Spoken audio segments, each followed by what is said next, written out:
intense. Dun dun dun. I don't know. That doesn't make sense. Da-da-da-da-da-da-da. Violins are shrieking. The violins are shrieking. Ah! Intense music, deaf people. They ought to be so surprised. Oh, incredible. I just got the ping that you've gone online. I also just got a message from YouTube.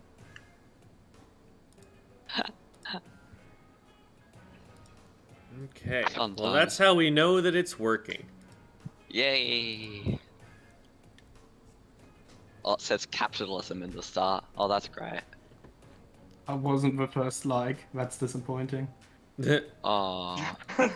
All right, and now we get to Someone's see that always gonna be the faster. title is once again wrong. Woo! I love that Restream sends the video but doesn't send the titles that I put in for it. I Yeah, remember it's that working being a great. problem in once. Where the entire chat was just, yeah, the title's wrong, the title's wrong. Gotta change that. I have fixed the title. Wow, that's so interesting having YouTube Studio in light mode. I have it in dark mode, and then like, wow, so weird. Wow. You're gonna burn your eyes off. I'm so fascinated. Was it showing you YouTube Studio or what? Yeah, YouTube Studio. Should have been showing the just video. Whoops.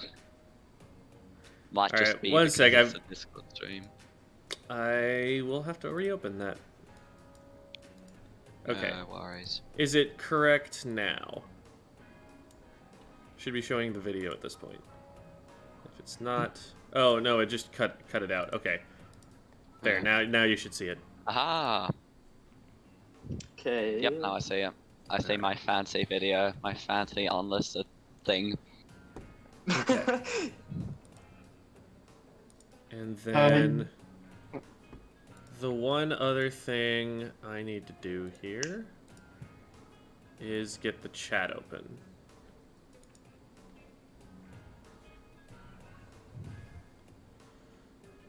Oh boy, the chat's gonna trash talk me, no. Nah. Oh, Yeah, God. we're gonna be famous for being roasted by Gem for our horrible Splatoon skills. Don't worry, it's not your turn You're yet. You weren't actually in terrible. Yeah, I'm not in that video. I can just agree with whatever Gem says. this. Yeah, you can be like, yeah, totally right. Yeah, yep. Wow. Yeah, I wouldn't have done that. No, I'm Yeah. just kidding.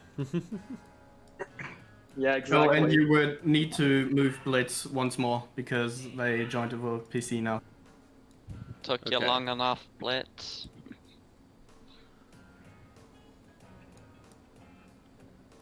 Hello, Blitz, you're back.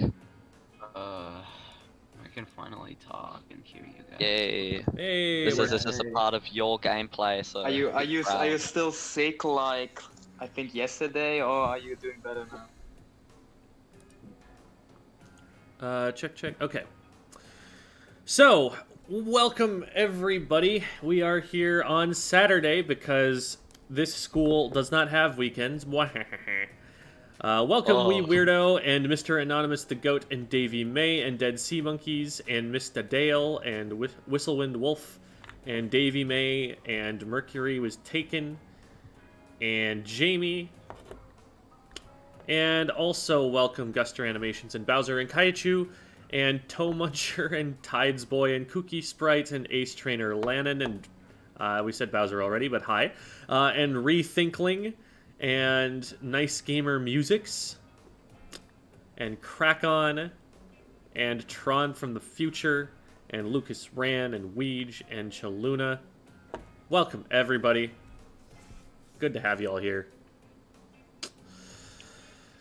We are here with a very long lesson.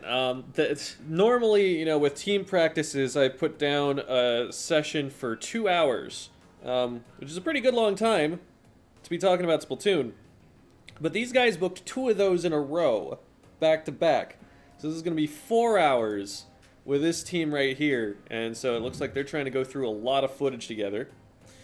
So We are on the border of insanity.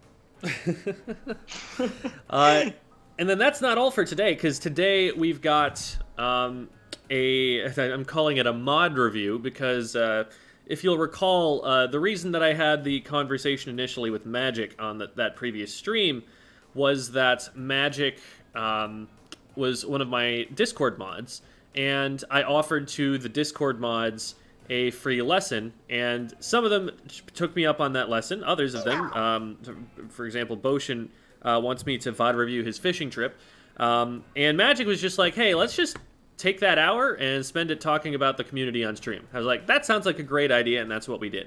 And that's what the video that is now live today. So that's what we're up to right now. We are, for Banky, we're going to be doing a 1-hour VOD review after this whole big team lesson is done. Thank you so much for the membership, Weege. Appreciate it. You've got the birthday hat, Woomy, now. So, all right. Yeah, thanks, Tides Boy. We'll take care of that in a bit, but probably not right this second. So, I've got a video up, and I'm going to be getting that set up real quick on stream. And then we'll be able to get going. There it is. And now we've just got to straighten this out a little bit. There's that, and we stretch, and it's there. I feel regret. Okay. And I'm going to get the restream chat up.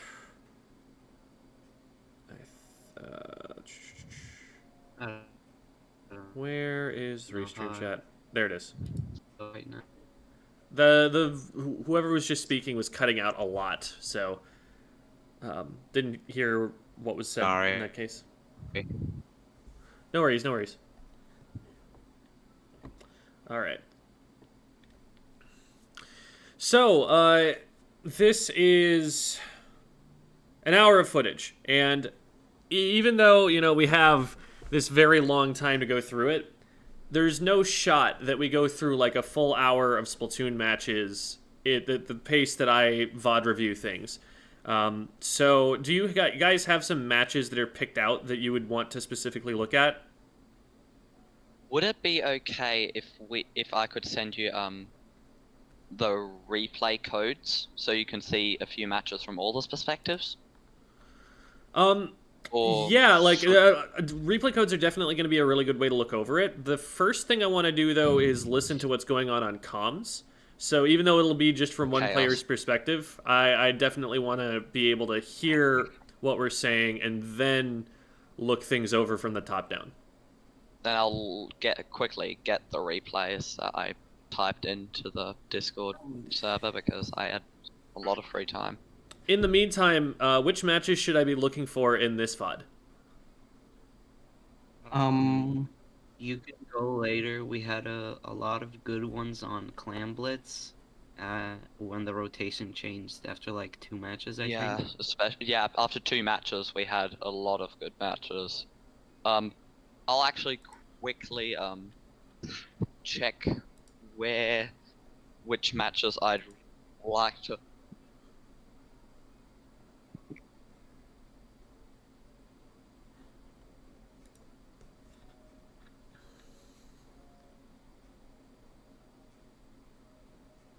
I'm going to exit full screen just to Change unmute. its name or make 96. There is no in between. Then name it 65. Okay. Gosh, I'm quiet. I'll have a quick look to see any particular matches which went decently, real quick. So you gotta give me a minute because I need to skip past the news. Fun times. Would you say that the comp that we're looking at here, Dynamo Junior, Splash, and Heavy, is a relatively typical thing for you guys to run? Yes, I that's what we play would only run in the Dynamo. tournament. Quite a lot actually. All right, sounds good. So how about we just take a look at this one that's on Museum here, and we'll kind of get a sense for where we're at on comms, and then if there's something we want to look at from an overhead view, we can go and do that too. Okay. All right. Yeah, it's good. I found 4 matches that would be good to review, but I'll just say that after we're done with this, I guess. Off we go. All right. So we're working with Junior, Splash, Dynamo, and Heavy. Now, Dynamo is a very atypical choice in competitive play, and that's not to discourage anyone from using it. But what the Dynamo is going to do is it's going to put you guys in a position where you have a very specific set of strengths and a lot of things that you're going to have to work around. The Dynamo is one of the slowest weapons in the entire game. It's even just to get any ink out, you have to spend like a full second after you've pressed the ZR button waiting for the weapon to do that. And it's a super heavyweight weapon. Well, not super heavyweight because that would be the Rainmaker, but it's a heavyweight weapon. So this is a weapon that it's very difficult to play aggressively with. And its strengths are in shutting down short-ranged weapons from approaching it. So a lot of the time, if you're going to run this, you're going to see it run as a sort of pseudo-anchor. It's not going to be able to have the range to contest something like an E-Leader, obviously, but what it'll do is stay further back behind the enemy, behind the rest of its team, and it will defend against being attacked by the front line, so that as long as it plays like out of range or out of reach of the E-Leader, it's going to be difficult for the enemy team to push forward. Sometimes it can play up like underneath a ledge, like how like an aggressive slosher or a roller might, but a lot of the time its slowness makes it so that you don't want to take that risk. So usually if we're running a Dynamo, I will see people running it without an anchor, because having 2 weapons that are going to be fairly slow, fairly, cautious about how they move in, means that we don't have a lot of weapons that are actually pushing forward and taking extra space. If you have too few weapons that are able to actually push the enemy team back, like here. Now let me how's the easiest way to do this? Let me open up plans. That would be a good idea. Oops. There we go. Okay, and you should be able to see this just fine. We're going to look at Museum, and this is Clam Blitz, and we're looking at overhead. There. Okay. So the objective line, as I like to call it, is something like this on this map. It's the path that you have to take as a team to get from being on hard defense, where all you're trying to control is this area around your basket, to having control of the entire map up to and including the enemy basket so that you can actually score on it. And all along the way, your goal is to take this line and shift it further and further up the objective line. I guess we have to turn it around a little bit. But to make it so that now you control this much, and now you control this much, and now you control this much, and now you control this much, and to move your way up until you control enough space that you can just safely put clams in the basket. Well, the way that you move the line from one step to the next is by putting quick frontline weapons in there. They're going to have to traverse some spaces that have things like blind corners, have things like ledges that you have to hide under to be able to get through them safely. And the slower a weapon is, the less capable it is of navigating those quickly. And also, the more dangerous it is for them to push around the corner, because the short-ranged weapons are the ones that are going to have fast kill times. They're the ones that, when you get on top of someone, you can trust that your weapon is going to splat them faster than theirs will splat you. Think about the difference between a splatter shot and a jet squelcher. A splatter shot has a much, much faster time to kill than the jet squelcher does, as compensation for its range. Well, if the splatter shot pushes around a corner and runs into a jet squelcher, the splatter shot is totally fine with that. And they can, take that fight, win it, and keep moving forward. But if a jet squelcher moves around a corner and finds a splatter shot, the jet squelcher is in a lot of trouble, and they're going to get forced back or splatted from that. So it's the short-ranged weapons that are going to be pushing forward because they're the ones who can take those risks to walk around those corners. And with a dynamo and a heavy, there aren't a lot of weapons on your comp that are able to actually push this line further on the objective line and get you close to the goal.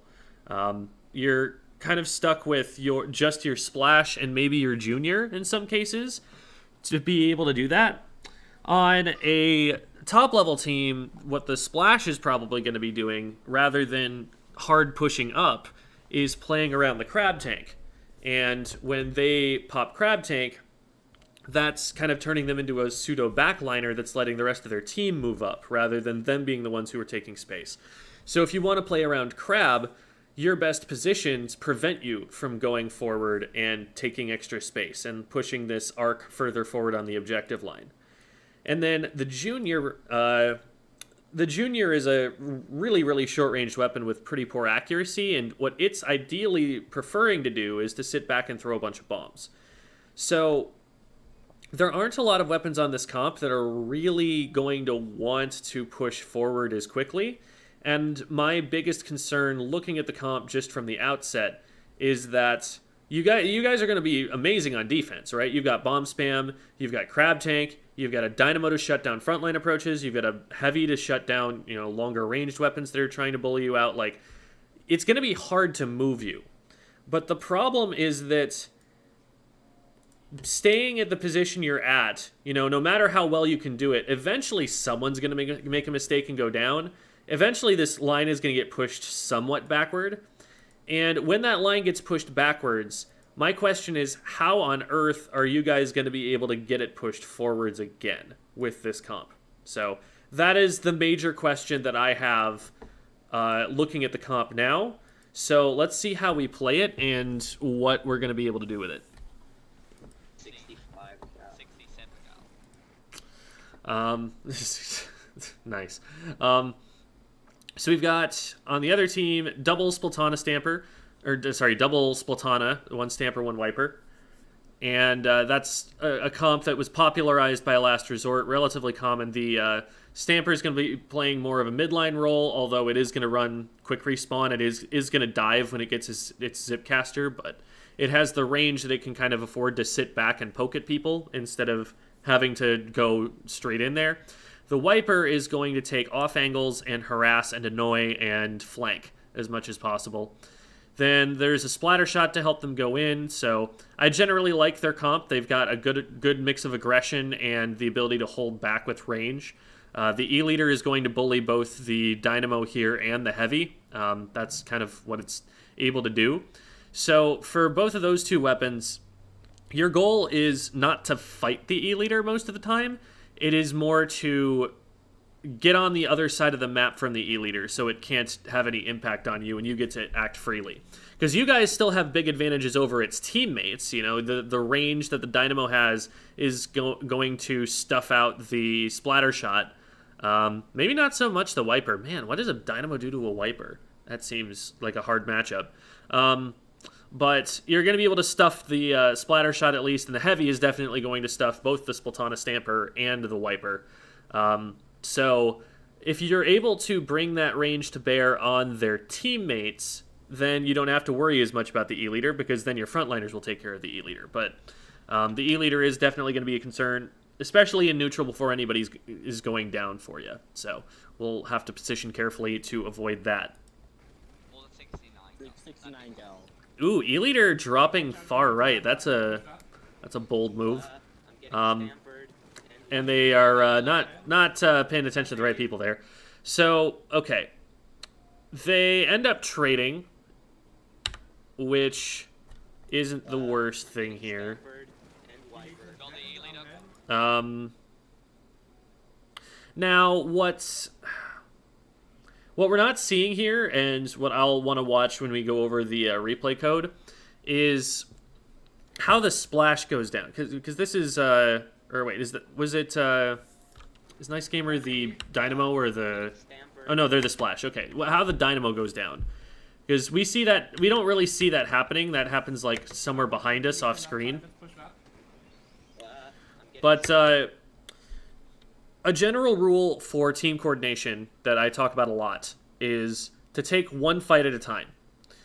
Your goal is for everybody to focus on one fight. That doesn't necessarily mean everyone's going to hard commit to that one fight. That doesn't mean everyone is going to be like firing their main weapon in range of the enemy team.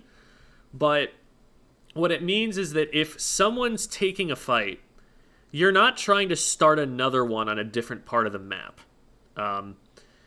And I can explain my reasoning for this if you'd like to hear it, like why this is a better idea. But if you guys have like all seen this on my videos before, I've talked about this a lot recently, so I don't want to bore anybody with something that's a repeat. Yeah, I think we all have heard that already. I've seen some videos. I know I've seen why that video it's too. better to do. Okay, gotcha. So, whatever is happening behind us, right? The fight is clearly over here because we've got the E-leader was here. The E-leader's looking at Nice Gamer, and we've got our heavy player. I don't think I caught their tag as they were rolling out, so I don't know who's playing the heavy here. It's Phoenix. Phoenix. I Okay. am. So we got Phoenix and Nice Gamer both focusing on this fight on the left. So, if anything, what should be happening is over on the right-hand side, Dynamo should just be like keeping itself safe, maybe zoning someone out from trying to come up the right block if someone's trying to do that. This area right here, if you can see my mouse. If someone's coming over the top there, that would be a threat to this fight, and so that would be a good thing for the Dynamo to be watching, especially since we know the leader's on the left-hand side. So that sort of thing can definitely be helpful. But when they go down here, we end up like forcing someone out of play, getting two. But this fight that we won ends up being offset by another fight that we took someplace else that we lost. This should have been a situation that put us in the advantage, but when we won it, now we don't have a numbers advantage that we can use to win the next one. So we'll have to take a look at what happened there. If you have the time and the presence of mind, Rookie was actually a pretty good jump target there. You probably could have just jumped away onto the plat, and then you wouldn't have had to move away as much from the action. You save yourself a little time getting back in. But, better safe than sorry for sure. You're saving more time by staying alive than you are by dying. I'm not going so aggressively. I saw it jump. Okay. And then this is Blitz. Okay.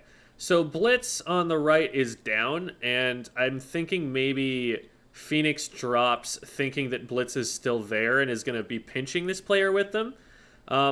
But I definitely don't recommend this play on in a situation where you don't have any teammates there with you.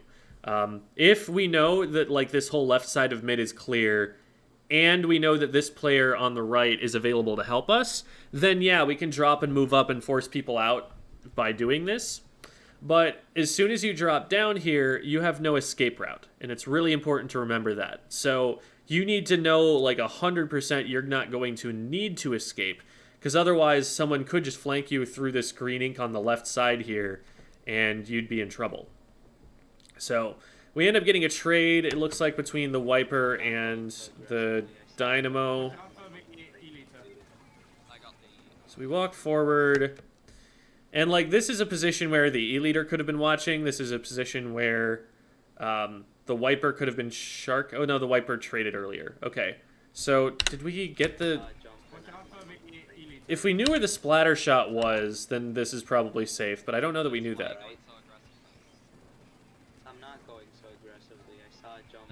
Gem. Mm-hmm. I just want to say something real quick. Okay. That's okay with you. I'm kind of new to this whole team thing, so you're gonna see that I go off on my own a lot. It's kind of a problem I have. Okay. So we can talk about that if you'd like, and come up with some ideas for how you might want to think that through. Because it is tough to it's overwhelming at first. There's a lot of new information that comes at you when you're playing in a team context. Stuff that you're not having to focus on in solo queue that will make it so that you're juggling more different things at once, and inevitably something's going to suffer for that. You know, at first you're going to end up maybe missing more shots, or you're going to end up making very rash decisions because you just don't have the mental resources to devote to thinking about them. It's not that, because like a lot of the time people get this frustrating experience where they look at their play afterwards and they're like, wow, that was a terrible idea. Why did I do that? And the reason that they're now recognizing that they don't like that idea is that at the moment that they're analyzing whether it was a good idea or not after the fact, they're not also having to listen to callouts for more information and play the video game, you know, have their muscle memory function and do with their weapon what they need to do with it. And all of those things take some mental resources. And so, you know, I definitely sympathize with having some trouble kind of parsing everything all at once and making the decisions that you'd like to. So we can talk about how to make those thoughts a little bit more efficient so that you don't have to spend as many resources on doing certain things, and you have the time and effort to put toward focusing on what keeps you safe in these kinds of positions. So we'll probably talk about that a little bit more when we get to the overhead, because we'll see more of what you're up to. But from here, I just wanted to talk about the play for the heavy to drop down, because dropping down here and not even like looking to the left is putting a lot of trust in the idea that there is not someone, particularly the splatter shot. We don't know where the splatter shot is for sure yet. I think we saw a little flicker that was on the left side of mid here, the left side of zone, which now, having seen the whole play and rewinded it, I think must be the splatter shot. But we don't really know exactly who that is at first when we drop down, and I think at this point you probably don't have that information. So if the splatter shot were to see you drop down and just follow you over here to the left, I'm not confident that there's anything stopping them from just getting behind you here. So this is a really dangerous play. It ends up working out, but if that splatter shot had turned, if that E-leader had turned, like, this is very much a frontline play. And you can now see, like, the challenge of trying to make a frontline play here is they waited until you were in melee range to go for that. Okay. They could have been firing charge slashes around that corner. They could have been throwing burst bombs, but they swam all the way up to you, and they were like, this is a sword, and so I will hit them with it. So I think that you really, like, they definitely could have stopped this from happening if they had just, like, painted your feet, thrown some torpedoes, like, this feels like something that they are misplaying on defense, and that you will be stopped for against other competitive teams. This is a solo play. It is unsupported by the rest of your team. Yes, the rest of your team is distracting some members of the opposing side, but they should still have multiple players who are capable of stopping you here. The fact that the E-leader dropped down into mid as well is, I think, a mistake for exactly the same reasons as I wouldn't want you to be dropping down into mid. They're putting themselves out of position to defend, for one thing. For another thing, they're making themselves more vulnerable because they don't have an escape route anymore. It's much harder for them to retreat back to their plat once they've dropped down. So I think there are a lot of plays that the enemy team isn't punishing, and so it's probably something that your team is seeing, oh, hey, this is going to work. But, and I don't know, how many tournaments and things you guys have run before, but when you run up against a coordinated competitive team in like a tournament setting, a lot of these kinds of ideas are probably not going to end up working because the enemy team is going to have a better sense of what they should do in any given situation. They'll be, calling out, they're pushing basket, and someone will actually back up and be in between you and the basket. And a lot of the time in competitive play, you simply see people with more mechanical skill that are going to be able to, for example, stop a heavy with a power clam right here from just being able to walk up to the basket and throw it in before they go down. Like this. So first of all, them going for you in that way is something that a lot of players will know not to do just because the DPS difference is so huge. Like a wiper does not splat as fast as the heavy does, and so they won't take that fight as directly. They'll maybe like throw a single charge slash and then back up behind the corner. They'll throw a torpedo first to get you to look in a different direction. There are a lot of different ways that they could have approached that, and they just kind of like ran straight at you, and you were looking at them already, so it didn't work out. And then here, first of all, what they could have been doing was having the wiper poke at you from the left to get your attention, and then have the stamper come around from the right, like they try to do here. Secondly, the stamper here can see you moving forward, and I know that they can see you because you have the power clam, and they can already be putting out a charge slash to paint this up so that you can't swim through this, and you can't get just like right up next to the basket. There are a lot of things that they could have been doing. They had a long time to keep you from getting to the basket before you tried to throw this in, but since they were so bent on going for the melee attack, they end up not stopping you completely. So that was multiple mistakes, I would say, that the enemy team made, and you still got in and got splatted for trying to go in and score. We don't have two members of our team far enough forward to protect this power clam, so the power clam is going to be seen by anybody who's defending the basket at this point. Because remember, we've moved a power clam from here all the way up to here at this point, and so even if someone was behind the play, like the E-leader was down here, for example, even if the E-leader is behind the play and they are trying to back up and they get there too slowly, they may not be too slow to get back for when the second power clam comes through. Any objective play that you make, I think about it like tower control a little bit. In tower control, if you just stand on the tower and nobody's in front of the tower, the enemy team just gets to walk right at the tower and stop it immediately. If you put someone in front of the tower while you're riding it, then they have to fight through that player before they can get to the tower, and a lot of the time that gives you more time to ride the tower, and it makes the tower push safer. Same deal here. We've got two players that could be protecting this power clam, but they're way behind it, and so the power clam is going in basically alone here, especially since this player has now gone down, and everyone's going to be looking at them because they've got a power clam, and that means they're visible to everybody. So I don't anticipate that this should be able to make it in. It might make it in based on how this stamper played defense earlier. But yeah, I wouldn't expect that to work with how much range the stamper has and with how much time the rest of the enemy team has had to get into position.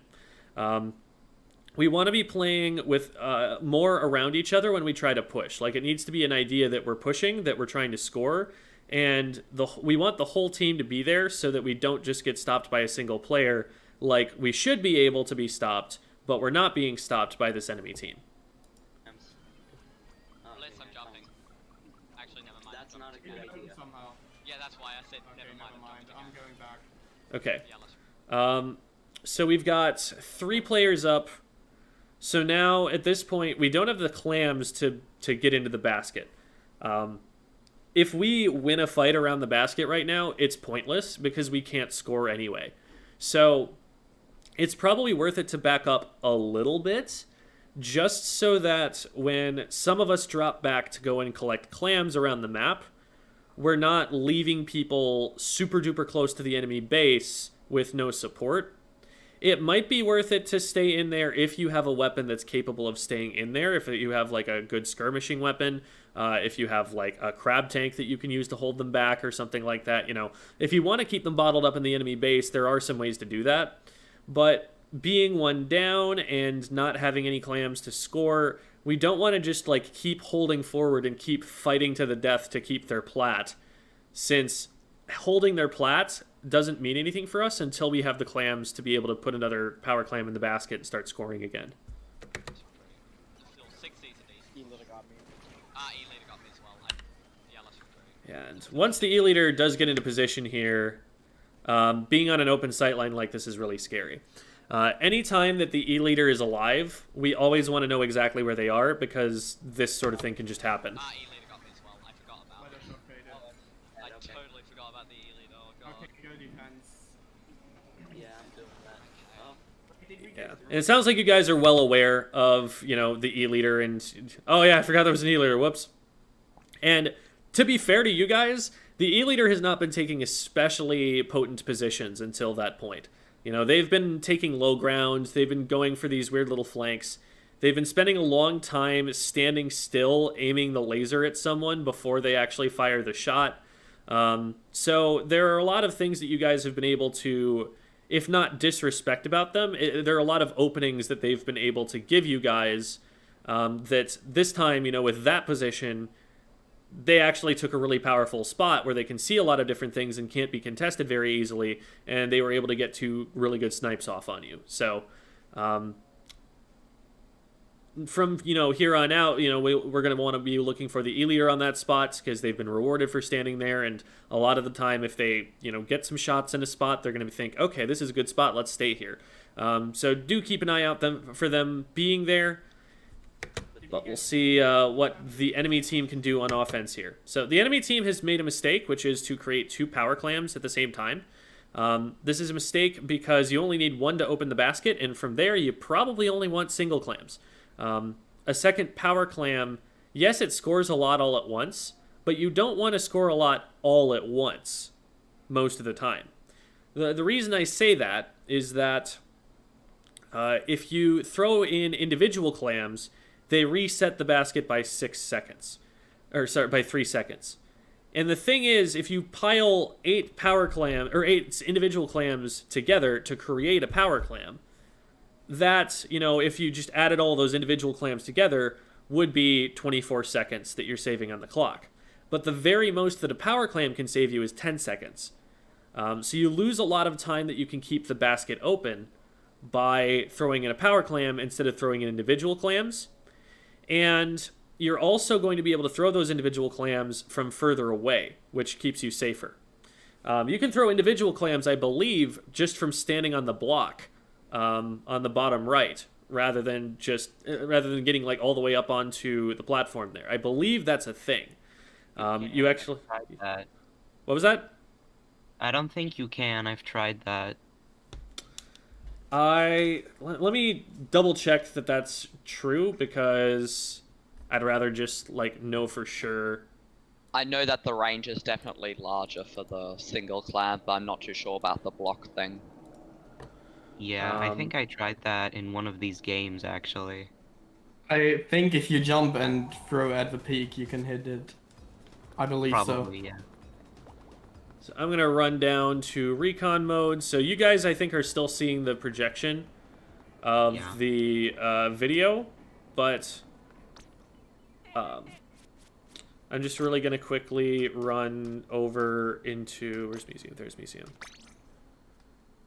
And I'll switch screens for you guys. It may still be laggy. There's nothing that I'm changing here about it, but at least you'll be able to see what I'm trying.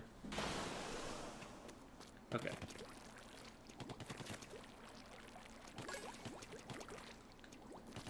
So, first of all, we'll just try standing still. That's not going to work, but run, jump. So, Yeah. obviously you can run and jump and land on the platform, and as soon as you land on the platform, you're going to be able to throw it. But I think you're able to not go all the way. Yeah. In fact... You can almost land back on the block there So you can just do this. And keep yourself behind the ledge and be able to throw stuff from there. So, like, that's the sort of thing that you can do when you have individual clams. But when you have a power clam, you can get all the way to here and it still won't hit, right? So it's a lot safer to, you know, be able to make a play like this with the individual clams than with the power clams. And so you keep the basket open for longer with the individual clams. You're not visible to the entire enemy team through walls like you are with power clams. And on top of that, you get access to these longer throw distances. So for all those reasons, definitely don't want to just make power clams willy-nilly. We usually want to make one of them, and ideally, you know, in a perfect world, we don't even make that until we're really close to the enemy basket. We don't go for that until it's too late for them to stop us. Sorry to interrupt you. Could you move Rookie into the voice call? Yeah, you got it. Would you say that the pity clam is entirely useless then? The pity clam is more useful than a typical power clam is. The beautiful thing about the pity clam is that it's not going to reveal your position because it can just stand there and wait for you to pick it up. If you have a normally made power clam, it's either on someone's person or you only have 10 seconds for it to lie on the ground before someone has to pick it up. Otherwise it breaks. So with a regularly made power clam, you are forced to babysit it, and it is going to be revealing you the entire time that you're babysitting it. It's like you're a character in a horror movie, but you're trying to take care of a baby that you can't get to stop crying. It's just not fair. Like, with the pity clam, the way that can be played is you can just completely leave it at your basket a lot of the time, and then you go in, you start a push, you open the basket with a power clam that you made normally, and then the first player that goes down in that push, they just swim out, immediately grab the pity clam, super jump it into the players who are still at the basket, and you get another free 20 points for basically no effort. So pity clam is a lot more valuable. It's also really powerful to have at the end of the game, because that way you're not forced to scramble around mid to try and make a power clam before time runs out. You've just automatically got an overtime for free because there's a pity clam at your basket. At some point you will have to pick it up in that case, and then, you know, the same kinds of disadvantages apply, but it is definitely advantageous to have it, so that you can get that triggered and give yourself that extra time, keep yourself in the game.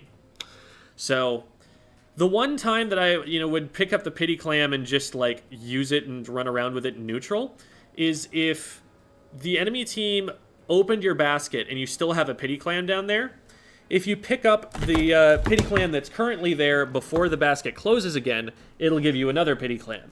If you don't grab the pity clam, then it doesn't create a second one. You can't have two sitting under your basket, so you just kind of waste that extra value that it could have given you.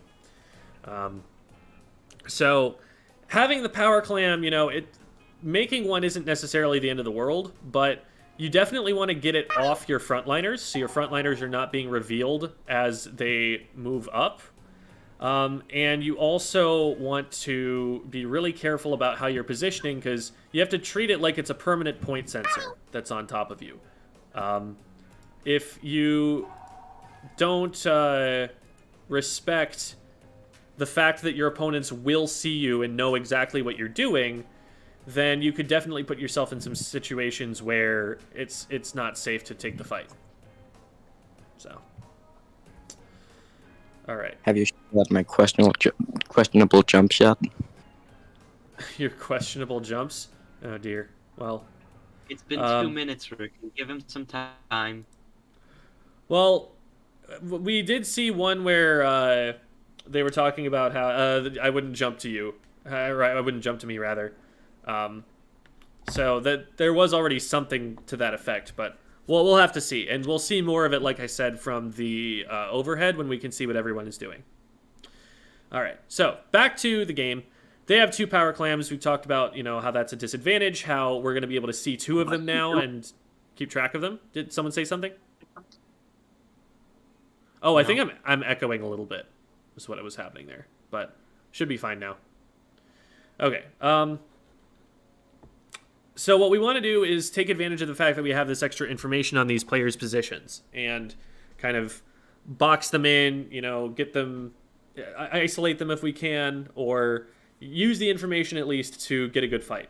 We do have to be careful because they have 2 specials right now. They have a zip caster that they can use to dive onto the backline, and they have a wave breaker that can help keep players out of the area where they don't want to be fighting. So we do have to respect those things, and the wiper is clearly with them. There's a torpedo right here, and also the wiper's carrying one of the clams, so I guess there's that too. And then the other... One nice thing here is that the player who has the power clam also has a zip caster. Well, you can't throw power clams from a zip caster. So they're either going to have to dump that onto somebody else, which will reveal their positions too, or they'll zip cast in, but if they go down, they just lose their power clam because it's now like a behind enemy lines. Yeah. Rookie got one in Yeah, one. Got the leader. I got. He got one in Yeah, one. Okay, so it looks like we start moving in from like the middle and right and going to the left. Good picks there from Rookie and who's the Dynamo player? Me, Blitz. Blitz, right. Okay. So good plays there, using your range to beat a player on the bottom right, and then Rookie is taking someone out on the top middle. That was maybe a little bit split apart from each other, but you guys end up winning both of those 1v1s, so all's well that ends well. And now we can collapse on the players that are on the left-hand side here. Rookie goes in a little bit impatiently, I would say, in that you're very visible when you're up on top mid. Like, top mid is just a really scary no man's land kind of place. So you want to get behind cover as soon as you possibly can once somebody else sees you. Otherwise, they're going to be able to line up shots pretty easily. So definitely be really careful there. At this point, it's just the wiper and the stamper. We've got one backed into the corner over here, and Nice Gamer, it looks like, is starting to threaten them and maybe try and force them out. Good job there, and the other one jumps. So this is a really good position here. Didn't mean to do that, but still. But something that I will point out about a team with more frontline weapons is that in this position where you got like 3 players down, you would have already had somebody up on your plat if there were someone on a frontline weapon that was moving up while that was going on. Like if Blitz, for example, were a 52 gal instead of a Dynamo right now, they could have a wall out on the enemy plat and be kind of keeping them back from plat so that the E-leader can't get back into this position, and so that the enemy team is kind of all in a straight line in front of you, and you're going to be able to set up to make the final push into their basket. Not having that frontline pressure makes the comp slow, air quotes, in the sense that we get less distance for every fight that we win. And so we have to win more fights if we're ever going to score, is what that boils down to. I'm using fast and slow according to like FLC's terminology here. Like a fast team is one that when it gains an advantage is able to take more of the map than a slow team. BD2 is watching. Yeah, that's why I use my sprinkler to get the heck out of it. The stab. Yeah. Rotating all the way back here, it feels like the opposite of like making progress. Because like over here, we had an angle where the E-leader couldn't see us as easily, or if they could see us, we could back up to this corner over here and be behind the wall from them, and like maybe right side peek around at some other weapons. But we back all the way up to here, which like we've got our teammates now out in front of us, so it's safe to be over there on the right hand side. We're also taking ourselves away from the fight that's going on the right. And like going to the left here isn't getting us closer to the basket. Like, I guess we're trying to control maybe this left block, but the left block, if we're going to get there, it's across an open sight line, and the E-Leader is going to be able to beat us across that. So what you would rather have on the left-hand side is probably like a short-ranged weapon that can play well from underneath this ledge. Like if someone drops on top of it, it's going to have a faster kill time than they will, and so it's fine with that. So you can't really drop over the ledge on it, and it can kind of keep the block to itself. Like that's the sort of thing I would be expecting to play on the left side. Well, we kind of just walk over here and end up getting sniped. There's not really like an advantage to us moving there. Like look at where the entire rest of the team is. So that's... I'm trying to think of like... What were we looking for? More clams maybe, or were we trying to secure this left side? Were we trying to stop someone from getting into our basket? Like, what was the rationale for moving to the left here? Was it Phoenix? Phoenix. My main idea was I think I mainly want to stop them that in case we do score, and because they also had a paraclam there on their left plat, my main intent was that so that none of them can just run and super jump, get the paraclam in, and then set up with their specials, because they had all 4 specials charged. So I was a bit worried about that. That's why I wanted to retreat and hopefully get a pick and go up to the left plat so that they couldn't use their special to capitalize on it. Gotcha. I would say this. When you have enough control that you can be like pushing up onto their ramp, the most that you need to do is stop someone from dropping off of plat here or something. I understand if like maybe you're coming to mid here and trying to stop someone from being in this direction, but moving all the way straight to the left puts you across this open sight line, which is dangerous. And most of the time, like this player running over here and trying to get to the basket, they're not going to be able to do that before your team steamrolls through because they have a big numbers advantage and you guys score first. Because like if they're going to go for this jump play, that's taking 2 of them out of play. That means that you guys have a 4v2, and while this clam is even in the air, you guys can just like run up and score it, because how are they going to stop you? So I wouldn't worry so much about this sort of a play happening. I know it's a very common thing to happen in solo queue, especially at a certain... We're getting some really loud like noises on the mic there from somebody. Some like, I don't know if we're like hitting the mic or something, brushing around it. I think it's maybe from Rookie. Okay, we got it muted. Thank you. I was sniffing. Okay, gotcha. I need to turn them down. There we go. Okay. But the higher up you get in coordinated competitive play, the less those kinds of things are going to work, because a coordinated team will recognize that if they're going for a jump play, if someone's trying to flank when you're approaching their basket, that you can just hold forward and win a fight. You've got a numbers advantage, and you can just splat everybody who's behind them. A lot of the time, you can even get enough pressure on the player who has the power clam by just holding forward at them that they can't jump in time, that they don't even get out of that position because they're already being threatened before their teammate can even get into your base. So rather than like playing into their hand, rather than letting them draw you out to other parts of the map, just like beat their teammates in the numbers advantage that this flanker has given you. Because they're not doing anything to help this fight, and it's going to take them a good like 5 or 6 seconds to get into a position where they're jumpable. Use those 5 or 6 seconds to beat the rest of their team, and then as they try and come back, like make it so that they're coming back to like a 1v3 or a 1v4. I just want to clarify that I'm running double bomb because I think it's fun, not because I think it's good. Gotcha. Got the Sam here, what's it now? I'm using crap. Oh. I mean, it's not the worst thing. Like, there are definitely sillier ideas for what to do with your gear. But I do have a video out about Double Bomb Junior. It was more relevant to Splatoon 2, I would say. Because in Splatoon 2, the Junior was an armor farm. It was a... you want some armor? Here's some armor. It was more of an industrial sort of advantage than it was a military one. What is it, a factory? Yeah.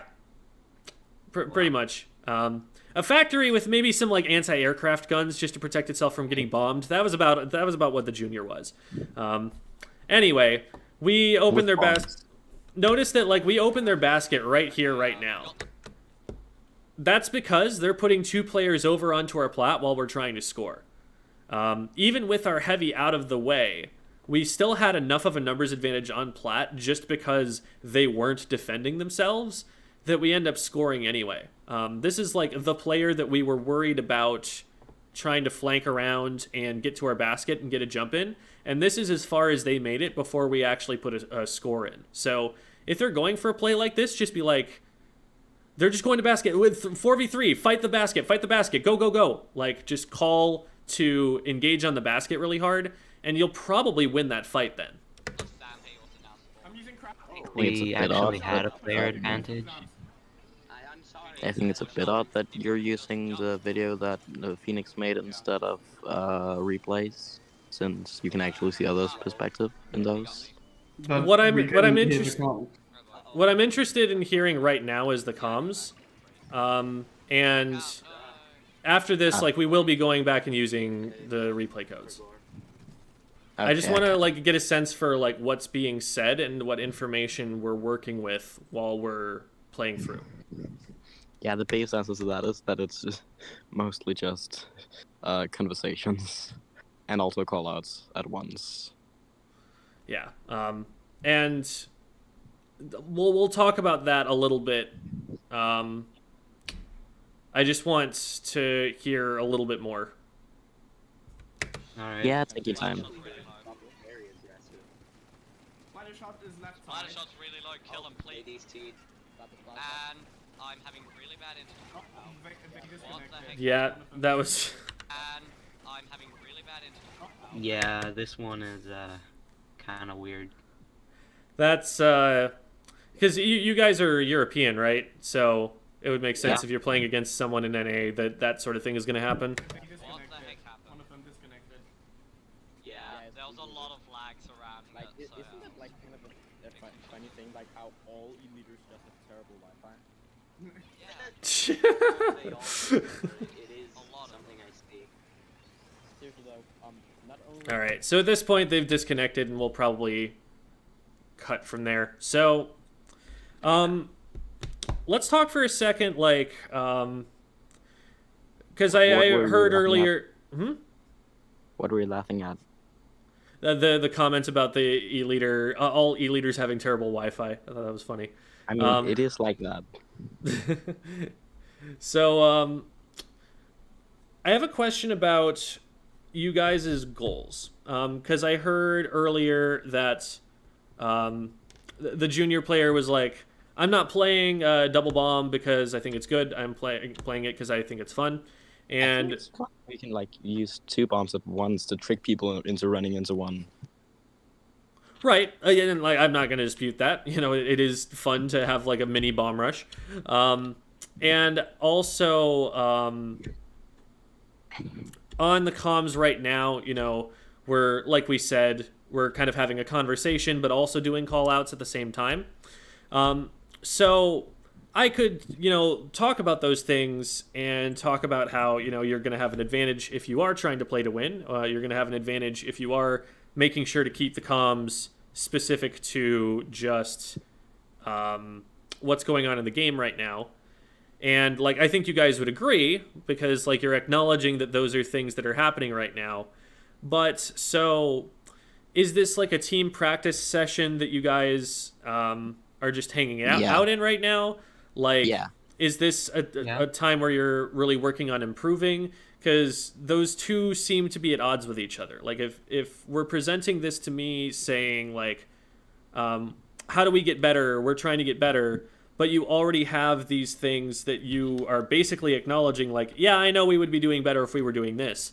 Then why are we not doing those things in practice while we're trying to get better? You know, you see where I'm coming from? Like, there's like a difference in the seriousness between booking a 4-hour session to learn more about the game and, you know, playing something just for fun, chatting in the call-outs. Like, so that might be something to think about as a team, because, like, it's totally a good thing to have a good time with your team and be friends, and like that. There's value in that, and that even the hardest core, most intensive teams, they recognize that even if their only goal is to win the game and not even like to have friends or anything like that, that having friends is helpful to winning the game because you care more about each other. You want to make it happen together. So like totally valid to have a good time while you're practicing. It's just like what those teams also do is they separate time where they're playing super seriously in practice from the time that they're, taking it easy, hanging out with each other. And, I would think that the practice that someone would put forward to a coach would be one where we're going, pretty seriously and like not joking on the comms or anything like that. So does someone have like kind of a comment that they want to make about that? That's yeah, I what do. usually always happens when we practice, that someone just starts a conversation and then we just go with the flow, I guess. And it's really hard to break that. Like, even if we want to practice seriously, like that was our goal that session. But we just kept talking about stuff that isn't important for the game. I'm and just that's be honest, even that's in tournaments mostly my sometimes. fault. Gotcha. So one thing that I've done in the past with my teams is we've had a conversation about that sort of thing up front, that like, before the tournament even starts or anything like that, we have the idea that, okay, tournament is starting, we're going to keep a tournament is starting, we're going to keep the comms clean, is the phrase that I like to use. So what was that?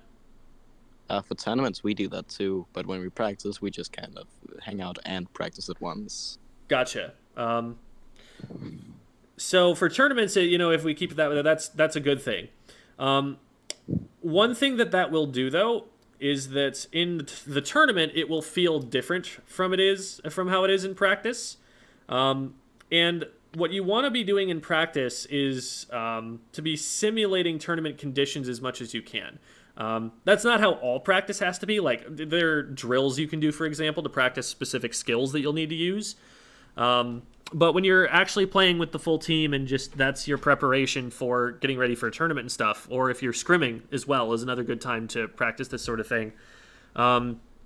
You want to like at least have the part of the practice where you're trying to work and learn together.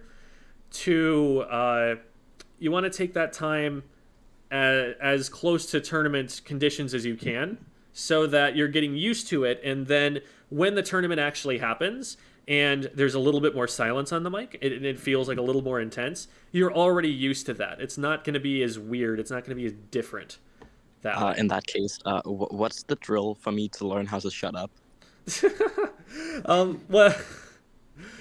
What I like to have people do is to simply have a call out for let's keep comms clean, or like something where, because if it comes across like accusatory, like come on guys, we've got to focus, like that can come across a little bit negative. Something that's like very standard, that's very neutral, that's very just like something that we've all agreed upon and something we all know is coming, that won't tilt anybody, but will make sure you get the point across, like, oh yeah, that wasn't really relevant.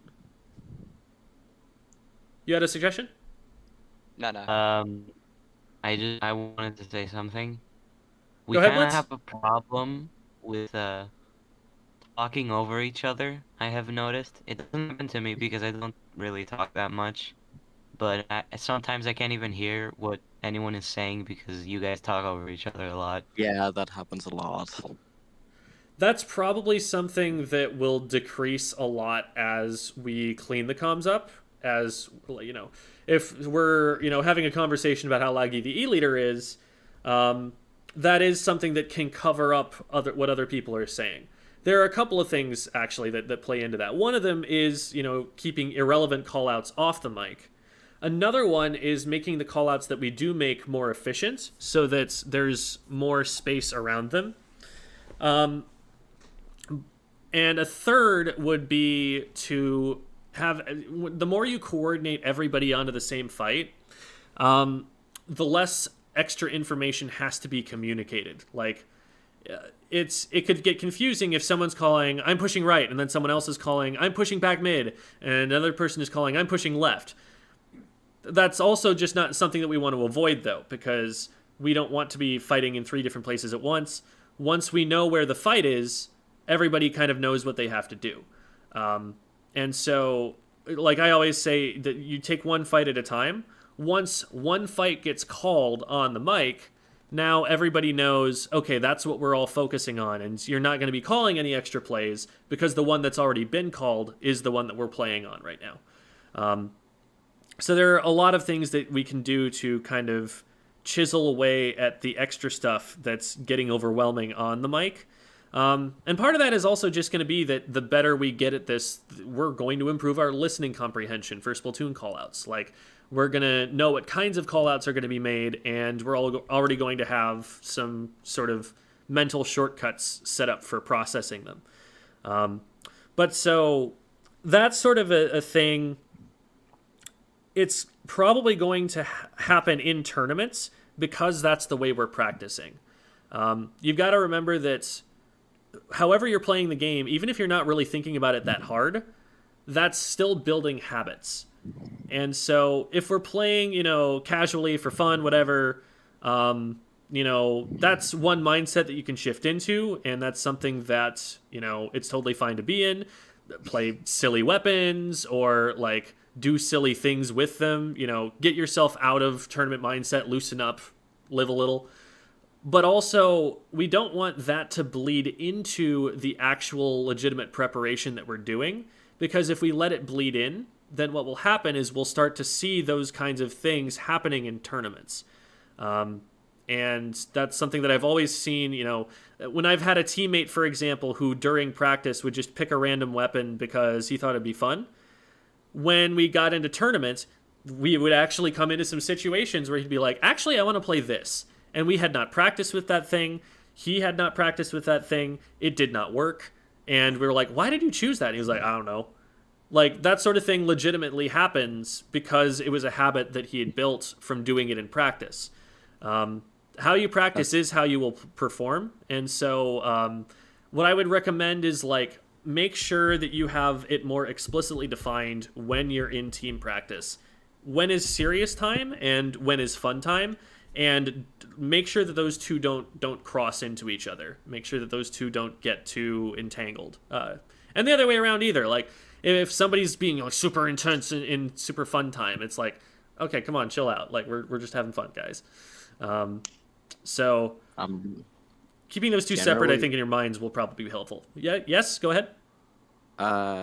Personally, I barely ever play my mains in solo queue, but I'd say I'm pretty decent at separating my mains from the weapons that I play in solo queue. But like, I barely ever play my mains in solo queue because I'm trying to get 3 stars on all weapons. Gotcha. It is a valuable amount of experience to play around a little bit with all the different weapons, and I don't think that this is a terrible time to be doing that in, like, your progression as a player.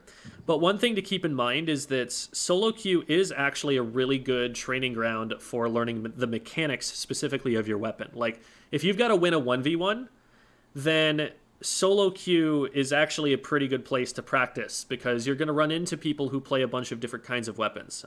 If you only ever play like 2 or 3 scrim partners, then if somebody plays a weapon that none of those players play in a tournament match, you're not going to know how to play against it as well as you would if you just run into it in open or in solo or something.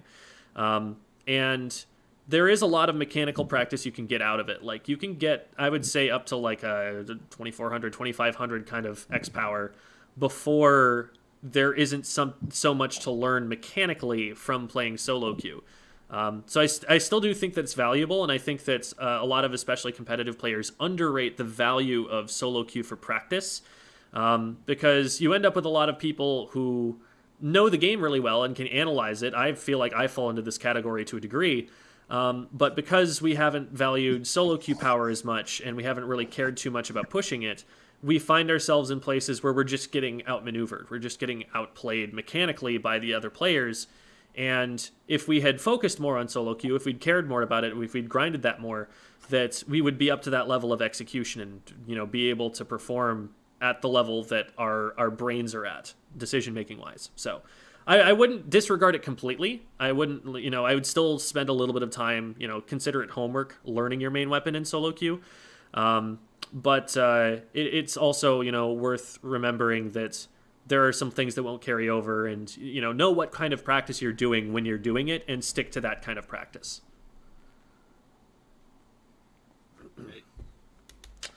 So I have one thing to say as well. Go ahead. At least one thing that we've changed in the past weeks that I'm happy about is that we stopped using weapons that were good in solo queue in competitive games. Like, we often ended up with the weirdest comms ever because everyone thought, oh yeah, I'm good with this, I'm good with that, and it just didn't work together. Well, for example, during one Ludi tournament, I think, we switched weapons every single game based on, oh yeah, I remember one solo queue game where this weapon worked really well, so I'm gonna pick that. That's at least one bad habit that we got over, so that we're now in a situation where everyone has like 2 or 3 weapons that they use competitively and keep all the others out of the comms that we use usually.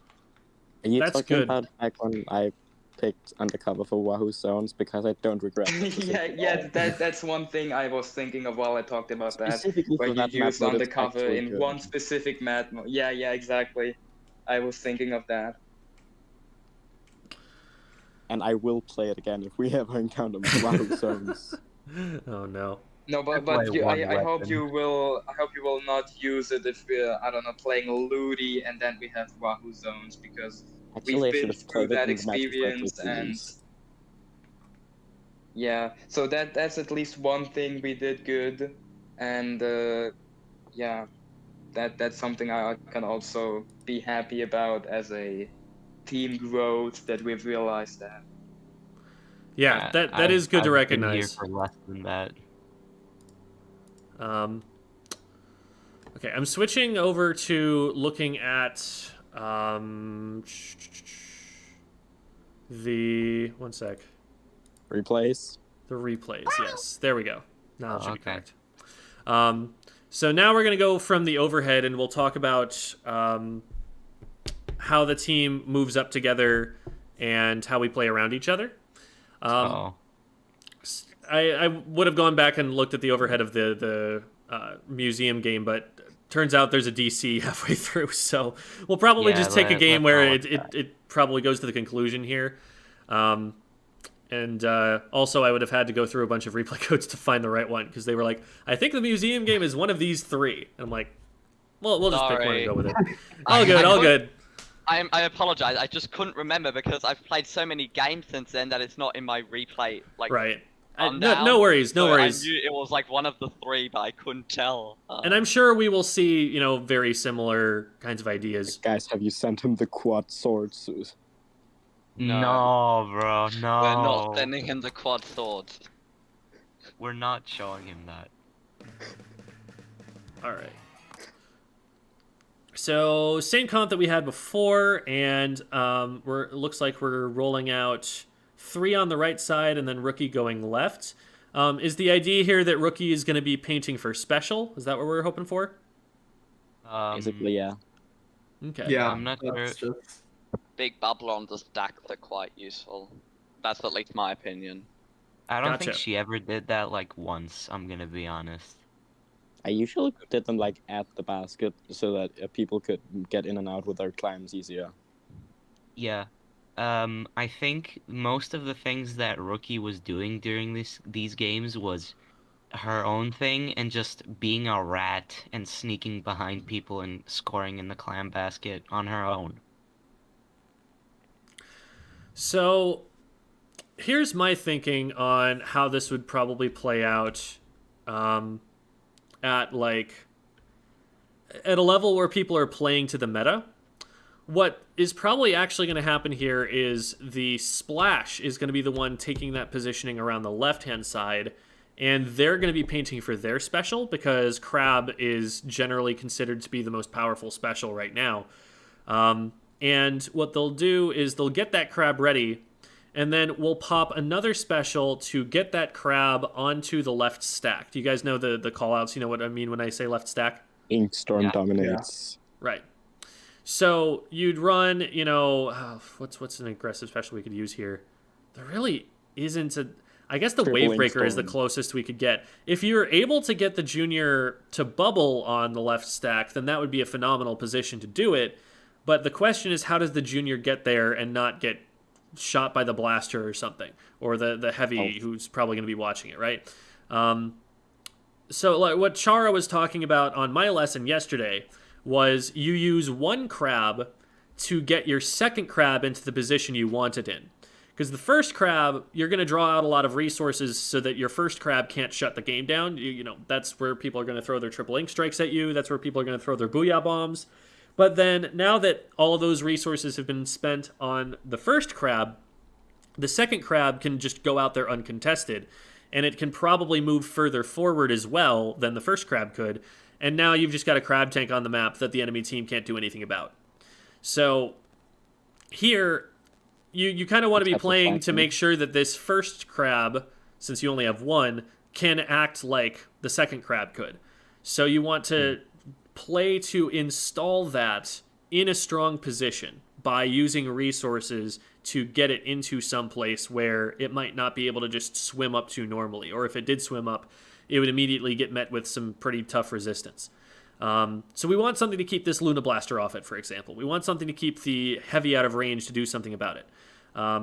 And so whatever resources we have to do that, that's how, a team that's thinking about the metagame right now, that's how they would probably try to play it. They'd probably try to play to set up their Crab to be as impactful as possible. So that's an idea that you could have. That's not the only idea that there is about how the game is played. But that's the kind of thing that Chara was recommending the other day. That's, I would at least think about trying to make work. But let's see how it is that we actually end up playing it, because I want to see what the game plan is here. Yeah. Oops, wrong button. I said I was used to using the computer to pause and unpause, but now it's on my controller. When it comes to downright game plans, what we have is usually pretty basic. Yeah. So it looks like right now, Nice Gamer is going out on right, and Phoenix has got their back, which is a great pairing. Short range shooter getting onto that right stack with a backliner watching over them is a really good combination, because the short range shooter can put a lot of pressure over the top on that stack so that the enemy team can't set up there, and then the backliner can make sure that they don't get flanked. This 52 is making a really aggressive play toward them, but Phoenix, you can see, is forcing that player to not be able to take that angle. So that's kind of a really good general idea. Now, what's happening with I told you Dynamo's a backline. What's happening with the other members, though, they're far enough back right now that they can't really get in position to assist with this. So I would say that getting up on the stack is probably a little bit premature, because there's just... all you've got is the Heavy to watch over you, and if you try to dive in on like 2 or 3 players at a time, there's only so much that they can do to help. So from here, you probably want to play it a little bit safer until you've got the rest of your team in there with you, because trying to take a play... trying to make a play like this before you've got your teammates in position to assist you is probably going to lead to you being in like a 1v2 or a 1v3. And their stack is one of the most important areas on the map. Like, the stacks are extremely powerful. They are a massive choke point. If you control stack, you can probably control mid. If you don't control either stack, you're getting pushed back into your own base. So they're going to put some resources toward controlling that area. And so diving in alone, you can anticipate that pretty much every time you're going to run into at least 2 of them.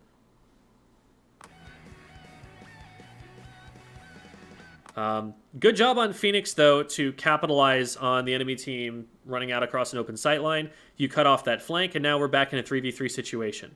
My question now is, what do we do with a Dynamo and a Junior to help open this game up any further? Is there a way that we can play the neutral game to keep it in mid?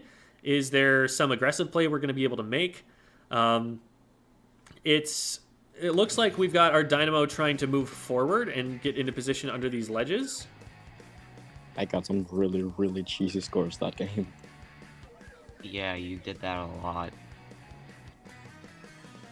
Okay, so we end up trading on the right-hand side, and something I just want you guys to notice in general is when the splash goes down, look at how far forward the team is able to push. Because my analysis is that this is something that FLC would call a fragile comp. That is a comp where there is like one major piece of the comp that you need to have in order for the team to be able to like push up or do anything. And if you lose that one piece of the comp, then the team loses its ability to do some major important priority. And I think whenever you're going to lose your splash, it's going to be really difficult for you guys to push. And that's an aspect of the comp that is fragile. It's like this piece that's missing as soon as you lose even one player. And that, to be clear, is the one player who's most likely to go down early, because they're the frontliner. They're the player that's trying to push up. You'll see on just about any... You'll see that in just about any top team, they're going to be running at least a couple of frontline weapons, because they need to have that forward pressure. They need to have someone who's going to be able to push, even if those players who are pushing are the ones who are most likely to go down. And so from here, it's like, okay, we've got a Dynamo and we've got a Heavy. How do we push back a 52 gal? How do we force them to move backwards with those two weapons? I did that, I think. So we do get the, I can't see the progress bar. There we go.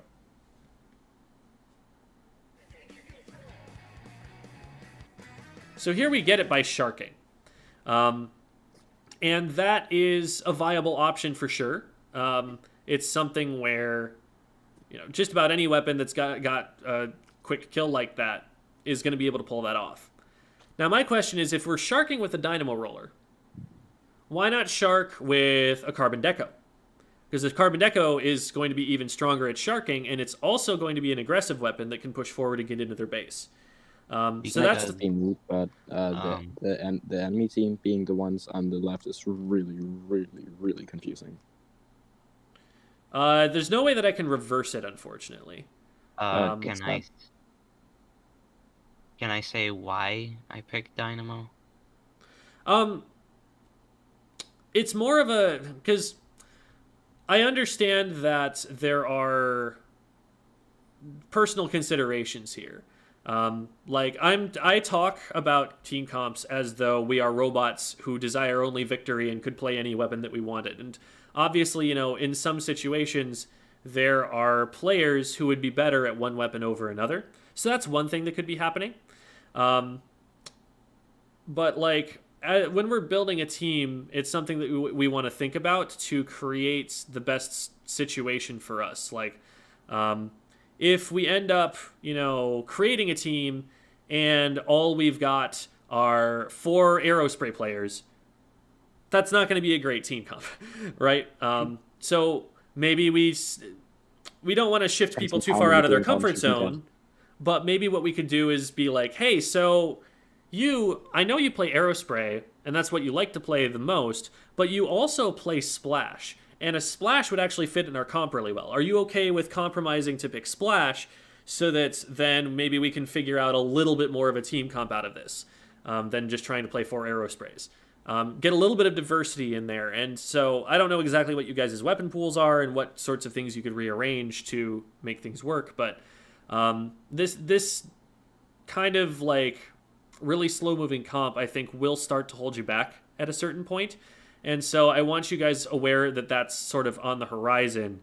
I'm not saying, don't play it ever. Not saying, don't play it for now. But at some point in time, you will probably run into situations where you're just like, yeah, this just kind of isn't going to work for us. And I'm trying to warn you about that ahead of time so that you can be thinking about it before it ends up happening to you.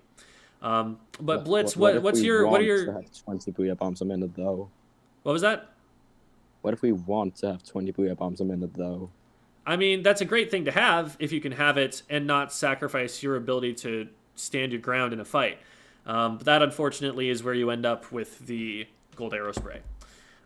Question for Blitz. You were saying you wanted to talk about why it is that you use Dynamo, and I'd be happy to hear what your thinking is there. Well, the chip damage from very far away with the vertical is very useful for me because I get very flustered when people are very close to me. So I just like hitting them from far away to make it a lot easier to kill them when they are close. And with the big hitbox and all. Have you ever considered the Flingza roller? Yeah. So Flingza roller is almost as long range on the vertical flicks. And it's very actually common in competitive play right now. Faster flick time, so you're not going to be spending as long locked into those animations. And of course, yes, it is one of the best missile farmers in the game. So that's something to think about. It's not something I'm saying like you have to do this, but it sounds like you've already thought about it and you have your own conclusions. So I'm not going to belabor that point too much. Personally, I'm actually the Flingza player of the team, so it'd be that's why it'd be. I mean, Blitz can play a lot of different weapons. Like, don't you have like every weapon 3-star or something? Yeah. So I mean, it would be an option, but it's just I don't think we thought about having 2 different missile weapons. Mm-hmm. Yeah, we have. You guys literally had a match. 2 different Flingzas. That's what I meant. Yes, we don't need to talk about that. That was a 3v4 in a tournament where one of us disconnected. We're allowed to do what we want in that stage. Mm-hmm. Desperate time. Oops. And to answer chat, like, yes, farming missiles has been nerfed. That doesn't mean it's bad, though. It's still a very strong thing that you'll still see in plenty of different places. Anyway. So we get the 52... And we're trying to work our way in towards the basket here. It doesn't look like we have a power clam made yet. We just make one there. And so what's our game plan for... Okay, so we just walk in. I would definitely be careful to at least like make sure that you have some cover fire from the heavy or something while you're going for this. But here's another thing to think about. We go in and score, but do we really control the area in front of the basket right now? Maybe we will in a second. Maybe, because I'm looking at a Luna Blaster pushing in against a heavy splatling. That could end well. Could end well for you guys. But with this much enemy paint being in their freezer, with there being 2 weapons that are looking at it right now, I feel like it might be dangerous right now for more players to move toward the basket and start scoring. We'll see if that ends up being the case. So what you're saying is that we should only try to score if we actually control the complete area of the basket. Correct. The way that I look at Clam Blitz is that it's Rainmaker until it's splat zones. So it's Rainmaker in that you have this visible objective carrier that the enemy team is going to be doing everything they can to stop from moving forward. And then once you open the basket, the area around the basket where you can be in range to score clams is now the splat zone. If you can keep enough paint down on the ground there to stop the enemy team from getting close enough to score on the basket, then they cannot score on the basket. So right now it feels like the zone is contested rather than that it is secured. And once it's secured, that's when we go in to try and score on it. But what ends up happening is a fight ensues, and in that fight, it wasn't clear from the outset that we were going to win it. Like, we can look at the top of the screen here and see that the enemy team is 4 up. Like, they're all alive, and there's already someone, Luna Blaster in this case, dropping into the area in front of the basket. So we need them out of the way.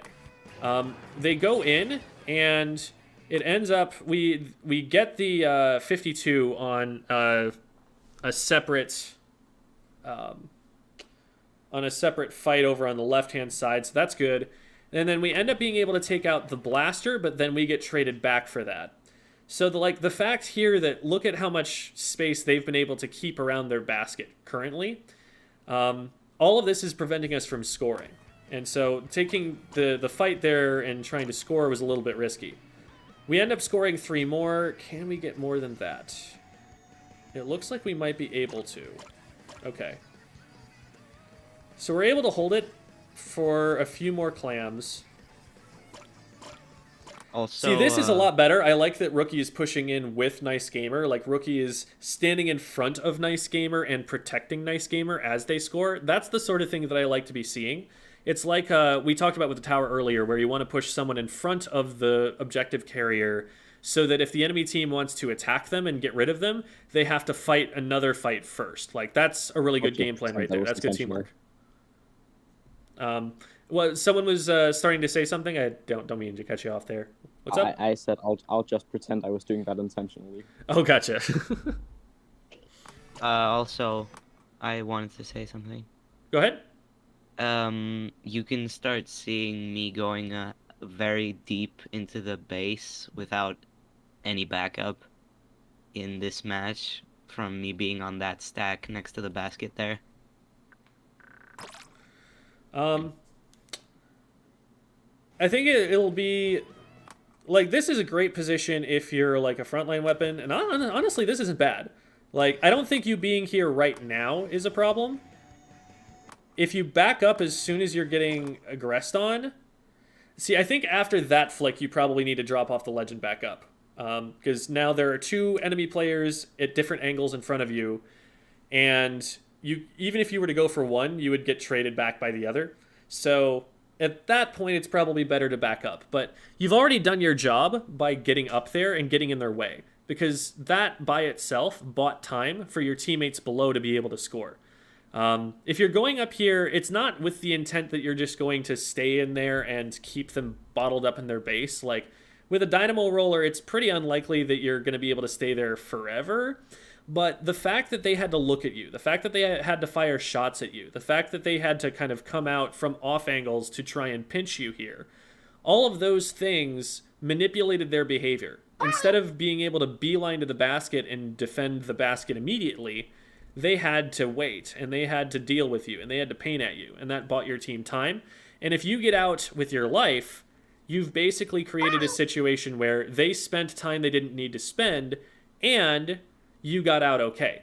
And that's all really to the benefit of your team, keeping the basket open and continuing to score. So I think that, like, everything up until that last flick that you just fired was actually a really good idea, because it kept the enemy team back and gave your team time to score more. The fact that we go down here, I'm assuming we go down. Okay. We even get a trade, which honestly, almost worth there.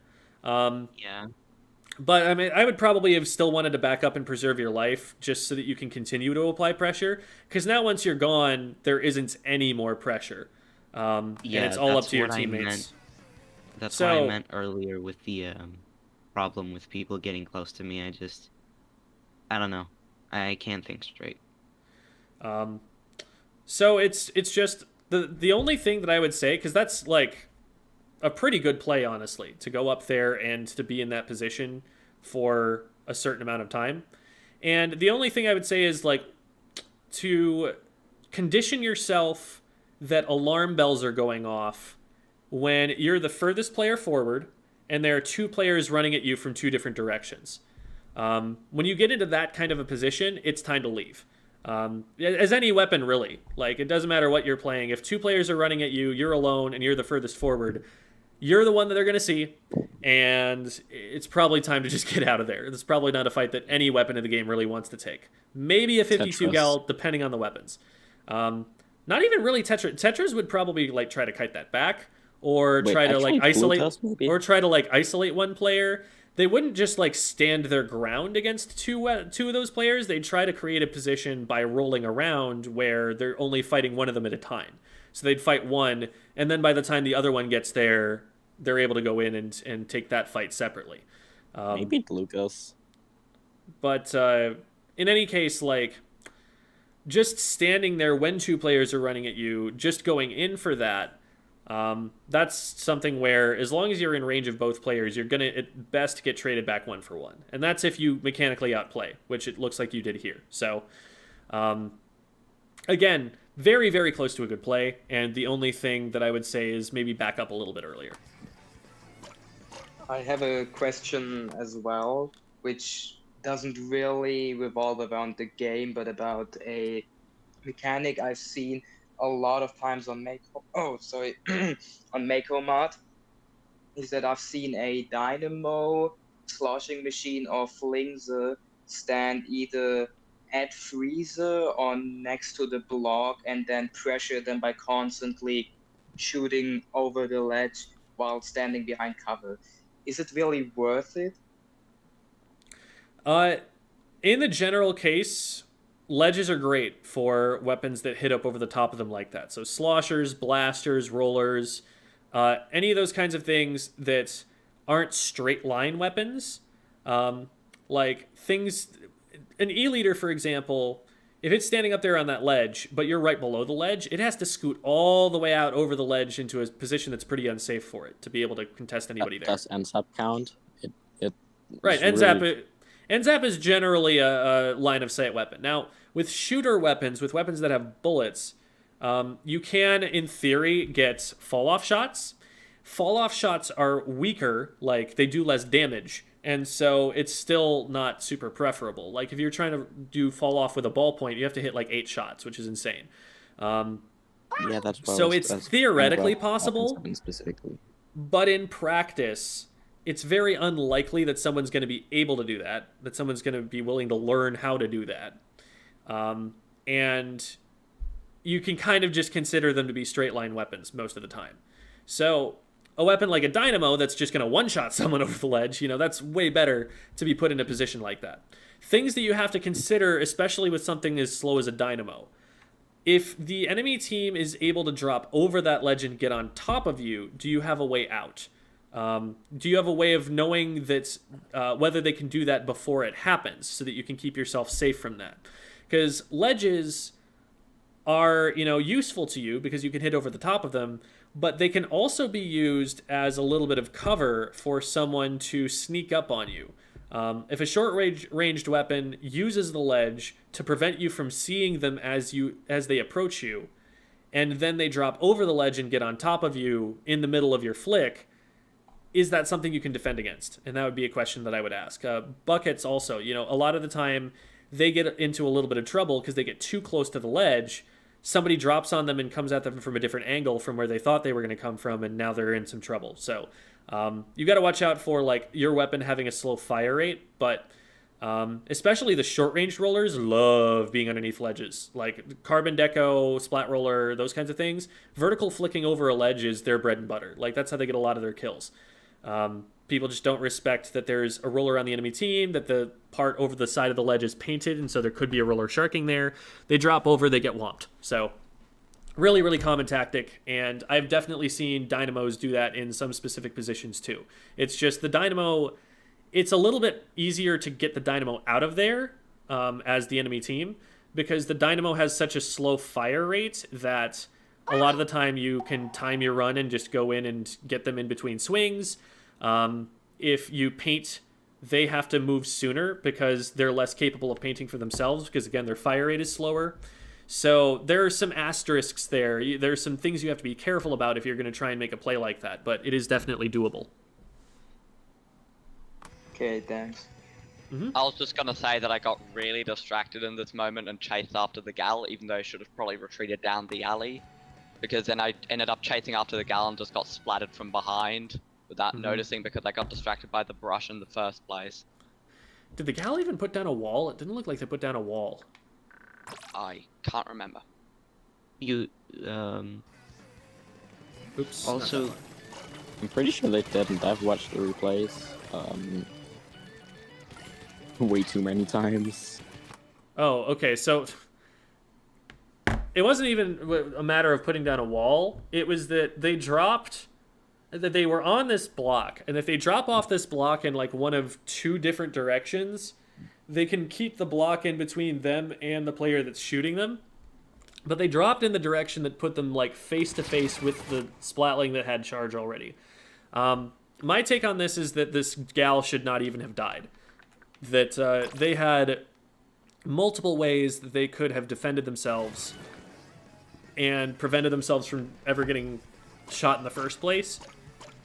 And then the team would have come in and splatted you anyway. The problem playing from this position is that you're putting yourself somewhere where you can't force them to play into your range. Like, the gal can get close to you if it has a good position to do that, and the enemy team can close distance on you from behind because they're not in your line of sight. You're not protecting yourself from them.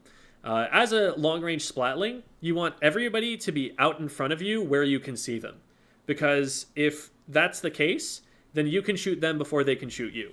But as soon as you give them like a side angle, as soon as you let them behind, it's exactly kind of the same kind of positioning as you have with a crab tank. You can't let people get your back. You can't let people get your side. You've got to keep everybody where you can see them out in front of you to be able to keep yourself safe. And so here we end up getting a trade, but that is the absolute most that we should expect from that, and we shouldn't really have expected it as we saw, because I think the gal significantly misplayed that. As Blitz, we want to be careful here because we are the first player up. We can look at the top of the screen and see that there are 3 players alive, but look at where they are right now. Yeah, that's why I went under that ledge. They're just respawning here. So, yeah, this is fine. You're keeping yourself safe. Nice Gamer, let's take a look at how we're approaching this right now. Because same kind of deal for Nice Gamer here. Like, we've got a trade that happened in mid, and then we've got one player who's out on the far, far left right now, compared to us. We've also just fired a bunch of shots to paint on the plat that we were on just now, which means that the enemy team is very likely to have seen us already. And we fire some shots into mid, and then we run out into mid where there's no cover and go after the wave breaker. Remember that stacks, right stacks, is a really powerful position for them. Remember that they've got a couple of weapons that outrange you in both the heavy and the 52 gal. And so we've got to keep, those sight lines in mind. If we haven't got control of their stack, we want to assume that they've got control of their stack and that there's probably something dangerous that's sitting there waiting to look at us. Moving into mid-light block on the left side of the basket, you can just kind of like, if the enemies don't expect it, you can basically just kind of like immediately go from not having a climb at all to scoring. Yeah, let me really quickly open up. Here we go. So I'm going to switch over really quickly to the plans again. So I'm going to switch. I'm not there yet. Give me just a second to get this set up. I need to get the window, which is here. And then we hit this. And then I need to switch the window for you guys. Here. Okay, so now everyone should be seeing this. Yeah. Yep. Perfect. And we're on Mako, Clam blitz, overhead, set. Okay. So as a short-ranged weapon, there are typically 2 rollouts that you're going to see on this map. And why 2? Because there are 2 stacks. There's this one and there's this one. And so your rollout is either going to be, you come out this way, and from the point that you get to about here, you're worried about an opponent coming up over the top, and so you're maybe throwing bombs or doing whatever ranged pressure you can to keep people off of this area as you move forward. And you're using this slope to your advantage because it will make it harder for these players over here to hit shots as you move up. Then if you're going the other way, you're probably focusing on the right stack, which means that what you want to be doing is you can maybe start off using this for cover, and maybe use this for cover and go around this way, or maybe you, if you get an opening, just duck down here and you use this slope right here for cover. Because, this is a ledge in 3D that you have right here. And then once it's safe to, behind this ledge, then you move up behind this ledge. And all the while, the goal is you're keeping yourself safe from whatever is standing up here on right stacks. If we're right here and someone starts shooting at us, where can we go? We can back up, and eventually we'll get out of reach because this is a slope right here, but that's going to take a while. We can run in this direction and get behind this ledge briefly before somebody were to walk back out here and get an angle on us again, and then we again have nowhere to run. So that's not a great option. It's going to take us a while to get behind safety. We could try and run back around this way and like hop up over this ledge and get over here. That's pretty slow. Where there's just the best option is sometimes for us to move forward over to here, but then we get flanked from this direction and flushed out, and now we're in trouble again. So being out in the middle, it's kind of a no man's land. There's just not enough of a place for us to move if we're dead center. We always want to be hugging cover. We always want to be behind something that's like a wall that we can keep ourselves safe with. Being right here, here, here are all stronger positions than here because we don't get pushed out of this position as soon as a longer ranged weapon shows up. So let's shift back over now. We're going to move back to this, and we're going to move this back to this. Okay, I think I should have all the screens all set up again. So let's keep going.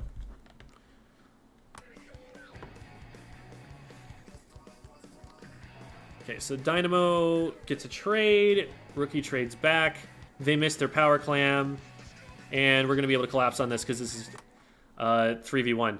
In this position here, I guess it is a heavy that you're pushing, which can be scary to push even in 1v3 kind of situations. But like, look at, we get one, we get, we drop one, we get another one, and then the Luna goes down. So from here, the heavy is all alone. It's just them. And as soon as their charge is done, we want somebody on top of them. Well, that somebody has got to be Rookie right now, because Nice Gamer is... Actually, no, Nice Gamer's back in. So Nice Gamer and Rookie both want to be rushing this player. I think if Rookie were going in and maybe like throwing bombs behind them or something, they might be able to track them down here. But they end up getting away. And Nice Gamer actually over-pursues to the point where someone else is able to come in. If Rookie is there, the 52 can't necessarily push in and get Nice Gamer. So if we're going for that push, we want to be calling for help as we're going. And this is one of the advantages of having multiple frontline weapons. It's that if we have a second player up there with Nice Gamer, this is still a totally winnable fight, even if we've extended this far into it. But now we're kind of getting stalled out. Because Blitz and Phoenix, their weapons just aren't as fast and aren't going to move up there in time to be able to chase a lightweight Splashmatic into an engagement on the enemy stack after we just cleared our basket. So that's an example of that speed being potentially useful to you guys. So 2v2 situation, we're back into mid. We end up splitting really, really hard right now. We're not calling like what side it is that we're looking at, it sounds like, or it looks like just from what I'm seeing. So Rookie goes over here to collect clams, but Phoenix drops over here on the left. Look at how much space there is between the two of you, and look at think about like how much time it would take for, let's say, Rookie to back up to be able to get into a position where they can help Phoenix in this fight. They have to go all the way into mid, they have to go like up over the stack and then drop down, or they have to come around it or something, both of which are going to put them across mid, so they might get shot at by the Luna in the meantime and cut off. Like, we're just way too split to be able to help each other, and so this ends up being a 1v1.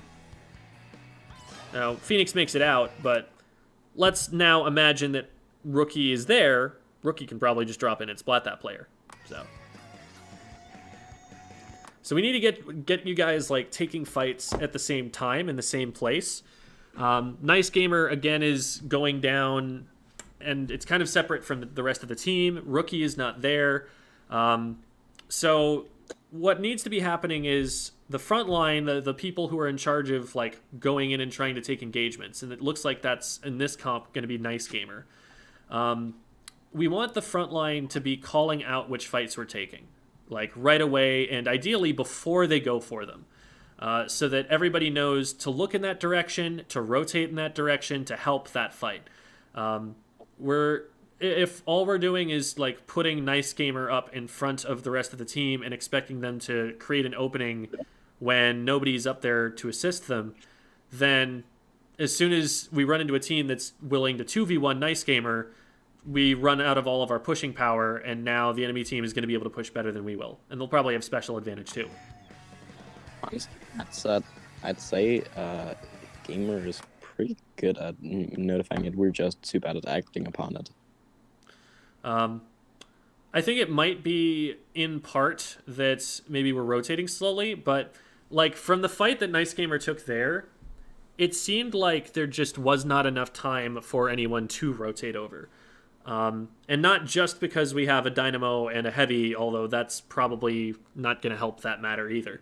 Oops. But it's like with Rookie's been kind of like running back and forth across the map to try and help out with those kinds of things, and it feels like they're just like a little bit I don't want to say they're behind, because I don't think this is entirely Rookie's fault, but like we want to make sure that we're moving together rather than moving reactively to a fight that's already been started. Like if shots are being fired, it's probably too late to get help during that engagement, that the most they're going to be able to do is trade back for you. They're not going to take that fight with you. They're going to take that fight after you, is what you're calling for if shots are already being fired.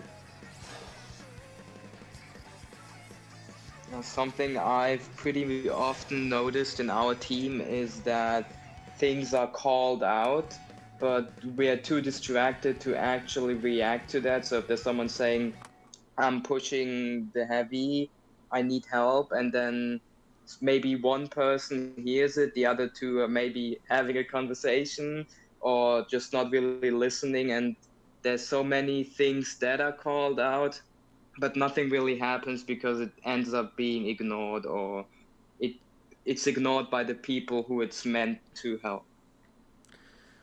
Something that might help is using repetition. If there's something that's like really important, then saying it twice can make it so that it's clearer to the rest of your team that that is an urgent thing, that is something that requires their attention now. If you listen to top level call outs, like you listen to like Zero when he's playing with Sayonara, or playing with I think he's on DNA right now. If you listen to someone like Kyo on previously FT Win and now a whole bunch of different pickups, you'll hear them yelling the same thing over and over again. You'll hear them like calling out L3 right stack, L3, L3, L3, L3. Like they'll repeat this over and over again to show that is the one thing that our team is focusing on right now. Everybody else on the team knows what to do about L3 behind, but what the rest of the team needs to know is what their teammates are focusing on. That the rest of their team needs to know that the L3 is what everybody else on their team is currently thinking about. So making it so that that's all you can hear on the comms for a second is something that will drive a little bit more of that kind of urgency. Top players get a little bit nuts about it. Like sometimes you get to the point where they're yelling a bit, and the rest of the team's like, "All right, calm down, come on, chill out. you're making us anxious here." When I see people playing, I think people are being very, very like stressing their teammates when it comes to callouts. Yeah. There's something to be said for that, but top players get to the point where they're used to it and they can handle it, and the urgency actually helps.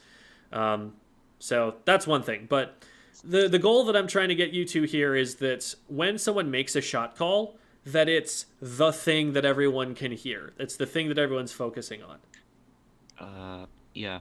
I just wanted to say that usually I try to go as fast as possible, but I don't know if it's my luck or something, but whenever something like that happens, I'm either dead or about to die. or I'm just too slow because, you know, I'm flicking and it takes a while. I would definitely, instead of generalizing like that, I would look at every single situation where it happens in a game and think, why did it happen in that case? Why did it happen in that case? Maybe there is a pattern that you're just taking fights before the rest of the team goes in too often. And maybe that's something that you can look at. But it may well be that, you know, you're noticing that this happened 2 or 3 times and you're generalizing that this is what's happening all the time when there might be something else at play. So I would definitely take a look at that. Yeah. Something to VOD review. That's the thing. I either get there or one of those 3 things happens. Like here, for instance, I'm seeing Blitz being out there in front, even though there's a fight happening behind them and to the left. Generally, right now, for basically any weapon that's in that kind of a position, you probably want to at least look at it and make sure that you're safe from it, because you've got a lot of yellow ink around you. If the 52 were to just back up and shoot you in the back, you probably wouldn't have known that they'd done it. So here, it ends up working out, and there is some value in a situation where your team is like 3v1ing someone, of just keeping the rest of the enemy team away from it so that you can maintain your advantage. That is a play that can work. But I don't know that that's what's happening right now, because you've got a lot of yellow paint that's just kind of around you, and it doesn't look like you're looking away to at least see what's going on over there at all. And maybe that's that it's not being called out. Maybe it's that we're talking about something else. You know, I can only speculate what's going on the comms there. But being focused by the brush, I think, and I was trying to survive that. So Blitz gets a really good fight here. And it's at a time that everyone else is really backed up. Like, I'm surprised that Nice Gamer is that far back right now. I want to see what caused Nice Gamer to end up over there. Oh, maybe Nice Gamer's just painting for crab? Because it's... Oh, they're collecting clams is what's happening. Okay. I see. I actually think he addressed it, that was going on, and then we should cover for him. So looking right now, like, Blitz gets this really good opening play where they recognize, oh, somebody's in a position that I can punish them for. But Rookie is on the left stack, and Nice Gamer is in right court, and Phoenix is too far behind to help Blitz push forward. We're very, very split, which tells me that there was not a call-out that let us know that the fight was on right stack. Because if there was a call that the fight was on right stack, that they're like pushing right stack, then Rookie would have already started to move into mid, Nice Gamer would have already started to push right closed, and like we would be collapsing on this. But now that we're so spread apart, Blitz is just going to get traded back without anybody being able to get in position to help. Yeah, I'm not very good at callouts. I need to get on that. As a general rule, if you're engaging, if you're like going to try and splat someone directly, if you're getting into range where it's either you or them, that your whole team needs to know about that as soon as you decide that that's the play you're making. So even just something as simple as I'm going or I'm pushing is plenty. Like if it's hard for you to think I'm pushing right stack, like getting the name of the location down, okay, like that's at least letting your team know to look for where you are, that there is a fight happening, that they should be moving somewhere, that they need to rotate. At least then they know to start going somewhere. They know to start looking for that information. Whereas if they find out that there was a fight after you go down, there's nothing they can do. I think I usually say something after I've killed someone, which, yeah. Same. So anytime that, and it's part of it is recognizing that you're committing, like, because some people commit by accident. Some people will get into a fight and not realize that they can't get out of it. Oh, I thought I was poking, but actually the 52 is right on top of me and standing on my toes. So sometimes you've got to, just recognize what the situation is in front of you as you're getting into it, and people failing to recognize that causes it to not happen. But here, it looks to me like you're like, okay, I can get one on right stacks, push right stacks. And if you were to call that, then you would have Rookie and Nice Gamer applying some really good pressure, and you'd probably be able to get a second player out of that cleanly instead of getting the second player at the cost of your own life.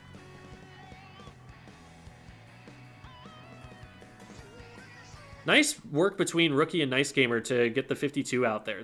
That was good teamwork. And Phoenix is covering the front to keep them safe as they move in here. Rookie, it looks like, is going for this play over here. We do still know that there are two people up here, so Rookie going for this is definitely risky, and we lose all of our clams that way. Once we recognize that we've got an advantage, first thing you always want to do is look at the number of clams you've got. Do we have the clams to actually push the basket? If we do, we need to figure out where they are, because that player needs to keep themselves safe. What we end up doing here is we have an advantage, we take a good fight, but the problem is the player who's starting the fight is the one who has all of our clams. So now we're left with 2 because that player's down, and all of this control that we've got over the basket, like, this is a powerful position that you see on screen right now, except that there's no way you can score with it. You're going to lose this position because someone's going to have to back up and get clams, and in the meantime the enemy team is going to respawn.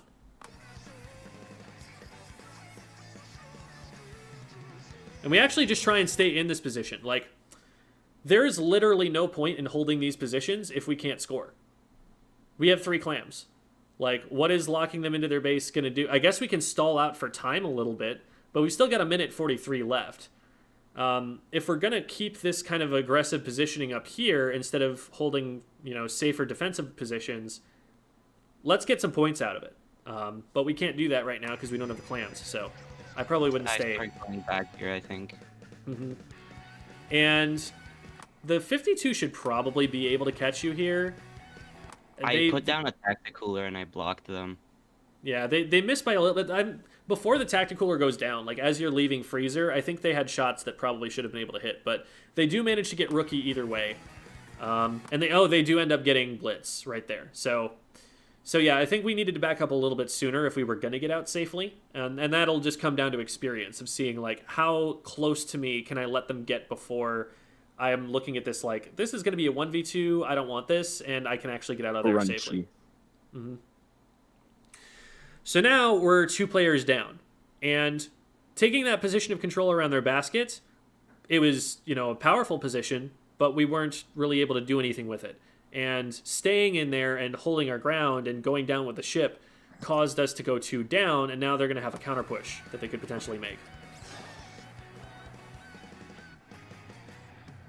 Good pick on their 52. Why the brush is not on your faces right now is beyond me. Like, that is...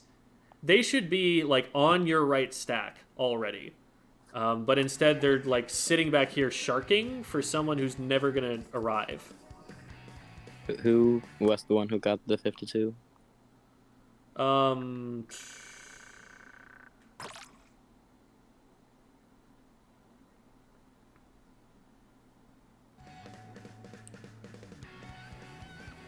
I want to say it was Phoenix, but we'll see.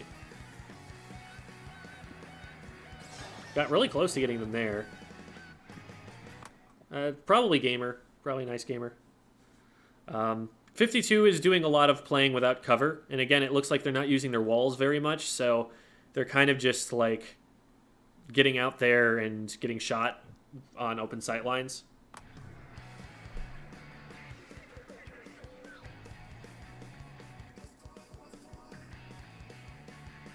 Alright, enemy team also overstays their welcome a little bit, because again, they don't have clams, so they can't really score.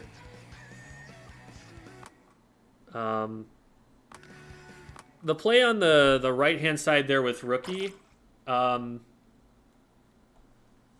me take a look at this, but it feels a little bit like directionless, I guess. It feels like, what are we trying to accomplish with this? Like, even if you win the fight, like, what does this get us right now? We're chasing down the heavy. We know that there's a brush to the left, first of all. We've seen that on our screen, so as we push up, we should expect that that's just going to collapse in behind us and flank us. So this is already pretty unsafe. And then the 52 gets involved as well.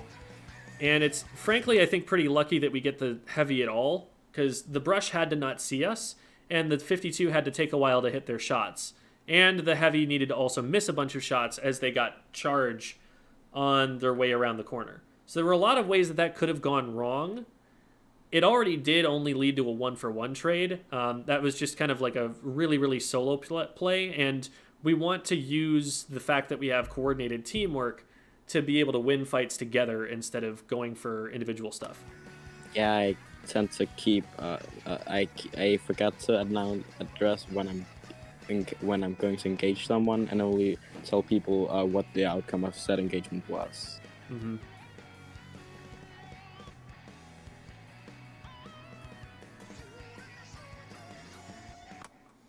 And the answer to that, once again, is just making sure our team adheres closer to the principle one fight at a time.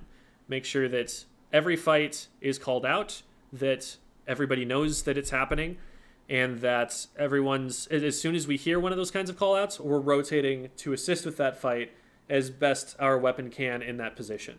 And again, that doesn't necessarily mean you have to be the one shooting directly at the player, but you have to at least, recognize that if you're not in that fight, that you're trying to skirmish. You're trying to keep yourself alive. You're trying to distract the enemy team, not to win a second entire engagement.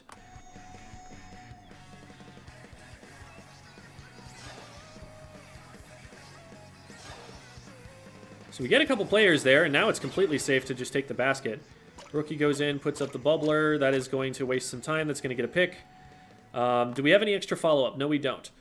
So in this position, this is honestly where a lot of teams in like lower level competitive play lose clam blitz matches. It's that their game plan is throw all the clams in at once instead of throw the clams in order to keep the basket open. There's no way, I think, at this point that your team can keep the basket open. Whereas if we'd played it a little bit more measured here and sent someone back out into mid, the players who are scoring could score a little bit slower to reset more of the timer, to give the player who's going back to mid time to get more clams and bring those clams in, and now you can score more than you carried to the basket in the first place. That's the situation you always want to be setting up in Clam Blitz. You don't want to just throw all the clams in at once and then leave and let the basket close. The way that you get 0 to knockout pushes, which are definitely possible even at top level, the way you get those pushes is by playing to keep the basket open instead of playing to score everything at once. There's no way that you score everything at once and win the game. But if you play to keep the basket open, it is definitely possible and very feasible to rotate clams in bit by bit and eventually be able to have enough that you put into the basket to knock it out.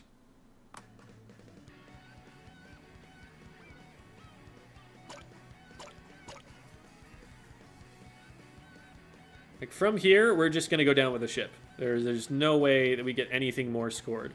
So at that point in time, once we get those 3 in, we could probably just like super jump out, keep ourselves alive.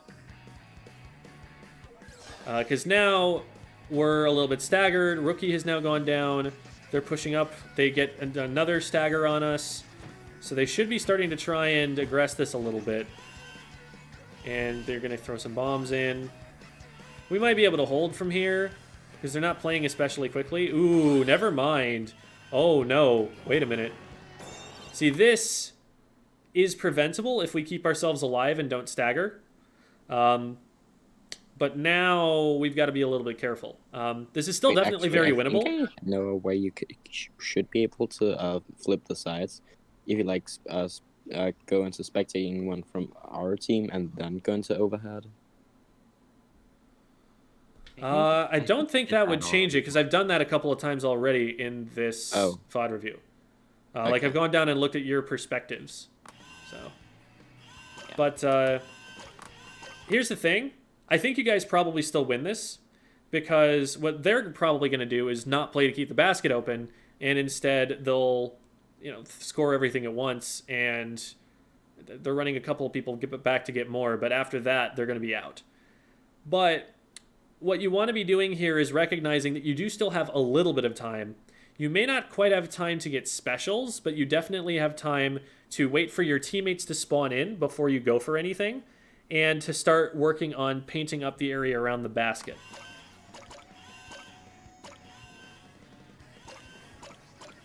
We get a 1-for-1 trade there. The hammer is probably going to get shot in the back here. Yeah, there we go. Okay. I'm not... shoot. Okay, we saved it there. At least we only have to go through the one cutscene, and we don't have to watch the whole end cutscene this way. That's a little trick that I've discovered. But at the end there, I'm not a huge fan of Blitz dropping down immediately. Oh, whoops. Yeah, I wanted to stay on, but I went a bit too far, I think. Gotcha. Okay, so you didn't actually mean to drop. Yeah. Because when Blitz drops, they're committing themselves... And if this is a 1-for-1 trade, that's probably not worth you. It's more important for you guys to keep the enemy team out of this space. And if you're there threatening that space, you might be able to control that space without even splatting anybody. So that threat that you have over that space is probably worth more than just getting the 1-for-1 on like this one player who doesn't have any clams.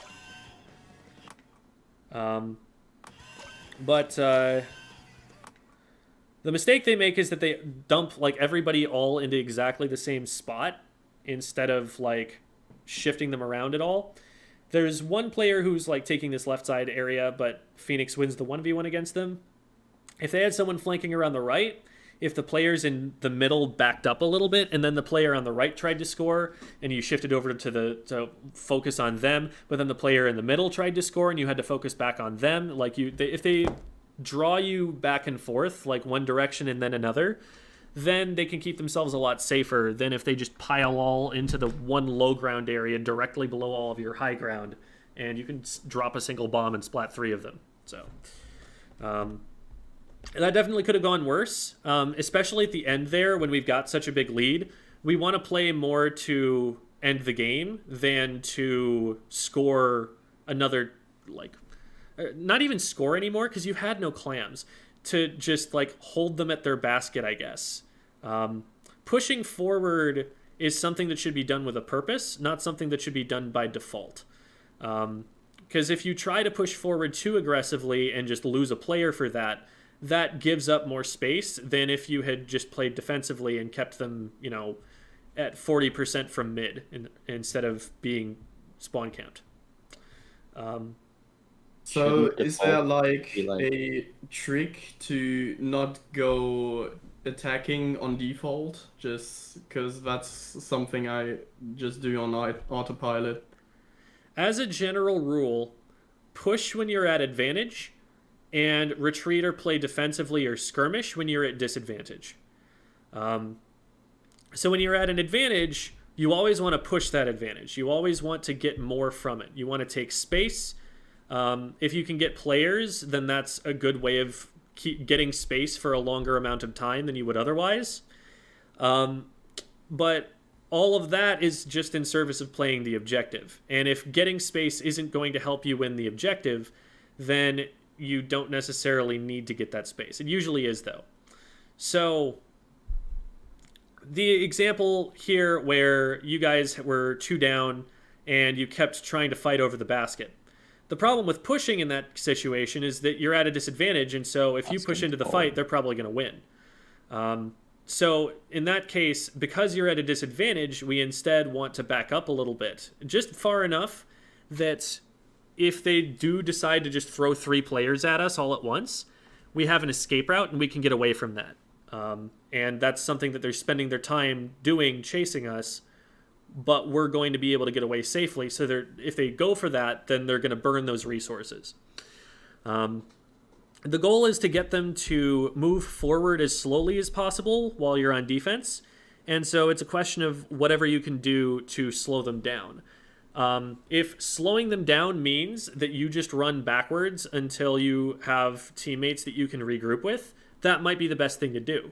Because it may seem counterintuitive to just give up space to gain ground, but if you regroup with your team, you have a chance of stopping them. if you go down, you stagger, and now they have the ability to move forward as much as they want to while you're staggered. So it's really important to keep yourself alive in those kinds of situations, especially when you're super close to the end of the game, and losing it here could give them the overtime that they're looking for.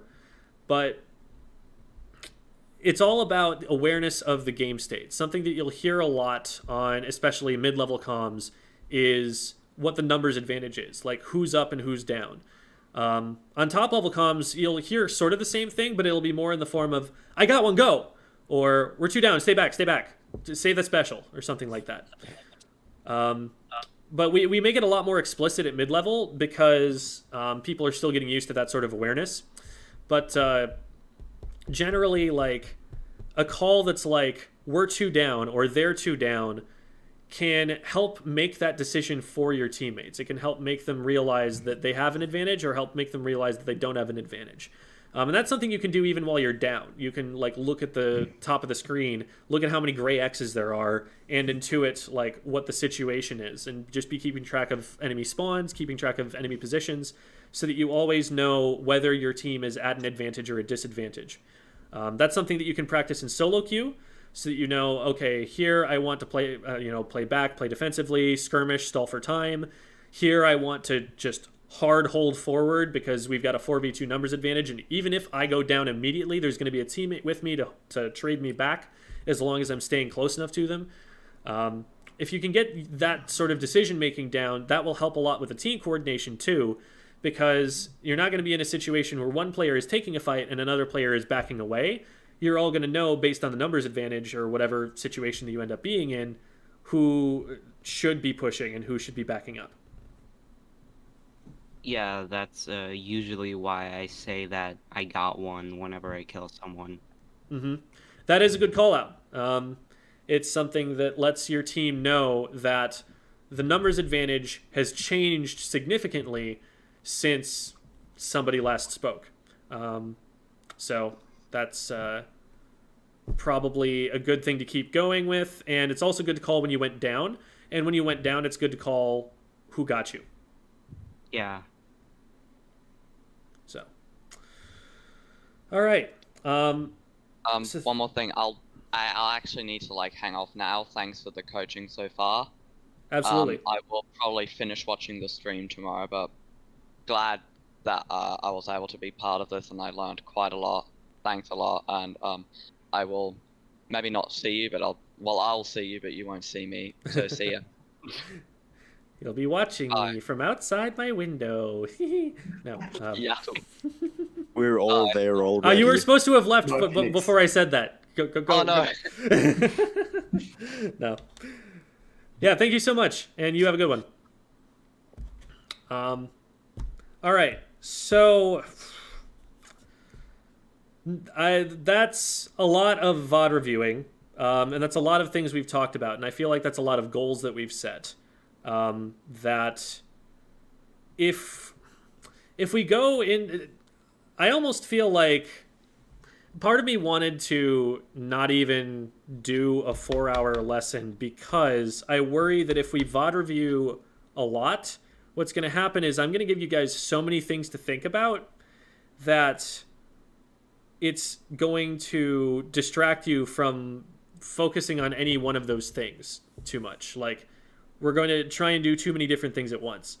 I always try to leave people with like 3 to 5 things that they want to work on in general, because that's about as many things as you can really focus on improving at any one point in time. I mean, we can make a list. So that's something that I just have in the back of my mind. And if you guys want to keep going with more VOD reviews, like we can also work on call-outs by playing together and talking about what we're saying and how to kind of keep the comms clean, but also how to make the comms quick and efficient and get everyone on the same page. And that's something that we can kind of try and model. You want to do that? I think it's interesting too. Yeah. All right. So I also think it'd be fun. Let's have like 2 of you guys add me. Do you have like I'm trying to think of I might just like DM 2 of you. I'll just DM like Blitz and Nice Gamer, and I'll Alright. give you guys my friend code, and that way, whoever it is that's sitting out, there will still be someone in there that has me added, and you'll be able to join off me. Oh, who will make Wait, the room? I'm gonna then? need to connect my Switch to my computer. I mean my TV. Okay. Who will make the So room I'll make a. We need to add me. So actually, one of you guys should make the lobby, but then I'll make I'll it. be able to join regardless of who's sitting out in it. I'm making Alright. it. As long as we don't have Nice Gamer and Blitz sit out at the same time, I guess.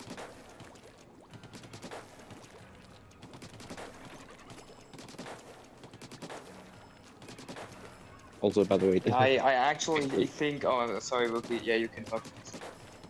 actually, did you see any of the Wahoo Zones matches? No, we've talked about Museum Clams and Mako Clams so far. Okay, because we in the exact same session we had like a few. We had 2 Wahoo Zones matches for that where I was playing machine. Basically, I just wanted to say that even though I was playing junior for all those matches, I'm not a shooter main. Okay.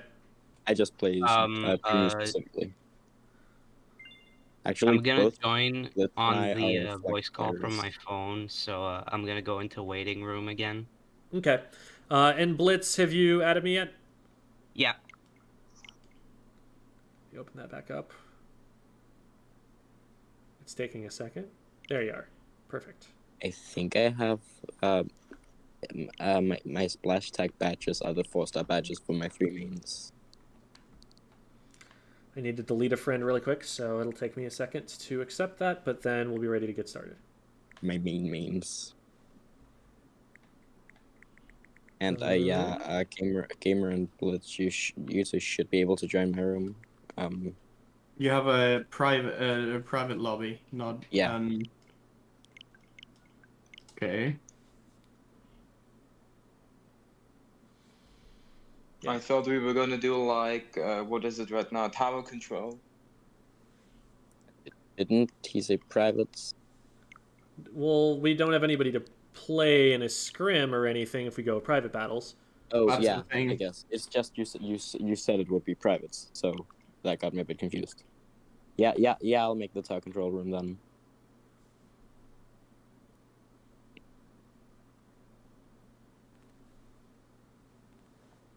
And just online. What is the reason to call out who got you when you go down, just letting the team know where that player is?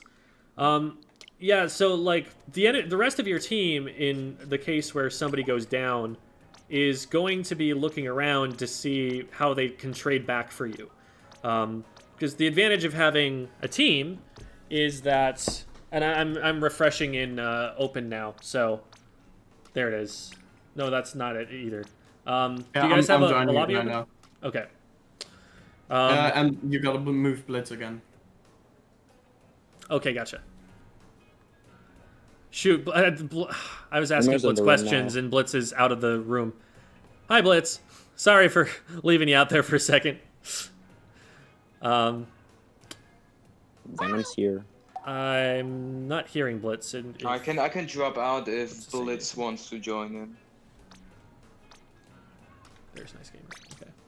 I would definitely recommend putting a password on this in future, because people do try and join on me sometimes, but as long as we just say, hey, chat, don't do that. Or we can just always have you be the last person to join.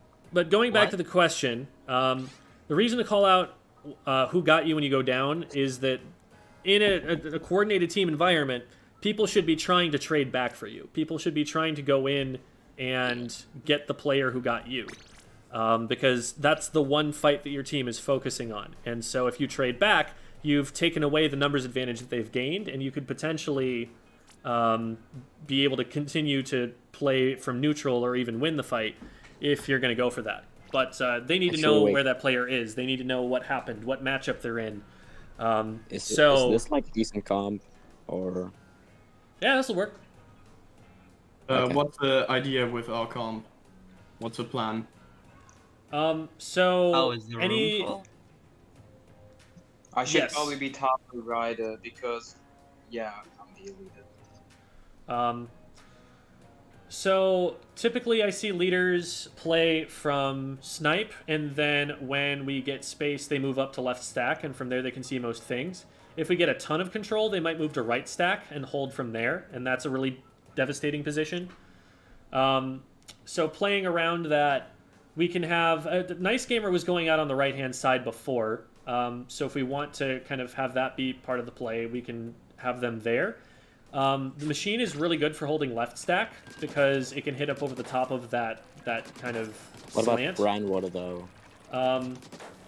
Brine water, I mean, the leader has like one position they're ever going to take until they start moving up. We can have someone dropping out left if we want. If Nice Gamer's trying to play aggressive, then that's something we can try. Maybe you say leader but- instead of e-leader. I keep thinking it's Nice Gamer. Oh. It's just a faster way to say it. Cut the syllables so know. that people can follow along. Yeah. I'd appreciate if any of you sticks around me in Mako mod, because that's a map that I often die in because I'm rushed when trying to play aggressive. Oh yeah, another thing that I have as a flaw when playing with both Gamer and Venom at the same time is that their voices are so similar. I keep mixing them up. I'm sure that'll get fixed this time. Took me 3 sloshes before I actually hit the Alright, Nice Gamer's going in. That's maybe a little on the early side. I'm not sure I can help you with that. Okay, 1-for-1 trade. Blaster at left stack. I'm gonna sit back. There's one around left stack. I might be able to... Okay, I can't. Venom Nice tank, shot, flank nice shot. right, Okay, we flank can, right. Help we me. can start moving up. Yeah, rush is on right, rush is down. Rushing this rapid. We got Out them. right. Let's wipe. Nice. Okay. Okay, I'll go on Nice tower, I'll Gamer, go on I'm gonna tower. hold forward. You guys protect I'm tower. painting for special. I'm probably around. Blaster Prep is ready. on left side. They're rushing me. I have suction bomb on me. Okay. I'm I'm using crap. keeping some of their Blaster is on attention left in their stack. base. You need Got another. We need someone on tower. We've had control for a bit. I'll go on tower. Okay. I'll go on right stack. get that blaster. Nice, dead.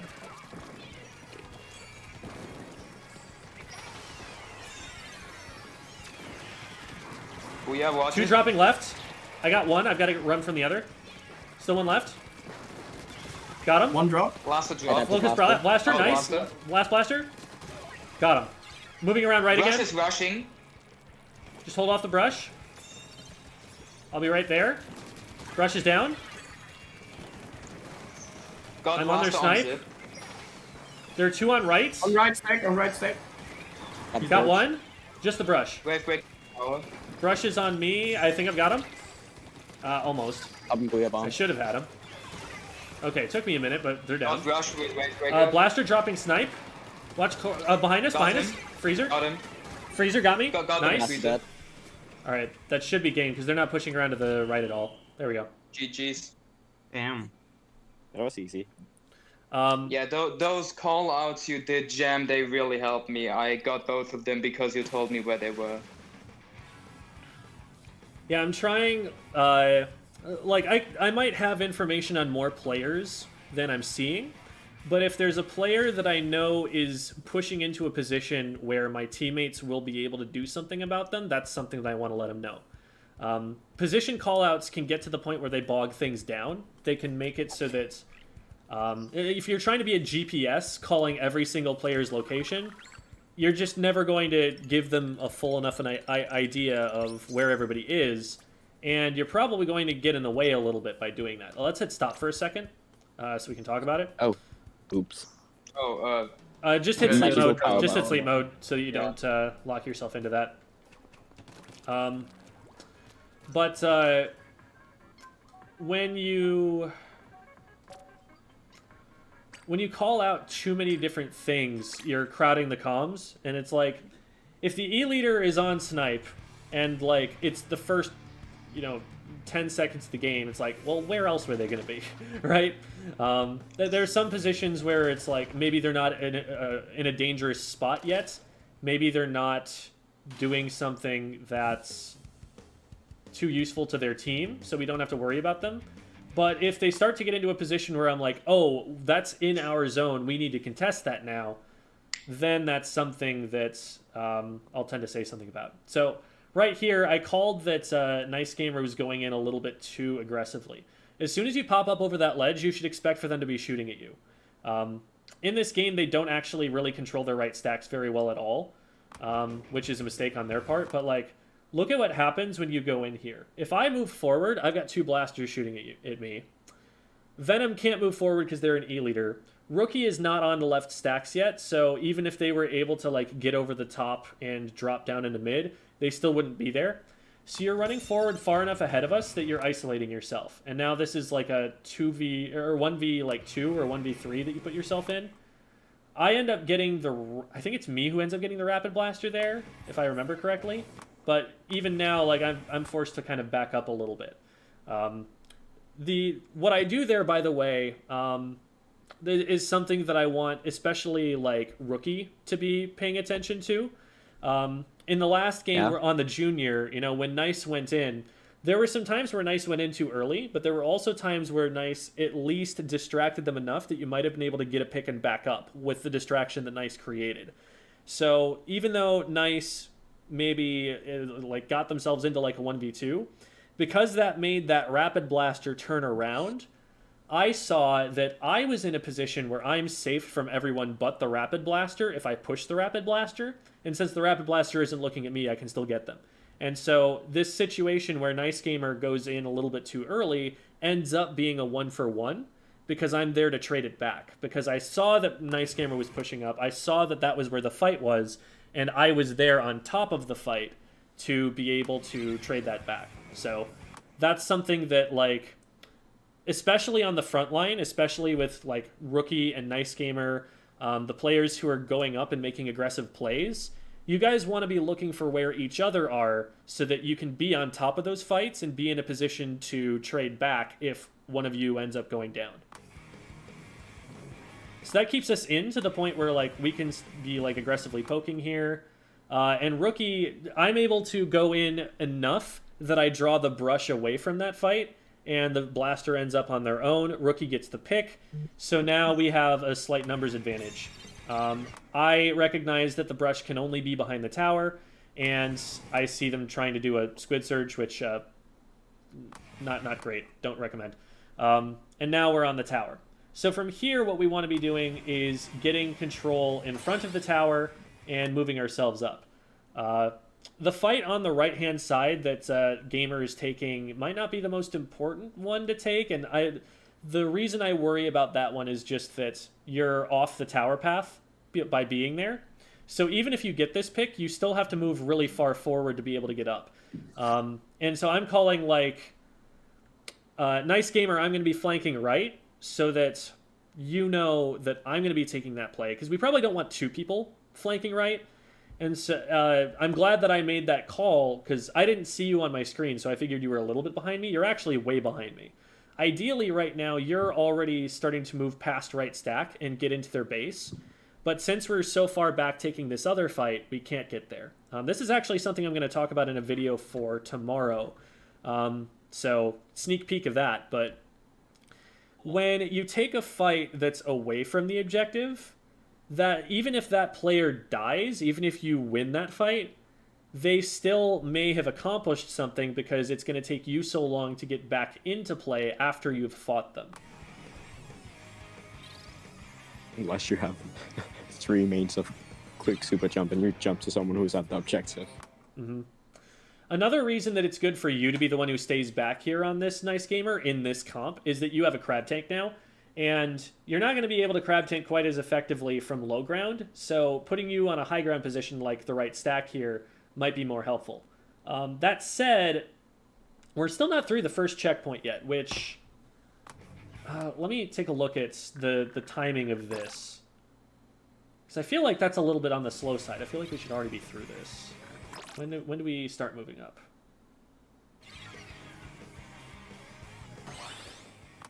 So from here, we should already have someone beelining to get on the tower. Okay, we do. Good. So... The problem was I died at the tower because the most problems I have with callouts are related to me not knowing how to call these positions. So I noticed a rapid blaster flanking me, but I just said they are left flanking, but I didn't know how that location was called, so it probably didn't do much. And I if ended you're up calling dying their left because of flanking, it. that should be enough for your teammates to start rotating, because, like, I would say Rookie is very out of position for this situation. We still have to clear first checkpoint, right?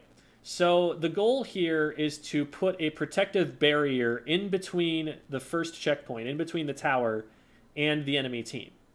Well, if they can just run around all three of us and get to the tower for free, then we're not doing our job of protecting the tower. So this is not Venom's fault for going down. Having one person flank here can definitely disrupt them to the point where we are, my flank, if I'm the only one who's going in there, can stop them from being able to defend at snipe in just a second. But we need at least one other player in between the tower and the enemy spawn right now. So right now, as Rookie, I would definitely be focusing on that first. Especially because I don't think this Booyah Bomb goes onto the tower. Yeah, no. So, Rookie, we talked earlier about, is this a good position for me to be in? And the answer is yes, if that's where the tower is. But this Booyah Bomb, that position that you're in their freezer, is not stopping them from getting to the tower. The blaster is pushing the tower. Now the brush is pushing the tower.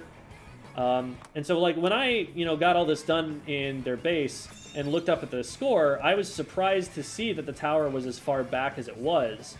Because, like, I got in there and I got 2 picks, and now I'm looking up at the screen right now and I'm seeing, wait, why is the tower still back in mid? That's because we weren't defending the tower at all as we pushed up. So if somebody is flanking, it's really important for the rest of the team to focus on the front side.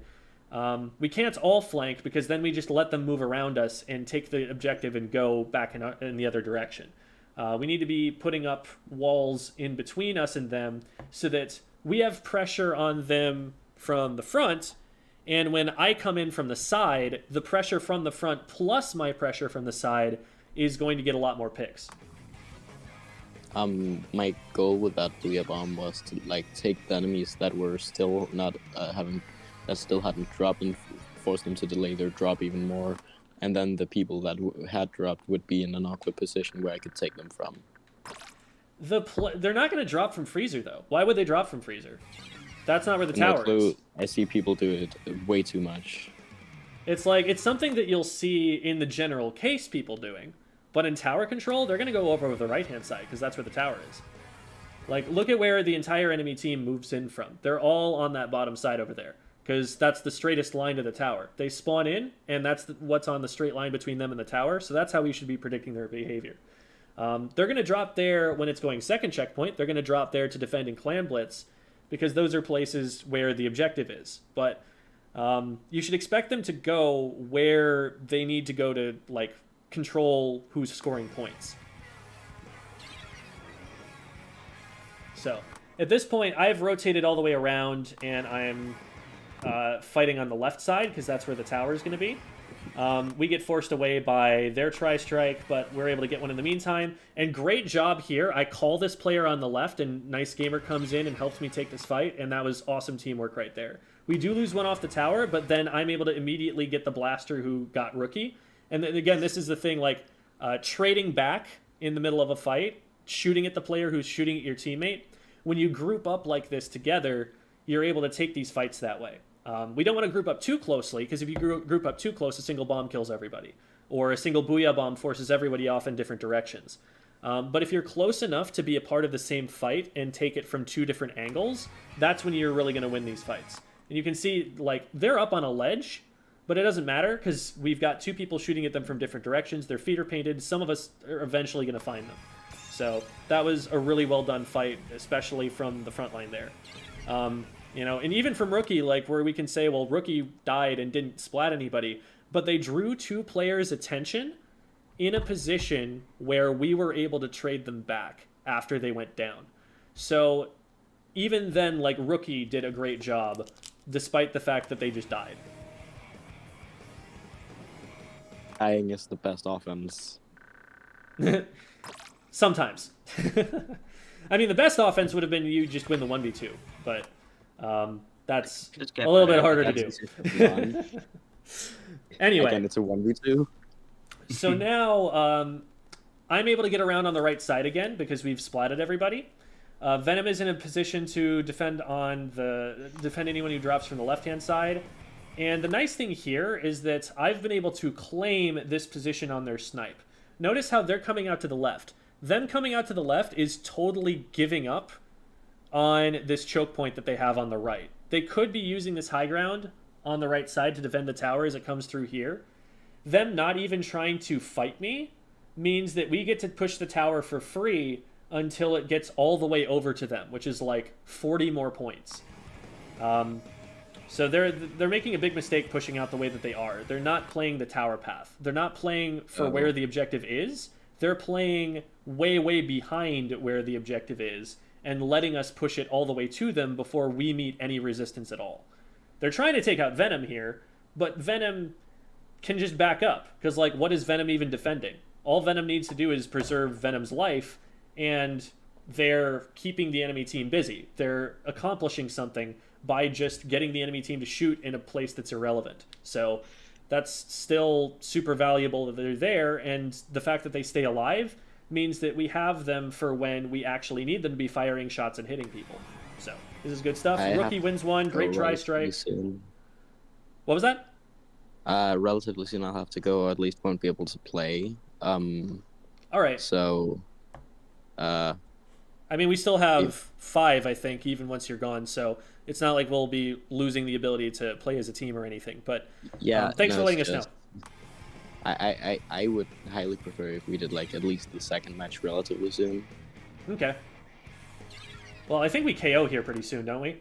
I'm up here. Yeah, you get the booyah bomb. Yeah, off. we immediately KO after that push. They didn't even try to stop. Yeah. So they like, couldn't try to stop. And notice where the Rapid Blaster drops down on the far, far right side. They're so far away from the tower over there that it's going to take them a good 5 seconds before they can ever get there. In fact, we might KO before they can even physically move to that spot. So what we're doing better here is playing around the actual objective. We're playing around where the tower is about to be instead of playing wherever we just randomly decide to roll out from. So let's get one more game in for Rookie's sake.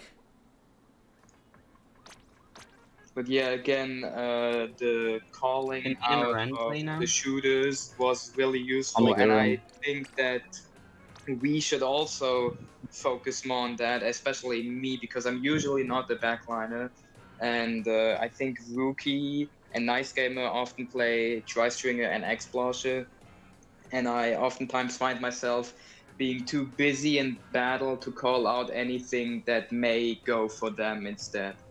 I don't play Explosion, but I do play Tri-Stringer. I play Explosion. Yeah, that's what I meant. You play Tri-Stringer and Nice Gamer plays Explosion. My recommendations for who should be making the shot calls, the frontliners should definitely be very comfortable doing that, because frontliners will have an intuition about which fights are safe for them to take that it's hard to kind of see and get enough information to know from a backliner's perspective. But a backliner will also be able to see from a more like macro scale. They'll be able to see from further back how the fight is developing and where the enemy team might be isolated. So those are good calls to make, like one isolated right, push right, that kind of thing. Venom. I feel like I should be playing Junior for this instead of Machine. And can you sit this one out so Ren can play? Okay.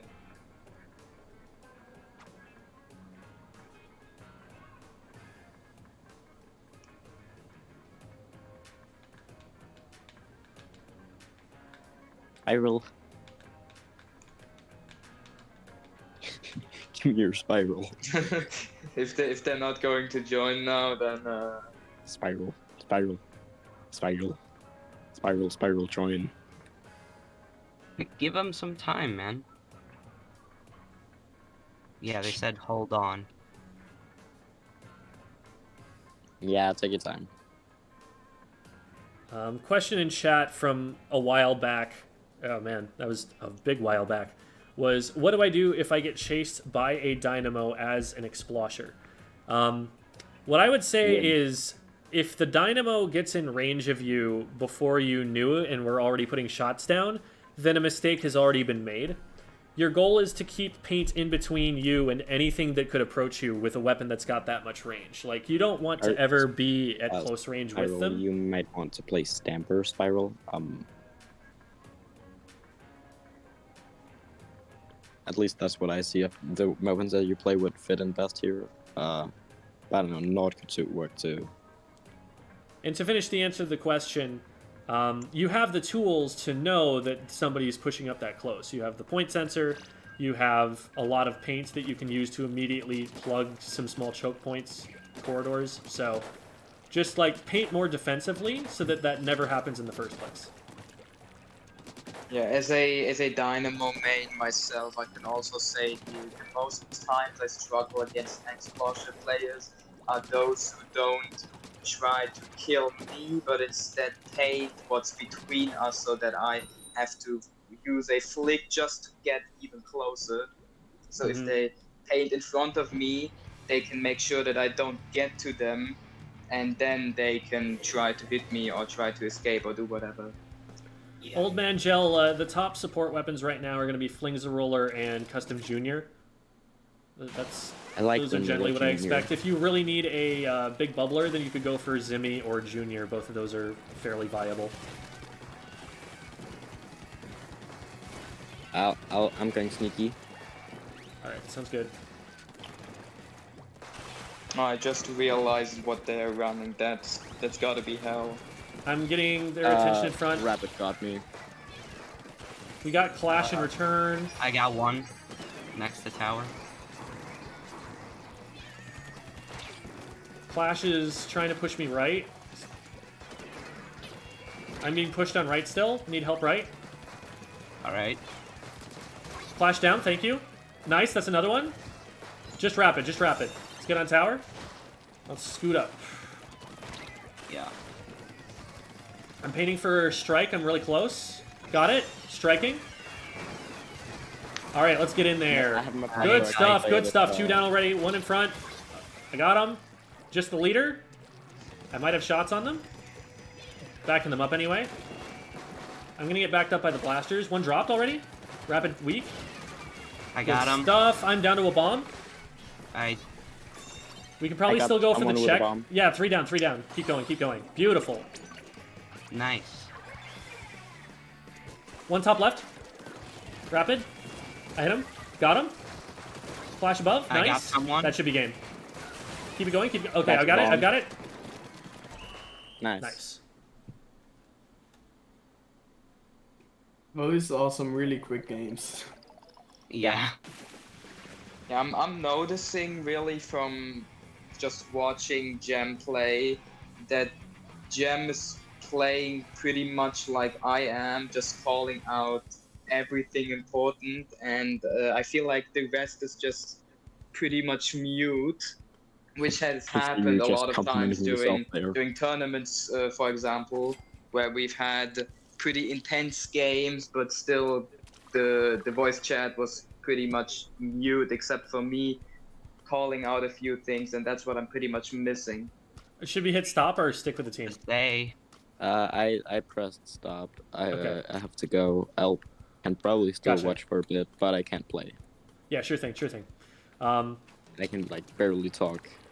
So something that helps a lot with callouts as well that we haven't mentioned is using like verbs. So instead of just like one on right, if we use a verb, if we tell our teammates to do something about them, then that's going to make it so that the teammate is much more likely to help. So like when I said one on right, help right, I immediately got that help on right, and we want to fight in mid because of that. And so creating that imperative, making it so that you're telling your teammate to do something rather than letting them come to the conclusions about what they should do by themselves, that's going to get those two players on the same page because one has an idea and they're telling the other person to share that idea. They can help you that much back on right. Like basically all I did was throw a bomb that didn't actually go over the ledge it was supposed to go, and then paint a bit. There was someone who was pushing into mid at that time and who actually got a player who was trying to help flank me. Like, Oh, I think that was me. there was. yeah. Like, let's go and look at that really quickly so we can see what happened from the overhead. And I like the idea of you throwing a bomb over there, even though you missed it, because you're thinking about that fight over there. You're like, if that bomb does go where you plan for it to go, that is going to help. I don't know how I got 7 kills. I don't think I did that much. Well, you got 7 kills. I guess. So, typically, if someone's gonna flank left, what I usually see them doing is flanking left for like right now from the very beginning, because if they flank left later, the fight might be over by the time they get into position. The problem with a flank in general is that a flank takes a long time, and in order for a flank to be successful, you need your teammates to be applying pressure on one side while you apply the pressure from the other. Otherwise, you just get 1v4'd. So if you go in too late, you're leaving your team at a 3v4 for a pretty long time. They might lose the fight by the time you're in position to help. So we end up being able to make it work here. Rookie goes in for the flank on the right. I get this Clash Blaster, and then I end up backing up into the right sneaky here. It is 2v2, so we're just playing neutral here. I'm not sure how much I like this Tri-Strike. It delays them a little bit, but it doesn't really accomplish as much. I notice here that I'm getting attacked by 2 players at once. There are Clash Blaster shots on me and also leader shots on me. So I know that I have to stall for time, and I call for some help here. Ren throws a burst bomb there and gets that Clash Blaster's attention, and Ren also pushes in from the far left-hand side. And so now when they come in, instead of 3 people like diving me right now, it's just this one Clash Blaster, and Rookie and I are able to win that. So, also good job on Ren to win the other 1v1. Like, that was definitely not guaranteed, except, well, I guess it was because it's Clash Blaster, lol. Ren did a lot of work there to help us win that fight on right and get us forward here. Goodbye. Bye, Rookie. Bye, Rookie. Bye. Bye. So this works really well. And notice how, like, what we're doing is we're keeping them away from the tower. We're, like, I'm flanking right now, but Ren is in the way of this Clash Blaster, and that's why I feel comfortable doing that. If Ren isn't here, and I run behind this Clash Blaster, they just run forward and get to the tower right away. And I'm, like, chasing them, and they get shots on the tower before I get to them. Whereas, if we have Ren in between them and the tower, now they have to stop, and because they have to stop, I can shoot them in the back.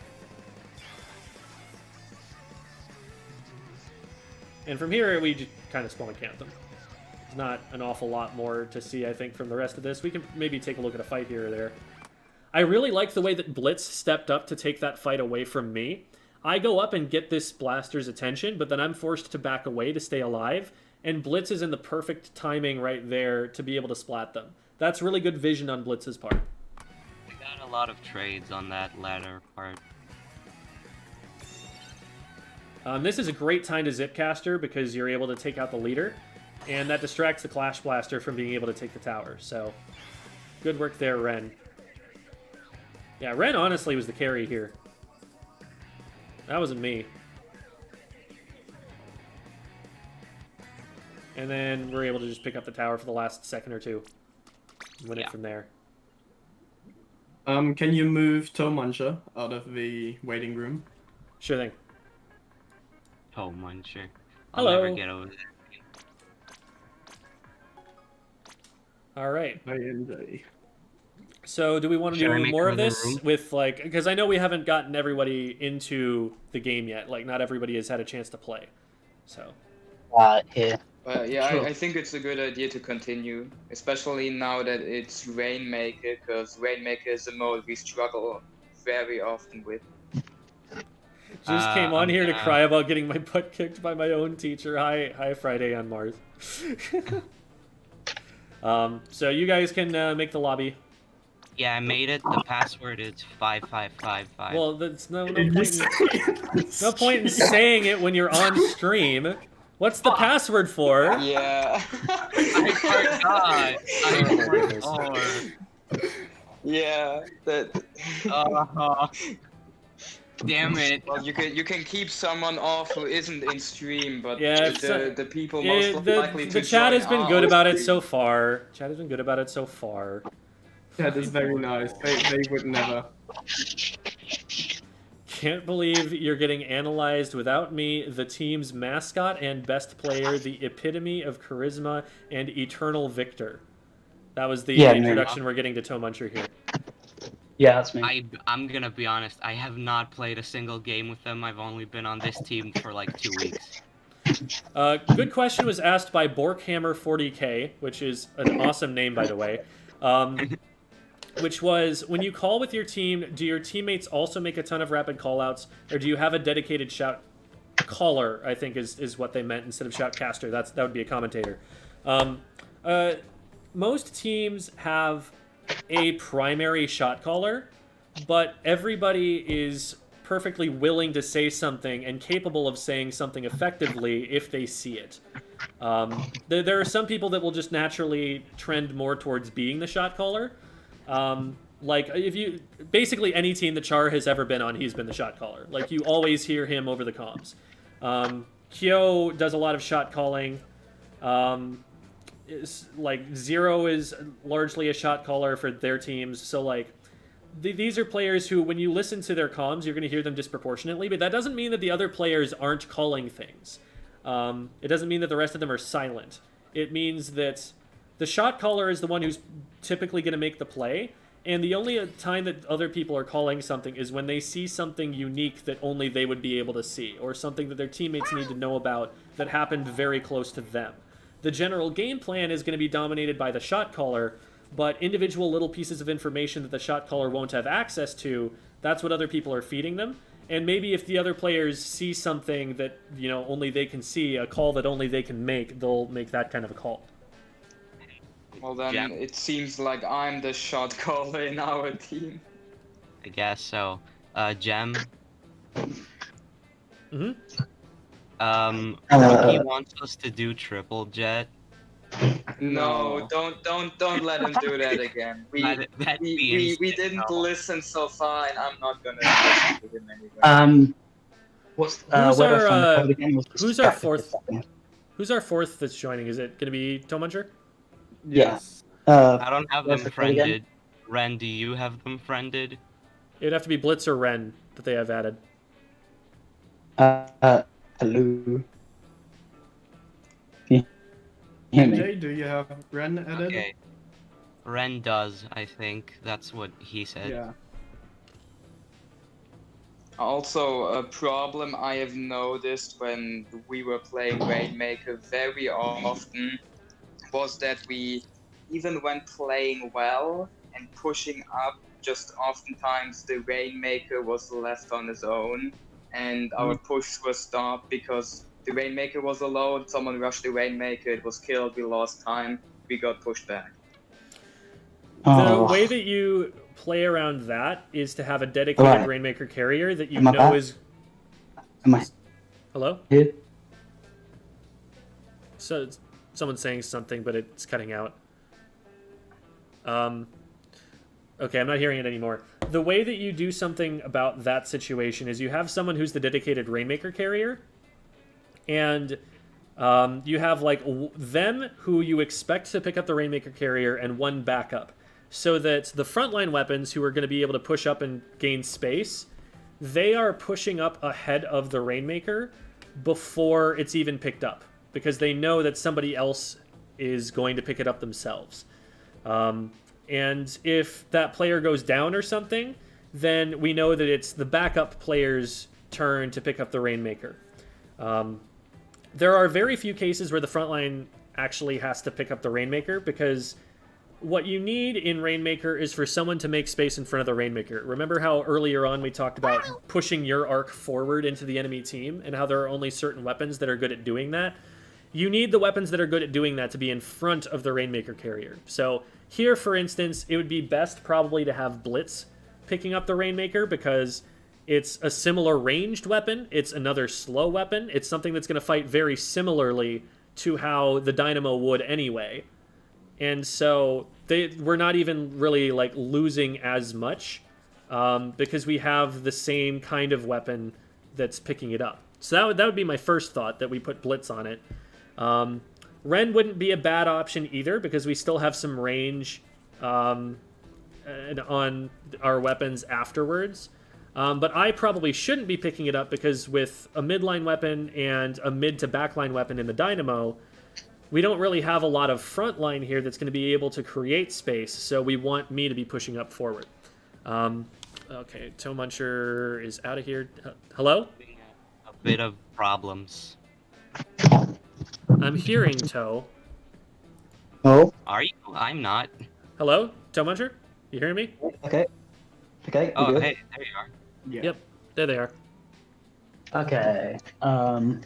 So hop Sounds into our happening. lobby when you can. You can join off of Blitz yeah. or off of Ren. I had a massive We're not connection friended, just so now, we so can't where's join the off. password? It's all fives. We read it on stream, so everybody knows anyway. Yeah. Not I secret. mean, no one has I'm joined so far, so your Yep. viewers seem to be listening. Very nice community. Right, what was the password Very then? nice. Yes. Thank you. What was it again? All fives.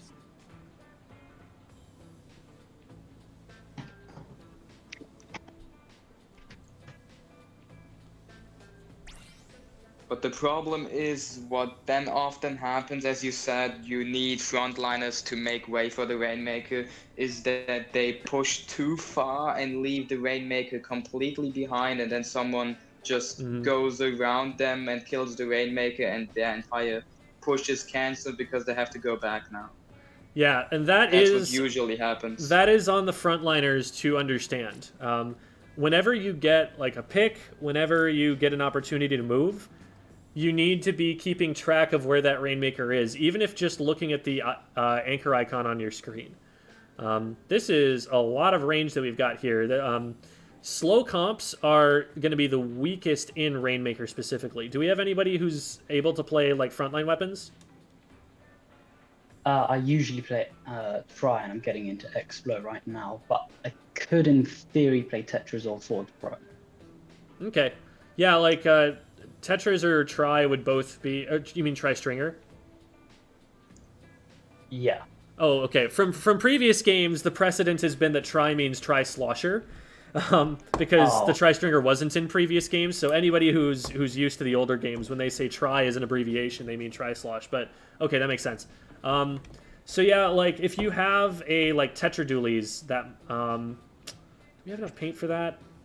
Yeah, we can make that work. We can make that work. Okay. I'll play a bit of paint support for that. But if this is something that you would normally play, this would definitely be a good thing to pull out for this particular comp. So our biggest issue here is going to be paint, and I'm going to try my best to play a little bit of paint support. Because both the Nautilus and the Tetras really like for their team to be painting for them. They're not going to do as much painting themselves, because they're going to be focused on killing things. So that is a potential weakness of the comp that we want to worry about, but I am best equipped to do that with my weapon, so I'll do my best to just get out as much paint as I can and, you know, try strike spam as necessary as a result of it. We're gonna be fine. Yeah, because I'm here. Yeah, okay. That's some confidence. The captain of charisma, the... Wait, is it the same Also, person that we fought Friday last game? Very similar comp, wow. Alright. Except this one's going to be worse for me. Mm. So just watch out for the E-Leader, because they are going to have range on all of us. Leader on their spinner. Don't peek into mid too carelessly. They've grabbed. They're going to go left, probably. All right, good stops. They're coming from top mid on the big spinner. Yeah. We got... Leader is still up there. Got one. Leader's still up there. I'm going to distract the leader, but there's still one back here. Got him. Leader down.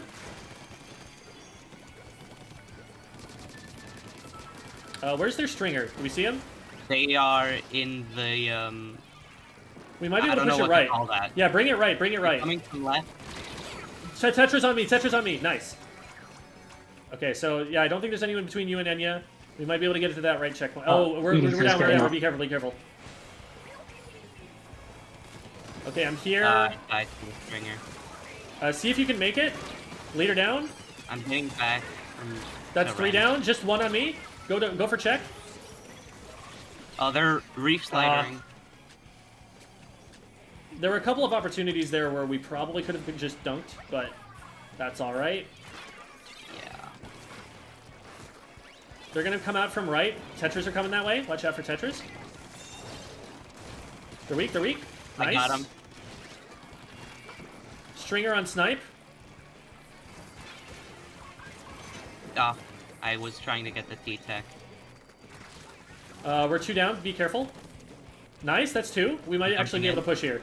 Yeah, jump into me, and then we'll see if we can push. I'm gonna get the dunk. There we go. So back off at this point. We're 3 down. Respawn Punisher? Damn. Yeah, it's very common on a E-leader. Maybe not so much on a T-Tech. That's a little wild. Yeah. Because they're going to punish themselves more often, the vast majority of the time with that. They are hiding behind the thing. Oh, fuck. Yeah, it's just me. I'm going to see if I can sneakishly splat the Rainmaker grabber. Not quite. I did get them, but they got through checkpoint first. Okay, I got You someone. usually call Don't let them pick up. backliners leader, I got or him. who is the leader in the team? L-I-T-E-R, E-leader. It's the name of the weapon. Yeah, that was a problem at the beginning of the stream. Yeah, I thought you meant leader by leader. Yeah, with not a D. I gotcha, I short gotcha. term. Yeah. Okay, that's 2 down. We might be able to go over the left. Where are we? Alright. There's someone on the left. Oh, I got them. I got him. Sorry, I couldn't quite tell where the Rainmaker was going. Yeah, I was trying to I'm go gonna pick up it and up. then go to the left. But, Stringer sorry. on left.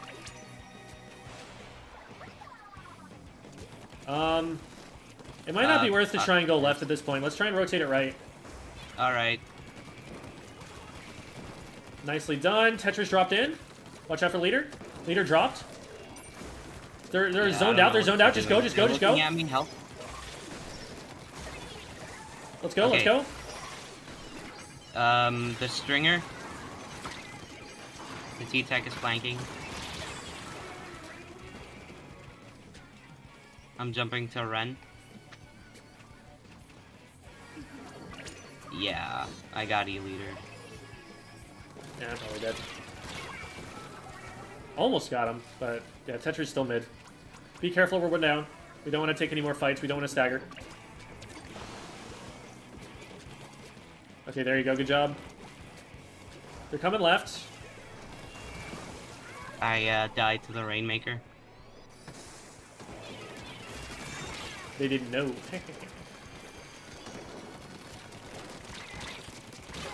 Traded Tetras. I'm down.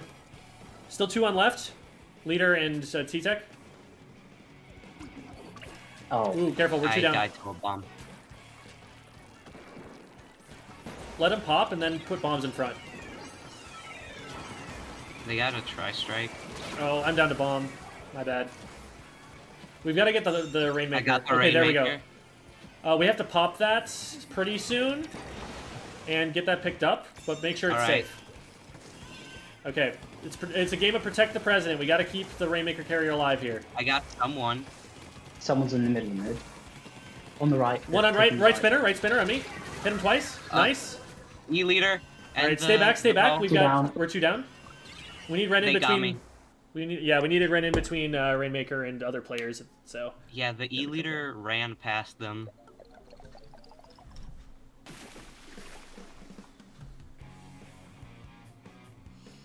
So there were a few situations there that I want to go back and look at where the Rainmaker could probably have just run and gotten behind the enemy team before they could do anything.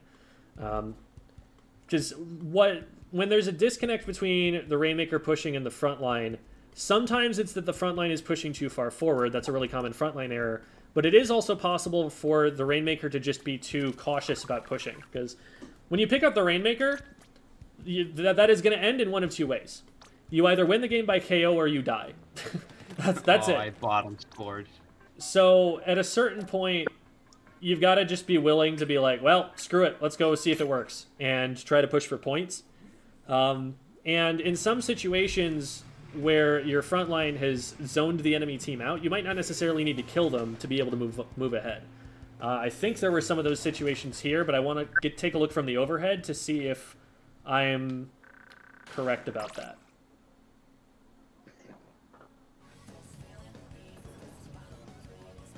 Alright. So we get in and we get 2. And I'm saying we can probably go right. Okay, E-leader just gets a snipe there. That's fine. I think it's a little further ahead.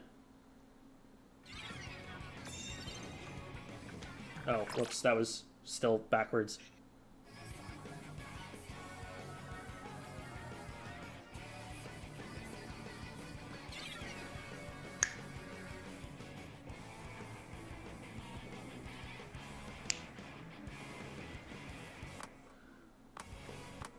So, Ren, when you're picking it up here, it might be a good idea to, like, try and get an angle on the fight that we're taking on the right.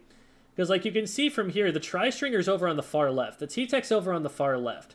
If you rotate right, they're going to be in the same line as the dualies that we were fighting. Like, can you see the grates at the very top of the screen that are called scaffold? If you're sitting right underneath there, everybody on the other team is in a straight line right in front of you, and the E-leader doesn't have an angle. So that's not necessarily a bad position for you to take, even if we haven't cleared the area yet. From back here, you're not able to get your shots on where the fight is happening.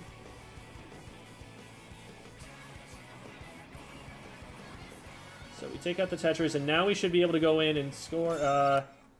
Once we see the track go down for the reef slider, we do have to kind of dodge out of the way. And that was something, you know, I was calling it forward, so I totally understand rushing in and getting splatted by that.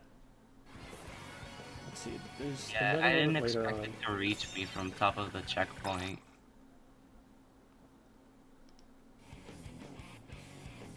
It looked there like it just ran over you, but we'll see. Okay, so we get the pop again. So here we just go in and dunk.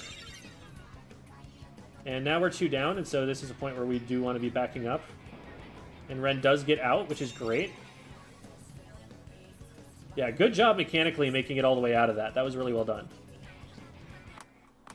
From here, they are pushing left, so we rotate over, and they're completely alone, so they go down immediately. Don't know what they're trying to accomplish there. Tetras get 2, though. Tetras get... Ooh, they get 3. So here, what I should have done was dropped a bomb in front of it instead of just painting. That would have had more stopping power. Oh well. Right now, everyone's goal is paint in front of the Rainmaker. If the E-leader can't pick it up and move forward, we still have lead. So, especially given that it's a 3v1 situation, we want to just collapse on that ASAP.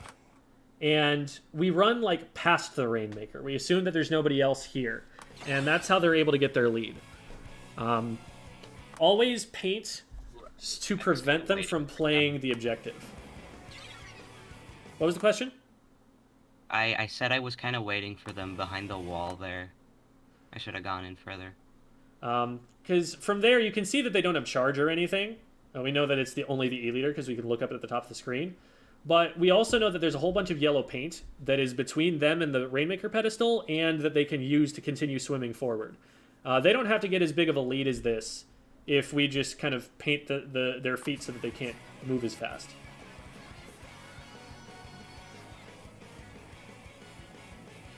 So the enemy team rotates to this side to be able to defend. We get in there and we get several. And here, there were multiple directions we could have moved. We could have gone forward to the left. We could have gone forward to the right. Like, just get over to where we are in court. Because this enemy player who's on the left is the only player who's remaining. And if you're running away from them, then they're not as much of a problem. Especially when Ren is in between.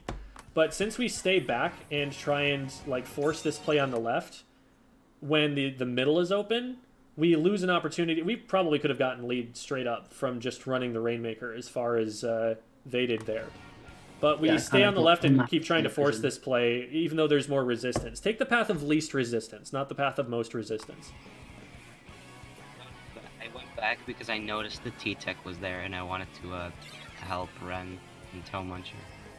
Your job is not to help win fights. Your job is to move the Rainmaker forward. And if you need to help win a fight in order to move the Rainmaker forward, then do so.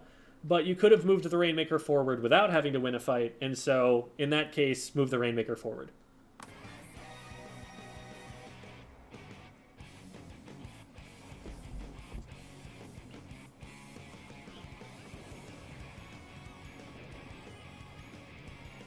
Alright, we get one with a bomb there. So here, this is a position where you could actually just move the Rainmaker, and if you get it past the first pedestal, who's stopping you? There's nobody in the way. We had them all boxed into the corner here, and we had them there for some time. We even got the E-Leader. And then we get the Reef Slider as well. But all we needed to do was keep the Tenatech off, and we didn't end up managing to do that. In that position, it is definitely on Enya to keep that, because we know that there's an enemy player over there. We know that's that's the only threat that there is to the Rainmaker, so we definitely need them to be getting in between the Rainmaker and that player instead of turning tail and running up the ramp. They've got to be our rear guard. We only need one player doing that, because all we need to do is stall that Tenatech. We don't even need to kill it. But we do need that rear guard to be able to keep the Rainmaker going, because I think we definitely get lead on that push, if not for the T-Tech getting in from behind. Right. But I think we also had an opportunity to push even, as the E-Leader was going down. There was an opportunity there where we stalled. A couple of opportunities, potentially. But it's those little decisions that can often determine Rainmaker matches. That's pretty much all I wanted to see there, those two opportunities. We can go and play a couple more yet. All right. So let's share the password in a DM this time. Okay. I mean, as long as your viewers keep on being nice, we don't even need to secretly share code. We'll secretly share the code because that lets me have an excuse to put cats on screen. Right. Right.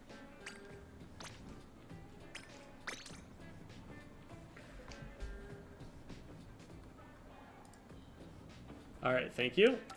Also put the code in the team chat. Yeah, I'm gonna. Yeah, I'm just saying, not that you forget. God. When you play with two people.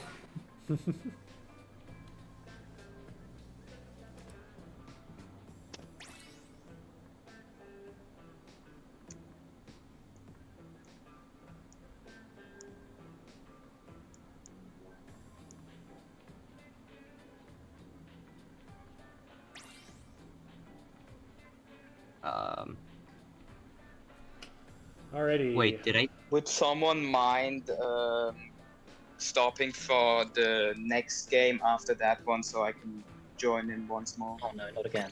I'm not getting a secret one. Oh no. I can stop if someone else has gem added. Yeah, I have. And yeah, I think it's currently just Nice Gamer and Rookie. Blitz. No. Blitz was the other one I had added. So Yeah, Blitz I'll and stop after Nice this Gamer. one then. Well, we've got both a Tensitech and a Splash. Yep, Isn't that's that fine. meta? That's something we're seeing a lot of like top teams running. Also, what is like the best response to double crab? Is it double crab or? I mean, yeah, the obvious answer is double crab, because one of the best answers to a crab is another crab shredding it. Why do you Booyah think the Bomb meta works. has changed? Booyah Bomb works really well for contesting crab. Missiles can threaten crab. Torpedoes can threaten crab. Wavebreaker can threaten crab. Well, yeah, the problem we've had is that we are running into double crab every single tournament, and C Junior alone is never enough to do something about it, and we just end up being killed by crab the entire game. Yep. Welcome to crab meta. If your weapon does not have an answer to crab, then it is a mid-tier at best. Wow, I'm glad I did not take Tetris considering the junior. Quad shooter. I'm not going for pop. I'm going for killing. Someone's on the left. Murder. I mean, we've going seen under. a lot of I'm double down. crab, Nice. E-Tech gal. I got Okay, one. we're one down. We're one down. Be careful. Might be a flank from right trench. They're coming under the grate in mid. We're still Down one to down. Be bomb. careful. All right, careful, careful. Don't engage on fights. We're still 2 down. Make sure to I paint got the torpedoes for guy. Blitz's sake. Okay, they're popping bubble on our ramp. Watch out for bombs behind you, Blitz. Trying to keep you safe here. I'm dying. Stop rain, stop rain. Got rain stopped.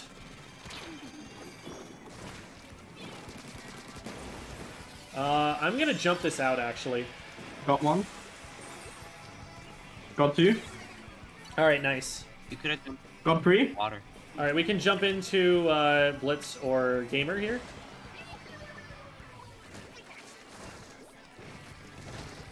Is there one on bottom right? I saw a bunch of paint. All right, some- they're yeah. We're one down. We're one down on top left. They dropped. They're mostly left. Watch out. That jump is not safe. I Yeah. got one. Good trade.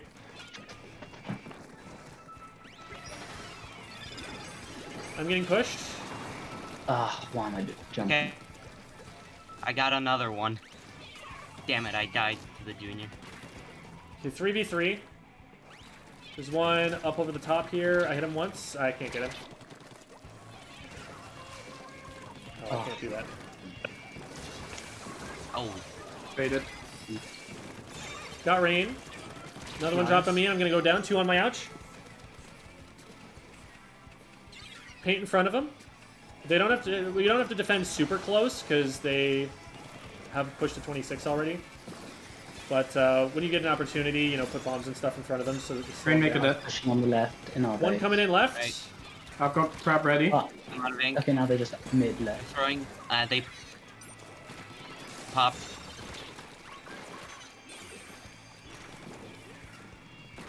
Still one on top of ramp. They got bubble over here. All right, striking. Going in on the guy on right. I There's a traded. suck. All right, Yeah, I'm you might picking it like up. Get it out to the right, maybe, because they're all on a ramp and we don't have control of that. Faded. We still don't have control of top of ramp. They're going to beat us from there if we can't get that back, or we All right. shift it elsewhere. They're just throwing One on me, bombs one on me. at Got me. him. Yeah, like, we need this top ramp area if we're ever going to push out on the left. And if we don't have it, then we need to go someplace else. So either get it out on right or just jump it out. Come here, Toe Muncher, this way. Okay. Oh, one got me, no. our I plat. got My bad. blue bombed. Got two. We're still trying to challenge that top of the ramp area. Like, if we don't have control over it, they will beat us. All right. I got the C Junior traded. Junior's stuck in between. Nice. Rain should go down here. Okay, that's 2 There's down. someone on our ramp still. They're down. Okay, Thanks nice.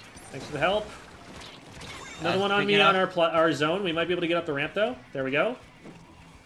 Okay, oh, I almost popped tactical there. Got one. Okay. Okay, I died. get some paint control Jumping. here. Watch out for push across That's an mid. Anza flanking.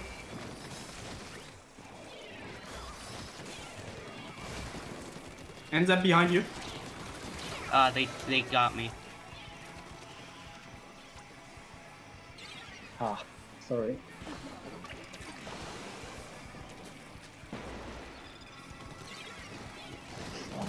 I got someone on ramp.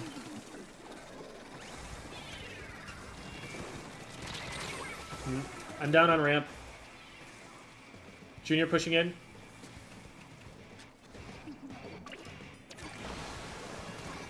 Oh, Okay, nice. Okay, that's wipe. That's wipe. Let's pick up and go. okay, we have to All right. hurry. Yeah, make sure we're not getting flanked. Watch your corners really carefully. Don't go out in front of us. Don't go out in front of us. Okay.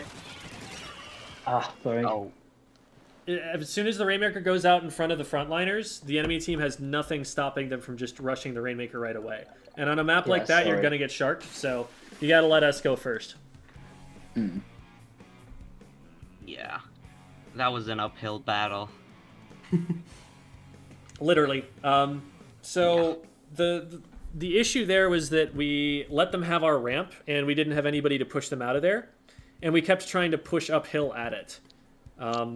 So they always had height advantage. Get them out of there, but I couldn't. Right, and it's like, if we're going to try and push them out of there, we need to all do it together. If we're not going to have the power to push them out of there, which we probably didn't because we had a tri-stringer plus a dynamo there, then let's hit stop for now. Excuse me.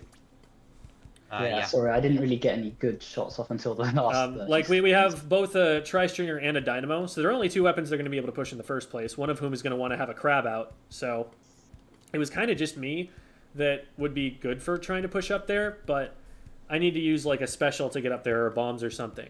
We want to either like move to right street to force them to get off our ramp, or just jump the Rainmaker off the ledge so that they have to back up and go to mid to turn around and get it. And that gives us time to mount up onto our ramp. But once that ramp is gone, like, that's a big choke point that's really valuable for us to use on defense. And losing that means that we lose a lot of control of the map, and we need to retake that back when we can, using specials or whatever it takes to get it. All right. We can get another one started, probably. I don't think there's all that much for us to talk about here. Yeah. But I wasn't sure if you guys wanted to like swap players out or anything like that. Yeah, I'm gonna stop. Yeah, I wanted to join in. For one, Okay, so- perfect. So yeah, it was a good thing that we stopped. I'm making the same I code. feel again. like for myself, that Flounder Heights is by far the map I'm the worst on, because callouts are less valuable here. If you call out something killing you, you're oftentimes going to give misinformation because there's just so many walls and different paths that they can take. So Same password as before, by the way? For example, say Yeah. Thank you. Carbon Roller got me on Trench. They are going... Oh no, I don't know where they're going. And that oftentimes leads to me not being helpful.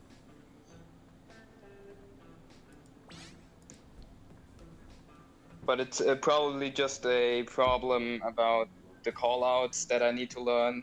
I got a map of the Flounder Height callouts and the locations, but it's just really hard to memorize all of that. It's a big map. Yeah, it's not even about the map, it's about the thousands of walls that it has. Yeah. Jesus Christ, Gem, your recording is having a stroke. Where's the code exactly again? I put it in the team server. Yeah, but I don't see it. I only see a GIF of, you know. Then scroll up. It's above those two GIFs. Come on. It's just okay. It's that number. Yeah, I see the number above the two GIFs, but I just thought you didn't send it at all. We'll just, you know, post the GIF that many thousand times. and then Yeah, it's You'll know. important. I mean, I've gotten used to the gifs in the general chat, but yeah. Okay. Oh yeah, I wanted to ask something about bombs. Mhm. I see people saying that like you should like you know, how do I say this? When you throw a bomb at the ground and it goes as far as when you throw it normally. Splat bombs specifically, yes. Yeah, rolling it. Yeah, that. I keep trying to do that, but it doesn't go that far. It does go not as far as if you were to throw it, I believe. Let me just move sideways here. That's... I think it might go about the same distance. It's like a little bit less. Yeah, Not but quite as far. whenever I do it, it goes like half the distance of that. I don't know what I'm doing wrong. It's just about the angle. Like, literally the only thing that you can control about a bomb throw is what angle you throw it at. So just get in the lobby and mess around with it until you're getting the bombs to roll the distance you want them to. Because you do have a lot of control over how far they go. The further down you aim, the less distance you're going to get. And the further forward you aim, the more distance. So you can kind of place them exactly where you want them, which is really cool. But it'll just take some practice. Yeah, I guess. Yeah, let me ready up.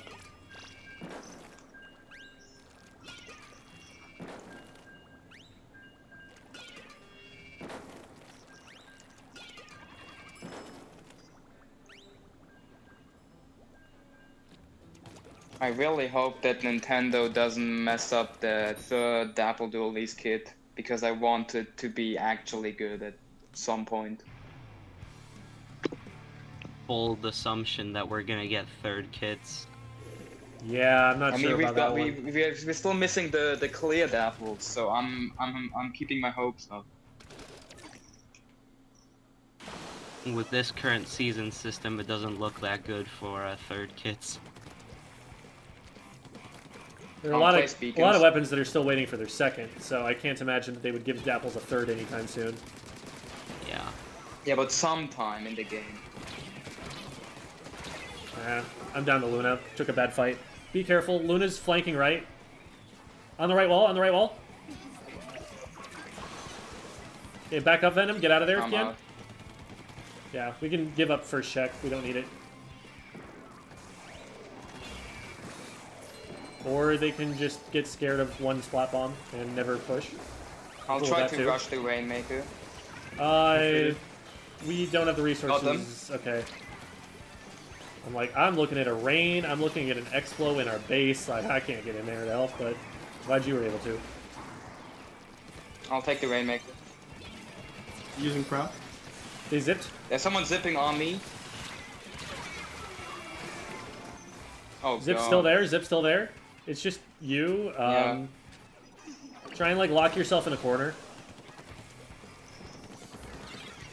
Yeah, There you go. That's pretty good. It's gonna be hard for them to push in and take control of that. I use tri-strike. Yeah, exactly. That's what I tried to do. We have a Luna on ouch. Oh god, I got killed by Splat Bomb. Luna is next to the checkpoint. They're gonna get the check. Yeah. Not much I can do to stop that, but I can get one. Brush got me on our zone. I'll try to place some beacons. Try to bomb. One below mattress. Stop him at ramp. Stop him at ramp. Nice. Mattress? Mattress is a call out here. That's kind of weird. There's a mattress in our base. I'll take Rain. Oh, there is? I didn't notice that. Careful, careful. Let's go up the back wall here. Okay. Yeah, we're gonna be safe going there. For at least the time being. Watch out for the Explo. Explo's on their zone. Oh my god, I missed. Try the Luna. I'll stay on mid for a while. Okay, got the... There's one down. We've got some space. Might be able to start moving towards check. I'll go check. Focus right check. Right check I is got killed almost right always before I got safer. checked. That's actually better because the we can Luna go right. was Go right, go right, go shocking. right, go right, go right. Grab it, go right. I'm jumping in. Yeah. I'll See how try much to more get to cover you had explode, on the but way yeah. over? Right side is almost always best. Yeah. I fed. Brush is in front. Okay, you can go for pop, I'll help you. Their Explo is down. We do have numbers now. Watch out for splat bombs. I'm dead. I have a beacon, you can jump to that. And dead a bomb. I'm in the wall. Rushed. Back up Rush if you low, need got to. them. Explo on me, they got me. Got Rainmaker. I'll jump to... Nice game. Brush on me. Brush dead. I'm down. Got crab ready.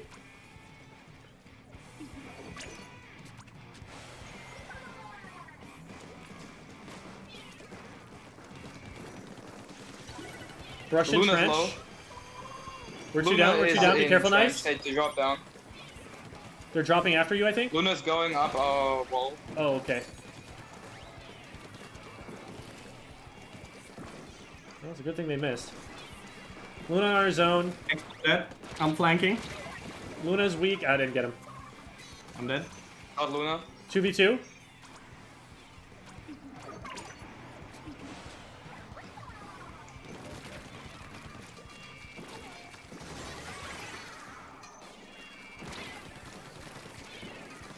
Yeah, explodes on mid.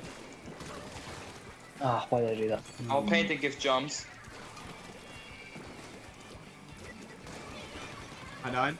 We have to take rain. We have 20 seconds. We can take our time. It's in mid, so it won't reset. Rush low, they're in Try trench. They're strike. going up the We're wall. 3 down. You need to pick that up. Try to go back. Oh well. I have beacon there. Yeah, that was Yeah. a losing battle at that point. So left checkpoint, pretty much literally never go for it. It looks like it's like tantalizing and easy to get to, but you're gonna get shot at the whole time that you're dropping down. Whereas if you go right, you've got cover almost the entire way towards that right checkpoint. It's just that little gap between the Rainmaker pedestal and the wall that you have to worry about. If we had grabbed it and gone right, we would have had that checkpoint a lot earlier and not given them as much time to get back on defense. And we easily probably could have won off of that push that we had. So that's something to know about that particular map. Right side doesn't give up high ground and also gives you more cover anyway. Right. We should drop for now. I changed weapon and I don't know if we can continue. All right. But yeah, I didn't know that. I usually always went for the left checkpoint because, as you said, it looks so easy and fast to get to. But yeah, I'll keep that in mind. Solo queue. Yeah, exactly. It works in solo queue. Because like what you're really trying to get is not the checkpoint. You're trying to get a good push after the checkpoint. And you can really maintain that push well if you go right. But first checkpoint's pretty easy. Like, you usually expect that a team is going to get that at some point. So, if you have a worse push after that checkpoint, you usually want to go for the other one. Okay. As a Splatoon 3 newbie, playing Rainmaker without checkpoints sounds like hell. It was a game mode where you could definitely lose in, like, 25 seconds. Yeah. I have a question. When do I know that it's a good time to pop my crab tank? Because I always use it really bad and get no value out of it.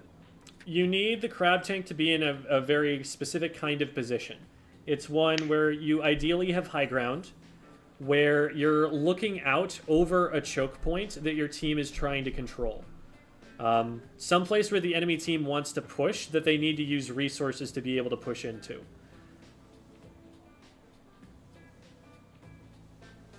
Is someone making the lobby? Oh, there it is. Okay. Yeah, it's really taking long to make the lobby. There we go. Without a code? Yeah, I forgot to put.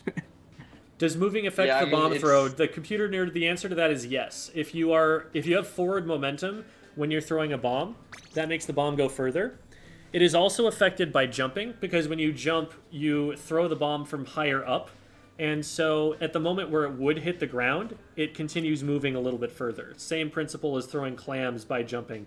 You throw them faster, or not faster. You throw them further because you jump, and so sometimes you can reach the basket better that way.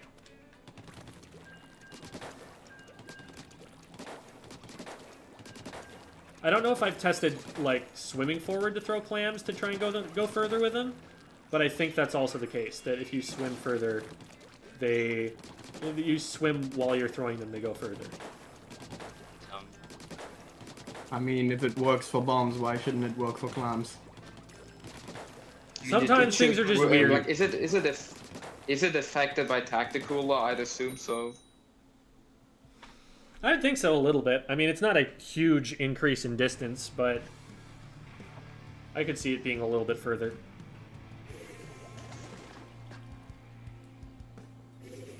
Okay, should we go for pop?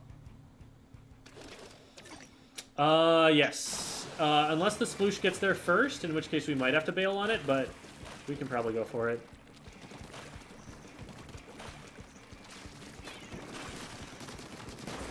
Yep, good job. Okay. One dropping right Drop trench. down. Nice. Down. They grabbed it. Heavy dead. Okay, Okay, got that's them. 3 down. Let's rush down this. I'll Nice, get nice. it. That's You white. Somebody go get it. I'm gonna push up. And we'll get Okay, it I'll over charge on the right. caster. Got one. Okay, right. I'm zipping.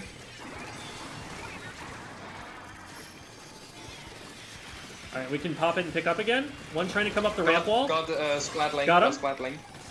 Alright, let's go, let's go, let's go. There you Don't go, try. beautiful. Okay, never mind. It's over. There you go, that was better.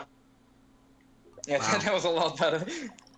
Helps when the sploosh is just gonna run straight at you every time. Really does.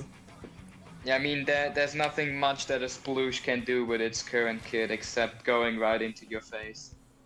Well, what they should be doing is flanking and coming up right behind you, because they can move fast and get there. And then maybe pop a hammer or something. But they were What just kind I've of running in the seen front door so I most- could see them. Yeah, but what I've seen most very good splash or sploosh players do is Can you stop? go so far into your base that they are forcing you, like a Tetra or a Stamper, they're forcing you to focus them and not the objective. And that's what they usually did Yep. in those games where I lost to a splash that had like 5 stars and a golden Stamper badge. Like, that's what they usually did, just distract the entire game. Yep. They are skirmishers. They use their mobility. Most of them To make weren't sure even that they going did. for kills. They were just like trying to distract you without even trying to kill you. Just being a distraction alone, and then having like a 0.5 death ratio for KD. Wait a But minute, I think it I played works. against those guys before. I think we should go for pop here. Yeah, probably. This will be the They last seem one to we're be able good. to They do. have 5 stars on Undercover Brawler. That's got 2 two down, with that's 2 pop. down. Rush forward, rush forward. Jet is low. Nice. Got Jet. Squiffer's the one around the corner here. Watch out for them. Got them. Squiffer got me there. I'll jump to Angel. T-Tech weak. Traded. Still one in front. Machine is furthest forward. I'll get pop. I'll charge Zip. Okay, that's Got, 1 for Squiffer. 1. Booyah Have a incoming. booyah. Yeah, watch your Booyah. Someone take the Rainmaker before it expires. Okay, I'll do it. Okay, I'll try to get as many points as possible. Yeah, go, go, go, because they're just backing. They can't stop. Nice, nice, nice. Okay, yeah. I'm just gonna stay around here and get some picks if I can. That's 1. I'll jump to Angel again. Should we go for the Rainmaker? Yes. Not immediately, but once we get a pick or two. I'm down on left. Maybe we can go for it now? You want watch for Squiffer? We got pop, we got pop. Go for it, go for it. Oh, nice, nice. We got another point. That's worth, that's worth. Zip. I'm using zip, I'm using zip. Alright. Using crab. I'm not sure that I can stop the Rainmaker from popping. Low, I'm getting shot. Low. Thank you. Behind us, machine. Oh, shoot, I didn't mean to grab it. My bad. I'll jump to Anja. Alright, it's behind the Rainmaker now, the us. pedestal now. Yeah, Squiffer got me. They fell down, so they're gonna have to come up the ledge again.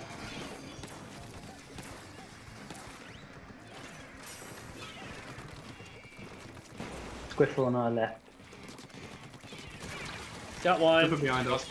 I'm down to this machine in front. Take a Rainmaker, Anja, take a Rainmaker. Machine has Booyah. Machine low, machine very low. Machine is retreating to checkpoint. He took that. Or to finish. Jet's behind us for some reason. Okay. Nice. Traded. Squiffer got me. Squiffer's going up trench wall. Squiffer down. They died. I'll paint for special. Sorry, I couldn't save it. Got the T-Tech though.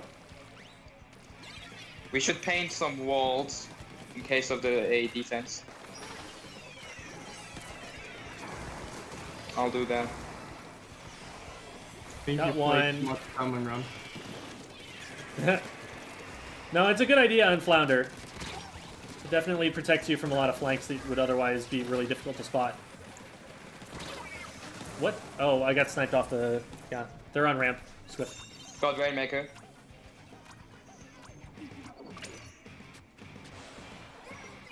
I'll get pop. Ooh, that was... T-Tech. I'll hold the Rainmaker here. I'm down to Squiff. It's just you. It's just you. Got Squiffer. Careful that you don't get collapsed on now. There's someone Should be collapsing on you. T-Tech low, T-Tech low, T-Tech low. T-Tech dropped our street. Right. They're striking. We don't have to worry too much. Nice. Being back in mid. Oh, bucket on our right. Bucket dropped, bucket dropped. They Got him. drop, I Nice. got them. They took the Rainmaker. Got one. Got them low. Just rain, just rain. Nice. I'm gonna push up. I'll jump to Anja again. I'm taking it. Anja, wait for me. I'll get in front of you. Watch out, yeah, squad one behind you. Squiff on ramp. They're weak.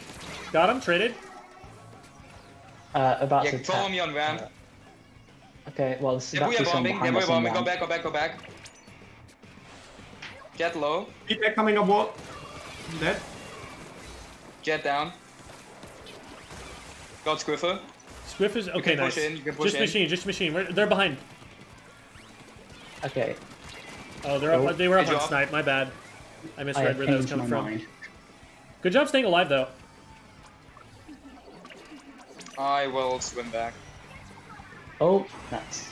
Well, I'm dead. Oh, here's my death. Okay, just play safe. You just Play have safe. to 15 hold it seconds. now. Don't die. Don't die. Protect your life. Squiffer got me. Shit. They're low. I got burst bomb directed on them. We don't have to go in. Don't have to go in. You were alone. Sorry. Yeah, just play safe for now. We just have to stop them from getting to 5. We can throw bombs in front of them. We can take our on time. left side. Bucket is shocking. They're booyah bombing now. Kill the Rainmaker. Oh no! It's down. It's fine. It's fine. Even with all those specials, they still couldn't get that far as long as we just played safe and stayed in front of them. So we panicked a little bit at the end there. Like, do not just hold forward into a 1v4 to get the Rainmaker, because that's pretty low percentage. You can just sit back, regroup with your team.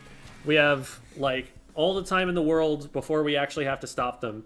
We don't even have to contest the high ground at that point because we've got so much of a lead. We can just sit on the bottom level and make them come to us and make them use their specials just to get down I the underestimated the Squiffer and I swam up the wall to try and kill them and they sniped me while I was squid surging. All right. Well, that is all the time we are going to have. I do have another lesson that is right after you guys, so we're going to call it there. Oh God, for you. So thank you guys for reserving the session. I hope that you got something out of it. Biggest things that I would focus on Definitely. are making sure to keep practices disciplined, so that you've got your serious practice versus your casual practice, and you're not mixing the two, because that is going to lead to those kinds of habits forming in tournament as well. That you are using callouts to call a fight and getting everyone on that fight instead of splitting up and taking separate fights on different parts of the map.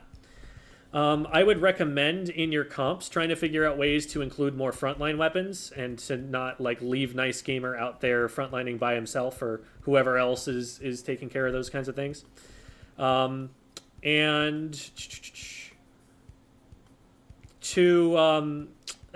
have a lot of videos up about how to play the different objectives. I would also recommend watching FLC's video on the fundamentals of the different game modes, because I think that some of our understanding of how to play those game modes isn't informed by that analysis. So that would be something that would be good homework for you guys to go and watch at some point in time. They're long videos, but they're worth it, because they are the textbook of competitive Splatoon right there. The FLC taught us how to play this game through those videos. So definitely go and check those out.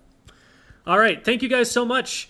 We're gonna give you guys the boot out of the call here, because we're gonna bring Banky in, because it is Banky's turn for his lesson. I just have one last question. Go for it. When are you gonna take a break? Because you've been talking for 4 hours now. I kind of feel sorry for you. I was probably gonna take a break in between the lessons here real quick, and I'll probably get food right after the last lesson's done. I'll be good. Oh, well then, good luck, and thanks for coaching us.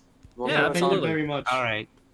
It was really fun, and I think we all got something from it. Thank you. Yeah. Awesome. Thank you. You guys have a good great one. day. Bye. Yep. Bye.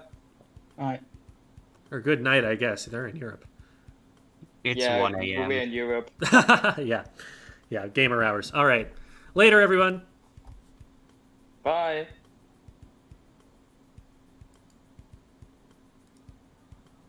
Okay.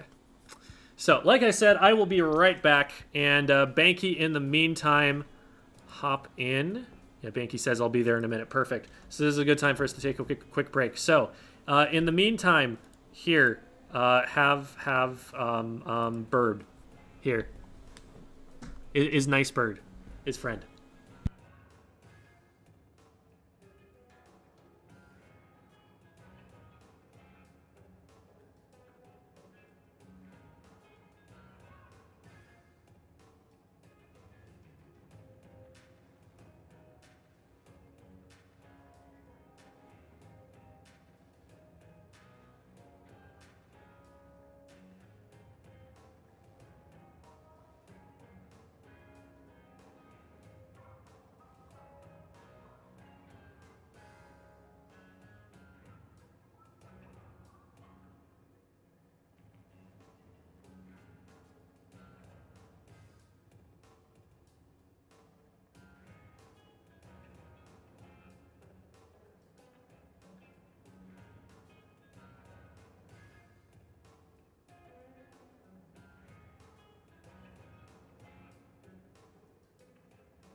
Okay.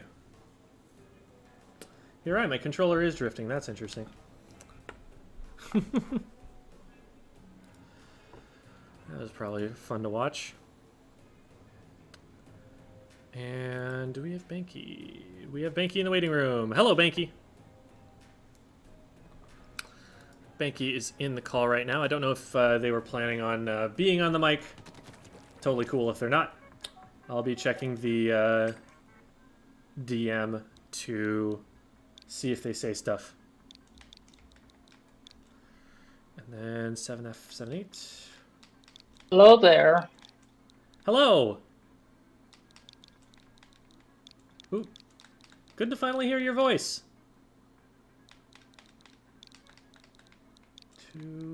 2CE. Okay.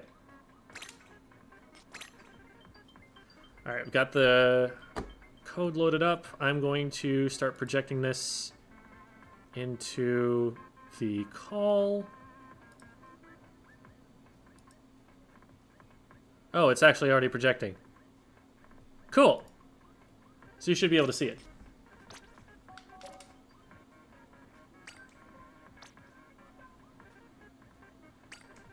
Alright. Clam Blitz Eel Tail. Everybody's favorite. I definitely like clams, I think, better than most other modes on this map. But it is still Eel Tail. Okay, is this solo queue?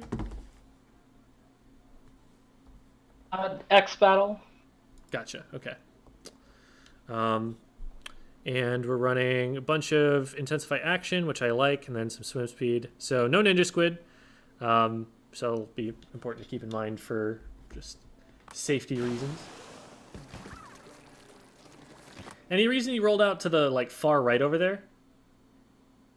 I wasn't exactly paying attention when the match was starting, so I had the controller at an awkward angle.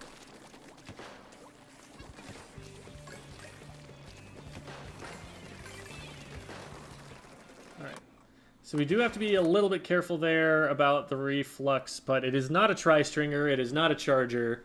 I don't actually know whether you outrange that or not, now that I think about it. I don't, hold on, I'm gonna go check what reflux range is, because I couldn't tell you off the top of my head.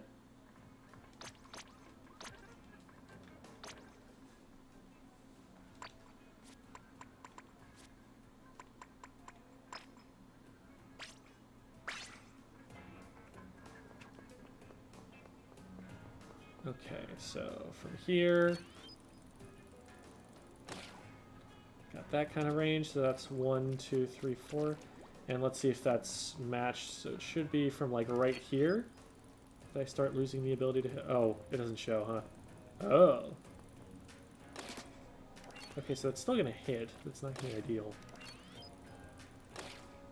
Wow, okay, its painting range is way better than its combat range. So it's like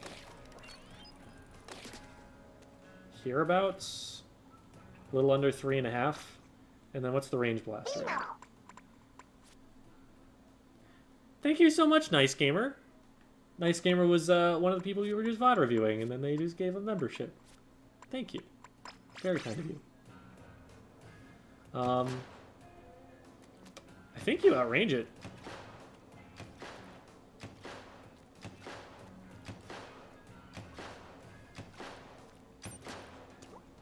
So from right, it's actually almost exactly the same. I think you outrange it by the tiniest bit, but you don't have to be super scared of it, it looks like. Okay, you actually have like exactly the same range. That's crazy. Okay. And thank you again for the welcome to excellent Squid Friend. I love how it says welcome to that, like as if that means something. But thank you so much. I really appreciate that. And now you've got your extra emotes.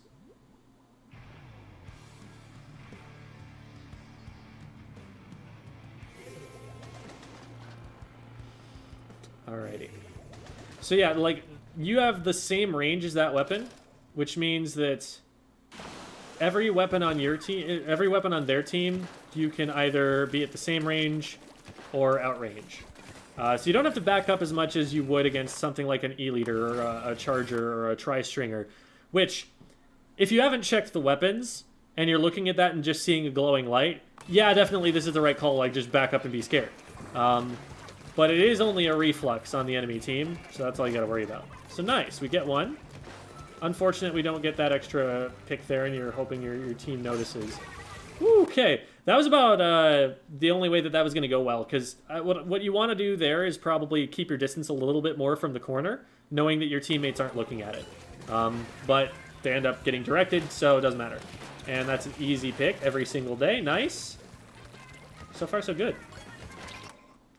I don't like you pushing out into the open like this. Rather than trying to just get enough clams to score, what we want to try doing is clearing them out. And you do have a really good fight against them from this position. So let's take a quick pause here after we get this player and look at what we could do here. So we know, just from what we've seen right now, that there is someone dropping down from spawn. So we know that there's somebody right here.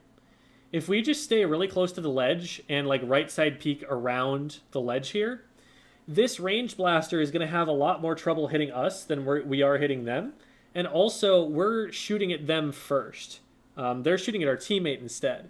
So we probably hit the range blaster and get rid of them, and then the player who's coming in behind them could easily end up getting hit by the same damage we're using on them. Like, this is a strong fight for us to take if we hug the ledge there. But since we go out into the open now and we focus a little bit too much on getting clams, we're going to go down to that and we're going to lose our opening.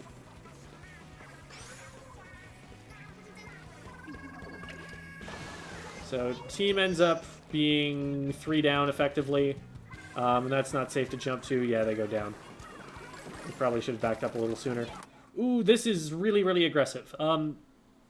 So what I'm noticing is we're doing a lot of like running forward at them in situations where it's not safe to like peek around a corner, where we're not painting defensively. So we're not keeping ourselves at the range where it's ideal for our main weapon. Because remember, we can use our range on every single one of these weapons on the enemy team, and letting them get into range of us before we're like shooting to cover a corner or anything is going to make it so that we get closed on in situations where we don't need to.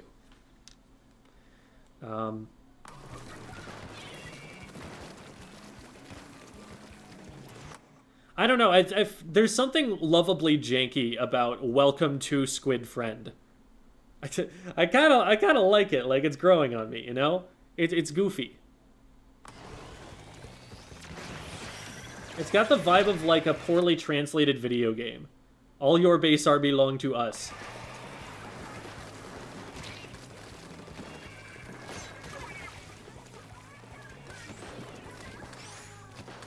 I don't know, though. I do have a reputation as an English teacher to uphold. Maybe that's not okay. We'll have to see. Anyway, let's talk about this fight.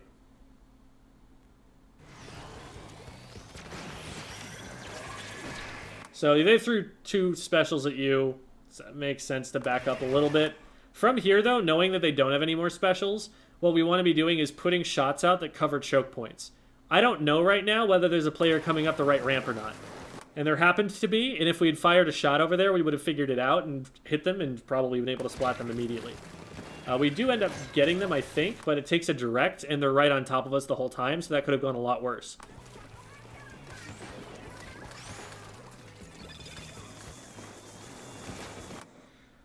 We're again pushing really far forward, and like I think the weapon that was with us there should probably have been pushing up in front of us. It feels like you're playing this like a V-Blaster. It feels like you're playing this like it's a frontline weapon, where your goal is to get up as far forward as possible, but that's going to put you into a lot of positions where like you're contesting enemy paint, which your weapon isn't great at doing because it doesn't paint very well, where you're letting shorter ranged weapons get into range. Like, a lot of these plays are pretty dangerous, and they're going to end up getting punished a lot more often than not. Like here, for example, what you want to do from this position is fire a shot so that it shoots over the ledge to make sure that that area is clear so someone doesn't pop up and get this angle on us. We're not checking our corners, we're not painting defensively. We're rushing towards enemy ink before we know that it's safe, before we know that there's nobody there.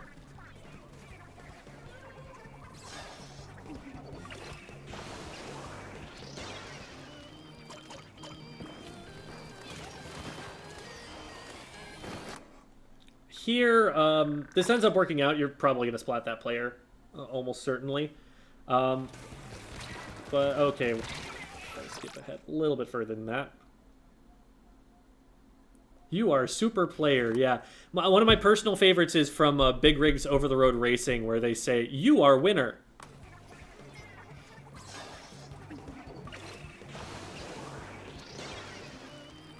Okay, so right here, we see that there's a player who's right in front of the basket, and they're moving to the left. Your teammate is shooting at them from the right. If you go around to the right, what they could just do is keep flanking left, and now nobody's stopping them. Whereas if you shoot over on the left-hand side, your teammate is shooting the right, you'd be shooting the left, you'd corner that player. Now, they end up cornering themselves, because they're a reflex. What on earth are they doing there?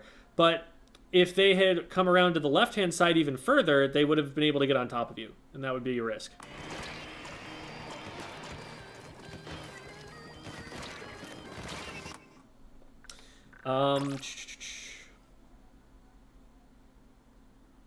So it looks like we guessed wrong a couple of times. I want to slow this down and look at each shot. So that one is understandable, but now if you fire to the left and just, you want to aim it like just to this player's right, just to the range blaster's right, because then the burst is going to cover the area that they're on, and if they try to move back this way, they're just going to get stopped by your color ink, so you don't have to worry about going too much further. So that was the right place to fire it, but you didn't fire right away. It took too long, and so at that point they had a chance to move, and now the aerospray is going to finish it off. Okay. So what we were seeing there was just, rather than like making a prediction about where they're going to go, we're reacting, and the problem with that is with a weapon with as slow a fire rate as you have, they're going to have moved from where you're looking at by the time you start firing the weapon. What can help is keeping your aim on them as the shot is coming out and continuing to keep that aim on for as long as possible. Because all you really needed was the indirect damage. So even if they move outside of direct range, you'd still probably hit them. But at a certain point there, it's probably better to just switch into trying to predict which direction they're going to go. This, again, lack of defensive painting. They have a whole bunch of yellow paint underneath you, and you're dropping off a ledge into enemy ink, basically, when we haven't seen that these players have left. Like, you see how much paint they got up here, and we saw that the blaster was coming up. Did we see the blaster leave? Did the blaster have a reason to leave? From that kill cam, we can know that they're still here. Now, it might be that you had the map up the entire time, and so maybe then we didn't see it. So that's possible, I guess. But we did at least see that there was all that paint that went down, and we saw that there was no teammate who was going to force them to be out of that position, so we should assume that there's still someone there.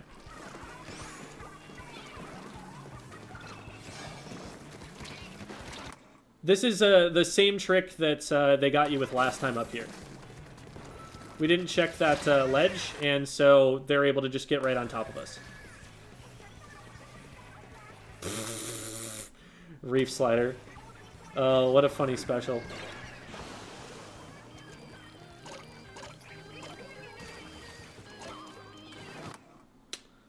Oh, okay, so we were trying to throw that forward and we ended up hitting the wall. We tunneled a little bit on that player in front of us, and we're not ready to respond to this player to the left of us when they showed up. They did show up a little bit earlier at a point where we may have been able to do something about that. Alright, I went back a little far, but...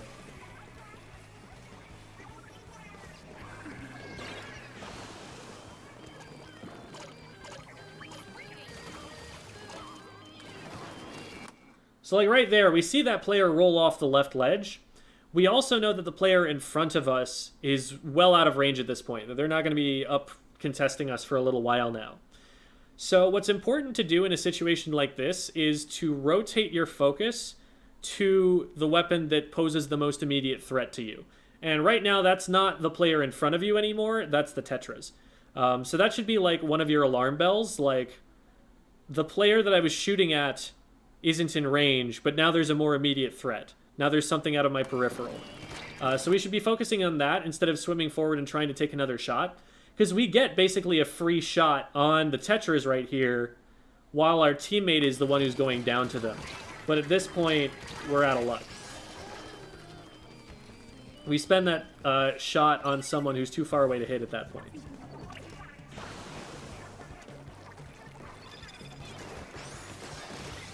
Nice shot. Well placed. We're having a lot of trouble tracking the Tetra dualies here. Now, granted, dualies do generally counter blasters a bit, because they, with their mobility, they can't get their feet painted and get stuck in that, and they are also just really hard to hit because they have burst movement.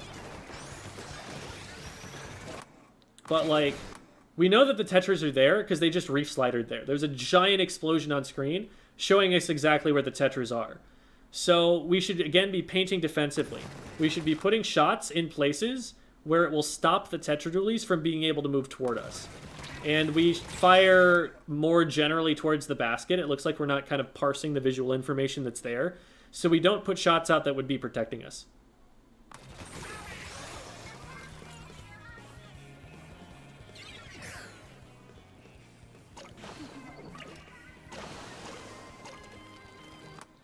So normally, I wouldn't recommend just, like, dropping off the ledge here. But your teammate goes down, and they don't immediately get splatted, so I guess it's fine for now. But here, like, that shot, I would have wanted to fire up and over the top of the ramp so that I can clear out the corner in front of me and make sure nobody's about to just, you know, shark me. And you almost got sharked there. The range blaster missed a shot, but that easily could have just been you getting directed and going down immediately. So we're lucky in that situation that they don't keep the basket open, because honestly, they probably should have been able to. They don't do a great job of punishing your team for pushing up too quickly, and they end up dropping a couple of players. They also don't maintain the basket very well. They focused way more on getting the kills than they did on just winning the game, which they could have done with 3 more clams. That ends up working out for you, but the way that you positioned forced you to turn around to look at the enemy player. And turning your back to the enemy team is always going to be a risk.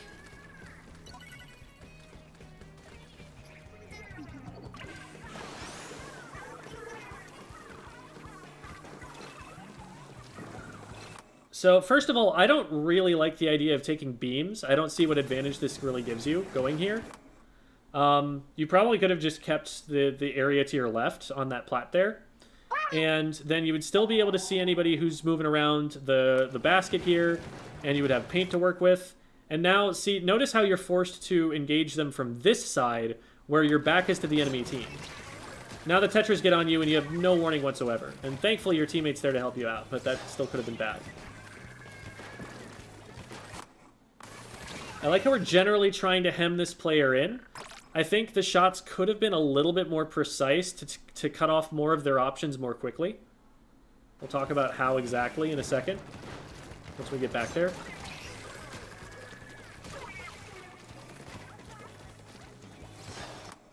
So from here, what you probably want... Can you see my mouse, by the way, on screen? I don't think I can. Okay. Let me... Because I'm not... I'm kind of stuck then. Okay. So you want to aim this shot so it goes just around the corner on the left side. So just around that lamp, which I believe is where the edge of that platform is. If you get it right around there, you force them to not be in that corner anymore, and they're forced to move backwards for them, which is out in front of your field of view. So you do fire one there, but you could have fired it further back, because if you fire it too far down, now they can hide in that corner and still be in that corner, and you haven't narrowed down their options as much. Now the next shot you fire is right there, which I guess is to cut them off, but they're already cut off in mid, So you want to be firing shots closer to them. That shot you probably wanted to be close enough to be able to hit an indirect with, because you can fire it basically straight down the middle, and they wouldn't be able to get out of it, and then your next shot would have splatted and their feet would have been painted. But from here, they actually have some ability to move, and they're not already damaged. So because we took too many shots to be able to cut off the options they had, they were actually able to fight back in time. But that is a position where, with the right shots, that would 100% could have just been a clean splat. And the only thing that could have stopped it was reflex shots.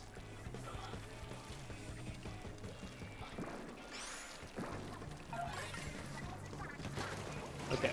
I like the first shot. After that, you want to back up, because they're already committed to dropping down. So there's no reason for you to close distance. You can just back up and shoot them from around this corner if you want to. But because they get on top of you, they're going to win it.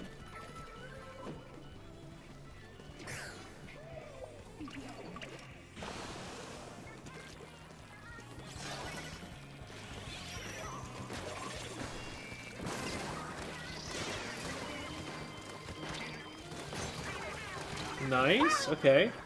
So we get a couple there.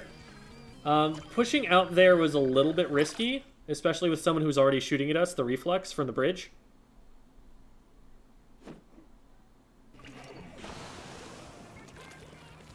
Ooh. I've got new tech that I'm being explained in the YouTube chat. If you have Windows, try Windows, Shift S, select as much of the screen as you need, then use the snip and sketch tool. Oh, okay, so I would be like taking a screenshot and working off that screenshot and drawing on the screenshot. I get it. I think it's fine to leave it as it is there. I think I was able to explain my point well enough without the drawings, but...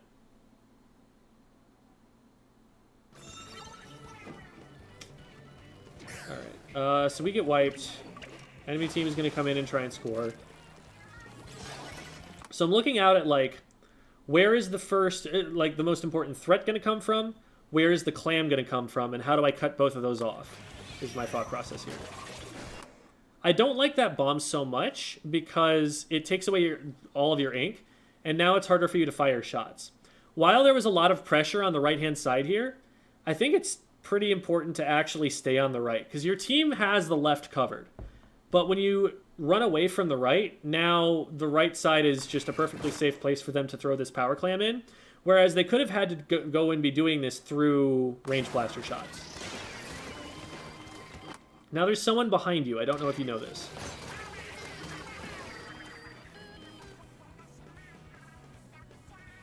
What in the world? Why was that clam jiggling like that? That was weird. But I'm pretty sure with a reef slider, the right there. What was that? Oh, I think it just desynced right there. The reef, I'm pretty sure, was on top of bridge. Yeah, and they're behind you right now. So Tetras get in and get 2 members of your team, and you're down before the Tetras can ever get in behind you. But that was something that definitely could have threatened you if they'd gone after you instead. So we're gonna go look at here.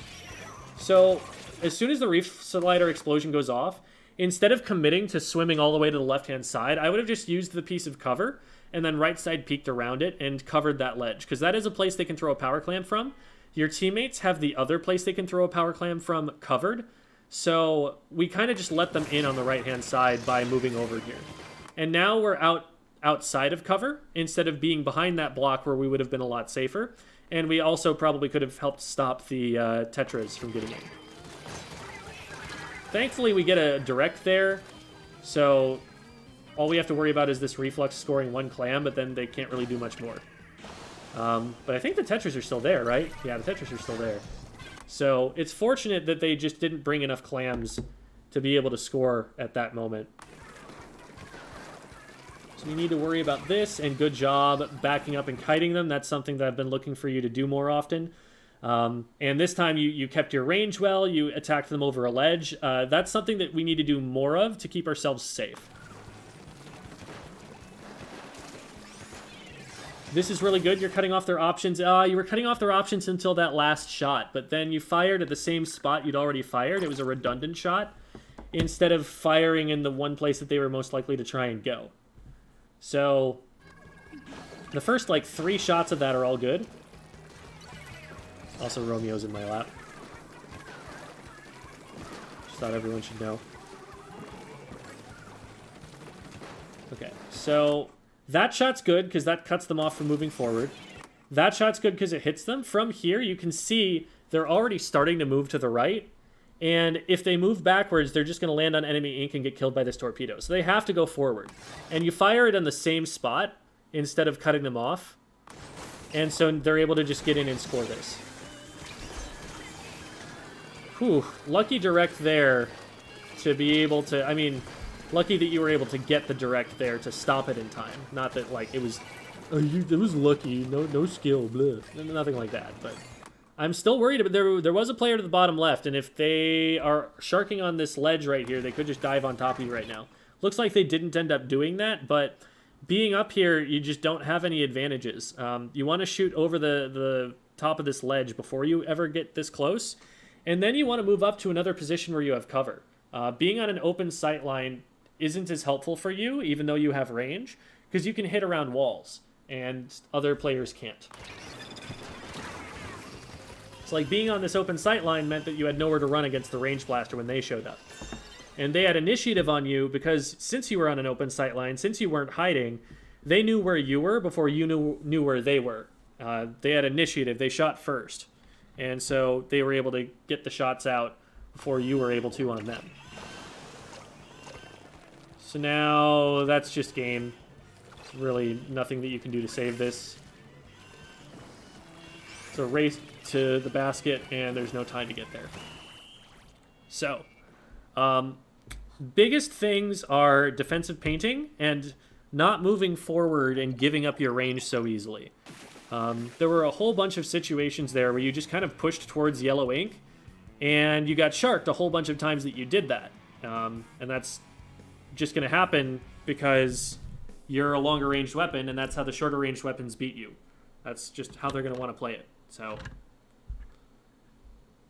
hello. I'm just making sure that you don't end up stepping on the power button of my computer. You don't shut it down. There we go. So I definitely want to play around on Range Blaster and show you like how I would be positioning with it.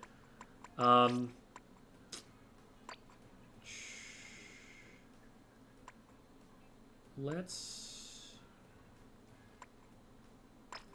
go with this, and I know a lot of Range Blasters are actually just running quick respawn right now. I'll probably go this. Is there Clam blitz? Yeah, I don't want to play it in X rank. Let's just try the Rainmaker. Like, I'm going to point out how I'm moving up and how I'm making sure that I'm safe as I'm doing so. Because there are a lot of situations where you're getting in way too close to an enemy player to be safe. And there are also a lot of situations where you could be kiting someone and, like, using your range against them, and you're not. And you're, like, moving forward, if anything. It feels like a frontline instinct. That in fights, your default is to be moving forward. Whereas with this weapon, like, you're long-ranged enough that a lot of the time you should be moving backward to keep your distance.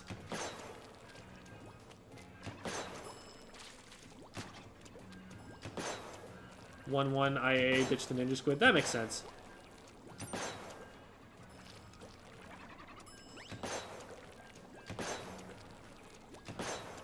We'll get there eventually.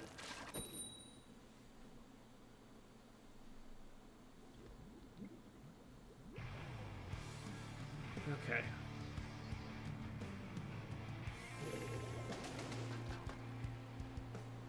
What do they bring in? They've got a Stamper. I'll probably play from the right-hand side here. We're probably not going to get Pop because I am a blaster, but... And we also have a roller. I'll throw a bomb at it. Oh, we got it! Neat. I can probably threat... I want to make sure that this player doesn't get on top of me in there. And we got the assist there. We still helped. There is someone on top of this, I think. Okay, we ended up getting them. And look how I'm using my range over here. I didn't need to get close to that. I didn't need to put myself in range. I can just poke around these corners. And I'm sussing out where that player is by hitting them with the indirect and then knowing where I need to put my next shot. I'm backing up here because they can get close to me.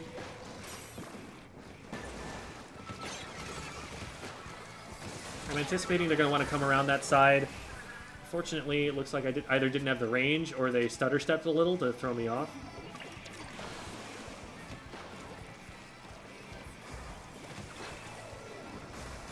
A lot of players right there around the edge, and I'm not trying to get too close to them.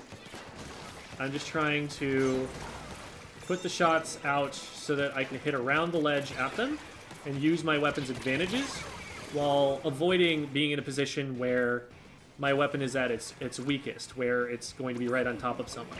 Because if you get close to someone with a blaster, you have to direct them. There is no other way to hit the shot.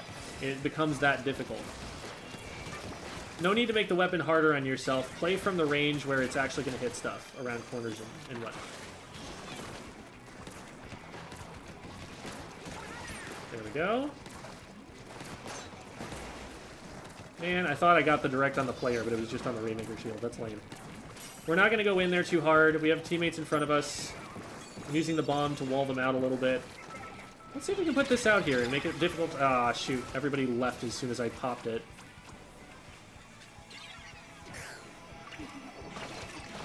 It's unfortunate timing.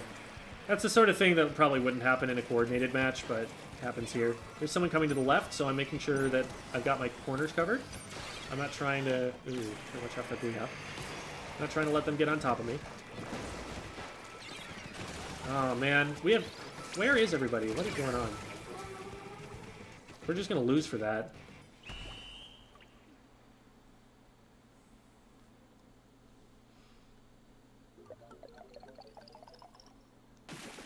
Yeah, no, the...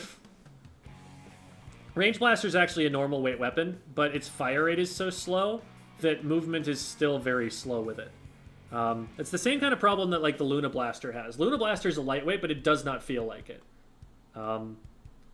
It's still going to be very slow because it doesn't have any painting range. So it's going to have to like paint but then stop, but then paint and then stop, and then paint and then stop to get anywhere. Alright, well... That gives me something of an explanation for what happened, but well, I want to go look at the end of that and just see what the heck happened. There probably might have been something that I could have done to stop it more, but I was anticipating we were going to have at least like 2 people on the far right-hand side covering that, so when they went down, I wasn't ready for it.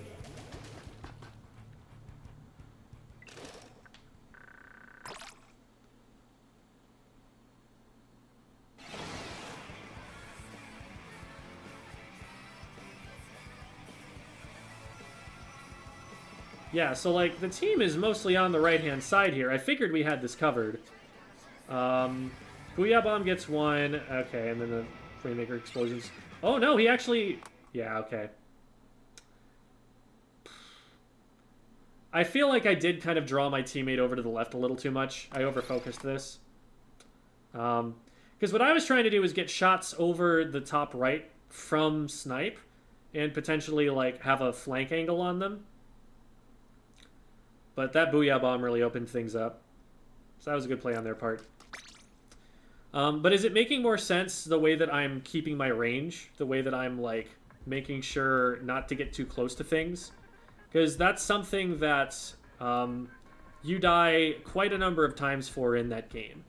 Just getting too close to a ledge. I'll also go and do a little bit of recon to show you some angles. You were going to say something? Maybe not. Yeah, it makes a lot of sense. Gotcha, okay. And I'll go and show you a couple of ideas for Eeltail specifically, because these were things that you weren't seeing in that match, and that I want you to be able to you know, it'll get you thinking about about similar positions on other maps too. So.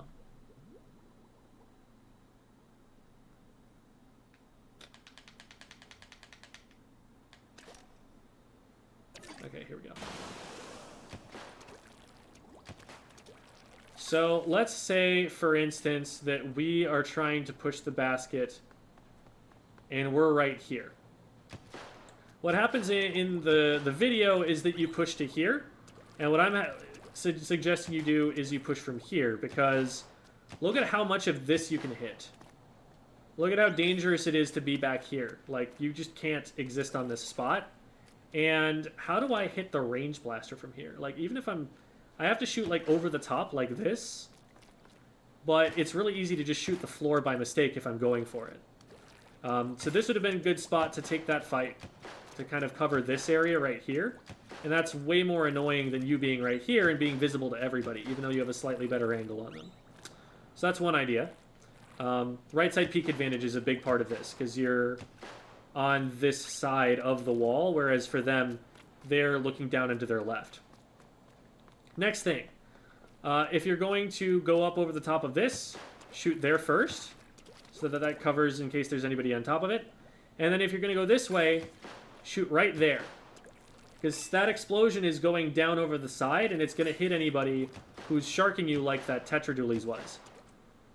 So don't get this close before you know that there's someone there. Use your max range and hit them from right here. And then, even if they decide to go up over the top, the second shot hits them. From here, same deal with right side peek advantage. Hit down like this, and now you know that this corner is cleared, so that they're going to be forced to move out in this direction. Then you shoot this to cut them off, and from here you fire dead center. And now that burst is very likely to hit them. And if it doesn't, you've pinched them into one of these two corners, which you can then hit next. And that's how you're going to clear that the most efficiently. You lose this fight right here because you end up firing shots too inefficiently, and the player over here is able to actually get you by the time you've splatted someone. And then this fight that you took over here, you can just keep your range right here, and as soon as they drop, you do this sort of thing, and kite them back. I think that about does it. Also, as the blaster, I don't think you really benefit that much from taking like this kind of a position in the first place. Because like, you can clear the area below you right here, but then what? Like, I guess you can drop down here and cover this, but that's not a really common clam blitz position per se. From here, you just kind of like lose all of your cover. This is about the best you've got. Maybe this kind of thing right here. What I would probably do is just keep low ground, because you can shoot up over the top of ledges that way. You can cover all of these kinds of angles. You can cover this. If someone gets over to the side, you can cover this. And kind of lock them in this way. And then you kind of poke with and use your range to get your way in. If someone goes around that corner, you can shoot like this. If someone goes up here, you can shoot like this, and be really, really safe taking all of those shots, because there's cover in between you and them. You're using your weapon's ability to shoot over stuff to keep yourself safe while the shots are still threatening. So that's how I would think to try and play those position-wise. So that leaves us with about 15 minutes left.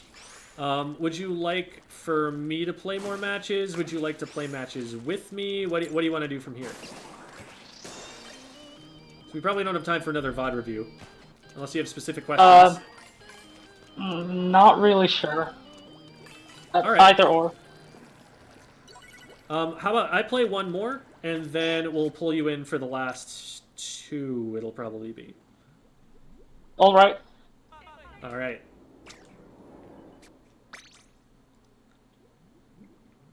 See if we can get ourselves another...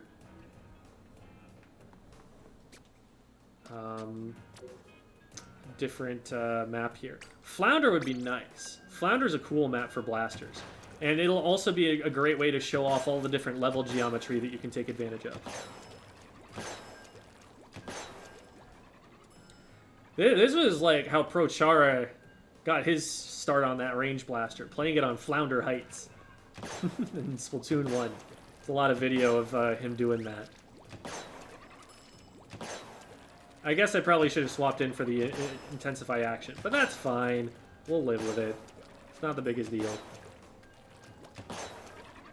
It's not going to change which shots I decide to take. Might change how much I decide to jump, but whatever.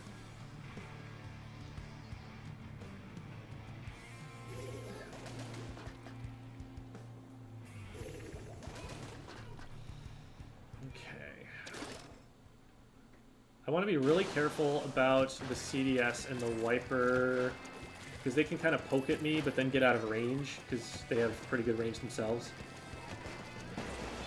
It looks like we're playing from over here with the dualies, which I don't recommend. So I came over there to try and help them out, and it was we were actually able to win the fight that way. Unfortunately, they then immediately... actually, it was our T-Tech. Unfortunately, we lost everybody else on our team in the meantime. I'm going to try and come over to here again, despite how that went last time. At the very least, I'm drawing aggro away from where the Rainmaker actually is. And see how safe that was? See how dumb that was? T-Tech was trying to shark me. Doesn't matter. I check my corners. I find them every time. Now, I've drawn 2 people over to the left-hand side, and so hopefully the team is able to stop the Rainmaker pretty soon off of that. Oh, boy. I was not checking my corners effectively. I was like, okay, we got one. It must be safe. Oh, hey, Jimmy's on our team. Jimmy's the bamboo here. Very cool. Wow. You don't see that every day.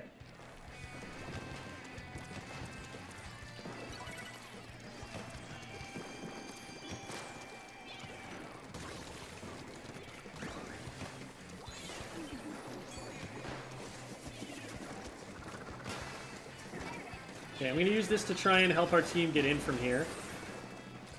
Don't want to engage too hard. Want to make sure that they're not sneaking up on us on plat. We got one shot, and then the teammate was able to finish the next one. I didn't want to poke myself out there any further than I had to, because if I did, I would have gotten sniped.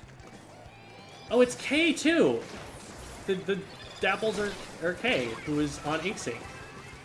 I'm playing with InkSync right now, guys. And Chili... Oh my god, wait, this is wonderful. Nicely done. I would totally just DM them and, like, get them into the call here.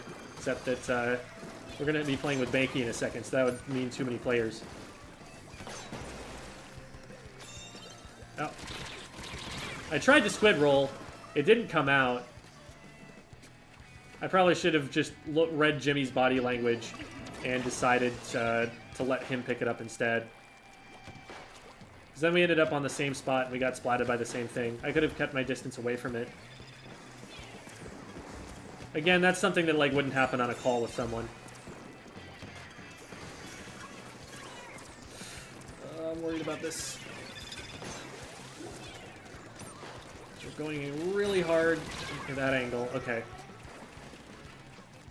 I knew there was a fight happening in mid that was very unprotected. I wanted to rotate over to help with that.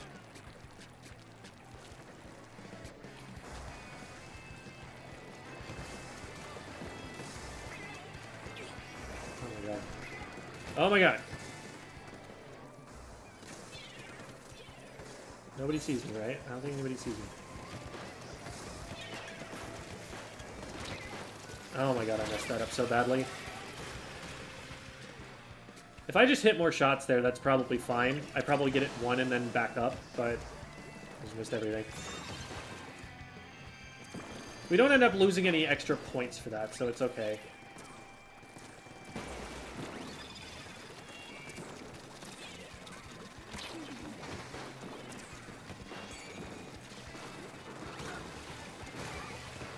Where? Okay, from there. And I can just use my range to win that. No problems with that. I know that there's someone over there. I'm putting the bomb there so that while I'm moving, I'm still putting out a hitbox that's pressuring them. Hopefully no one's watching this. There is someone watching this. I need to back up. So if that's the Luna, I don't win that fight. Put that up there. It's behind a ledge, so it's going to be a little bit safer from them just shredding it. Shots coming up from, I don't know exactly where, so I'm backing up a little bit. They're 2 down, we can start moving up.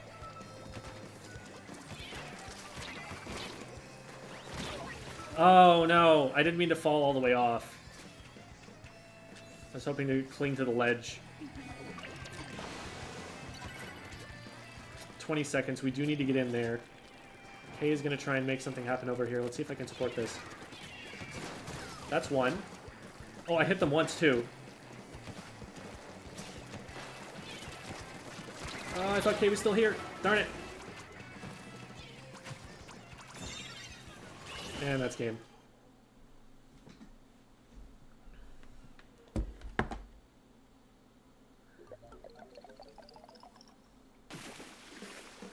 Is Rapid Blaster or Rapid Blaster Pro better? Rapid Blaster has the Tri-Strike, which is the better special of the two. Both of their subs are pretty useless, but the Rapid Blaster Pro has more range. So it's more a matter of, are you willing to have an Ink Vac in exchange for the extra range? Or would you prefer having a Tri-Strike, which is a better special, but having less range and a little bit better mobility? I'd say probably the Rapid Blaster of the two. But, hello, InkSync, if you guys are watching. I will make a lobby here for us, Banky. Ooh, this is a really good shoe. Holy moly. I would use both of the subs that are currently on this shoe straight up. I'm going to DM you the password, Banky.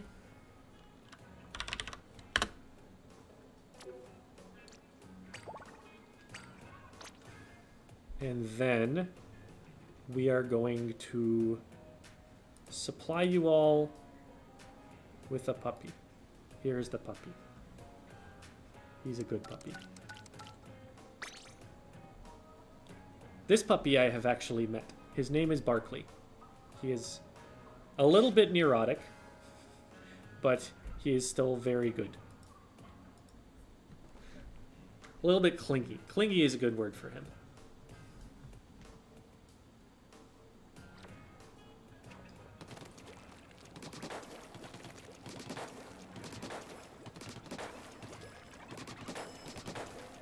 I don't think I have you added. Oh, okay. Let me... Shoot. That'll mean that this will get shut down, but... I can just DM you my friend code.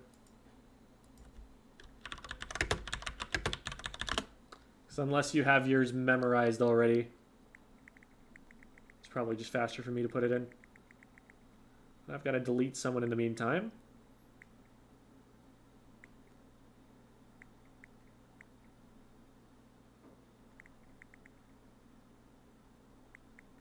Don't remember who this is.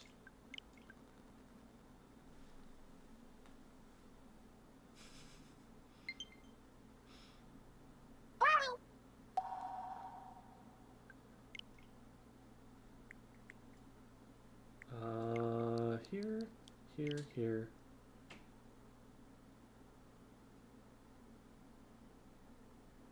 Knuckles? Yep. All right.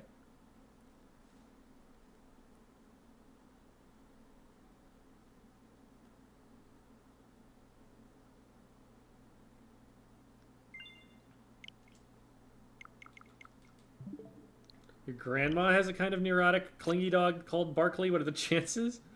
Ah, that's crazy. The person who owns it is definitely not a grandmother. Not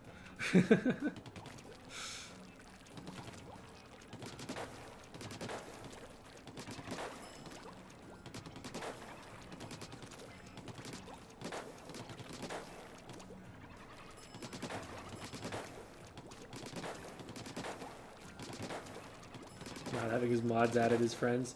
Alright, look, there are a lot of people that are my actual friends who are not my Switch friends, okay?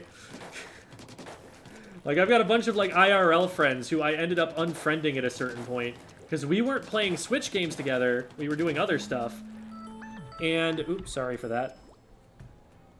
Ooh.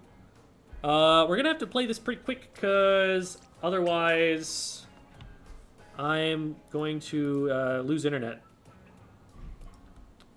So we'll roll the dice here, but it might cause me to disconnect. As we go out with a bang here, it is the same password. As we go out with a bang here, I just want to say thank you to all the folks who we VOD reviewed today. Both Banky and the entire team that we had for quite a long time prior to this one. Appreciate Banky for his service as a mod, and the team for enlisting my services on Metafy. If you are interested in a lesson like this, then check out the links that are in the chat that I'm putting into YouTube right now. That link will bring you to my YouTube, my Discord, my Twitter page, but also to my Patreon and to my Metafy account, because I do Splatoon stuff full-time. And part of the reason I am able to do that is because of people paying for lessons and paying for the ability to, vote on what silly comps we do on Silly Comp Sundays and things like that. Which, by the way, if you have not voted on that yet, and you are one of the members or Patreon supporters, the poll is up, so make sure to go and do your civic duty for tomorrow. But just, that's something that is keeping me able to do this, so I'm deeply appreciative of everybody for all of the support that they give in order to make that possible. I'm saying all of that now because the stream is likely going to end on a disconnect, and I am going to be done as soon as that disconnect occurs. Oh no! Maybe a turf war. Maybe a turf war. I don't know. Well, actually, the fastest way is probably going to be to get a Rainmaker match that we just knock out really quick. So that's going to be the goal here. Puppy, and then password, and yeah, and oh man, this is going to be bad. This is going to cost someone some points. We'll just try and win it really quick. That's the game plan. This is irresponsible, but we're going to go for it.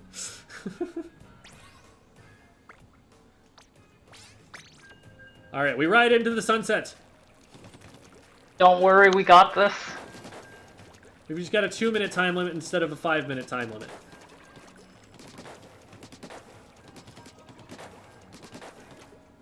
Yeah, that's enough. That's the spirit.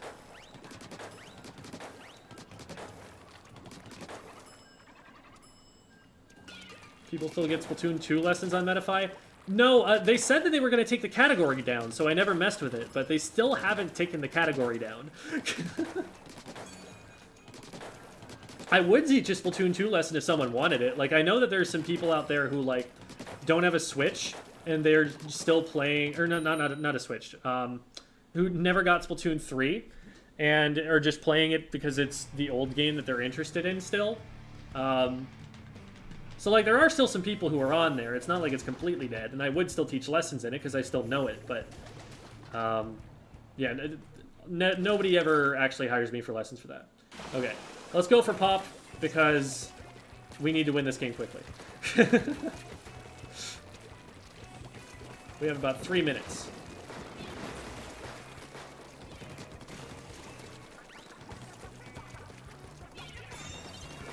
There's 2 up on top.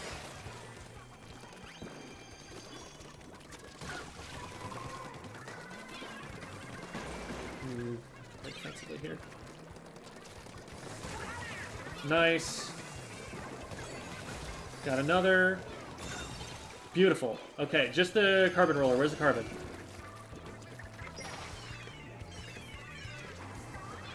Carbon is behind the shield. If we pop it, we get them. No, we don't. Well, that's unfortunate. I thought we popped it, we get them. No! That was not a safe time to pick it up. Well, they're probably going to grab here, and then they're just going to drop it right down in front of me, like this. And I'm going to get this player, too. Yeah,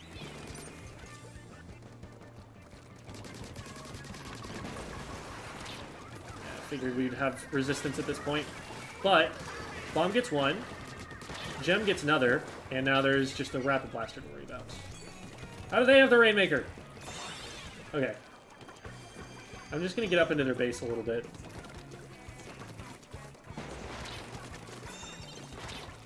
Nova's after me, I have to run. They have better range. As bad as that weapon is fighting, the fact that it has range means I need to back up.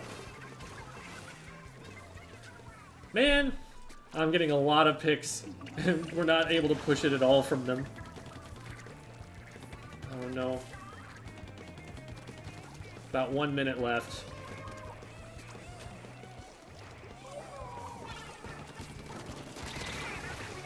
Shoot. Thought I had that one. We can try and collapse on that player on the right, shoot him around the corner or something. Our teammate is down now.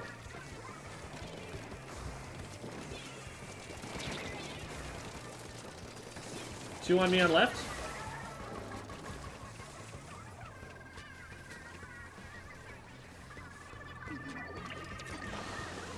Well, it's been nice knowing y'all. I hope you can hold. But, oh my god, we already lost lead. Of all the ways to lose lead, it's to them missing the jump.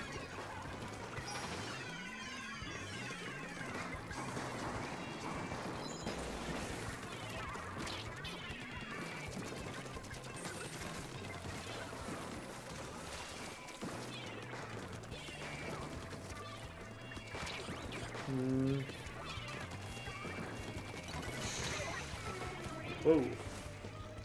Didn't even see that coming. We've made it to 601, but it should probably die pretty soon here.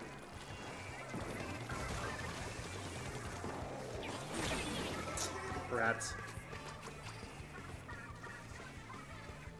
This is not a great state to leave you in. I do apologize.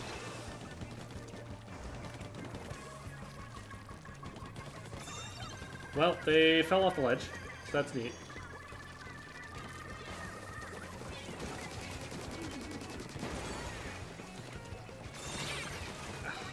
I was desperately trying to, like, grab it and push it forward or something right before I go out. I was expecting to be gone by now.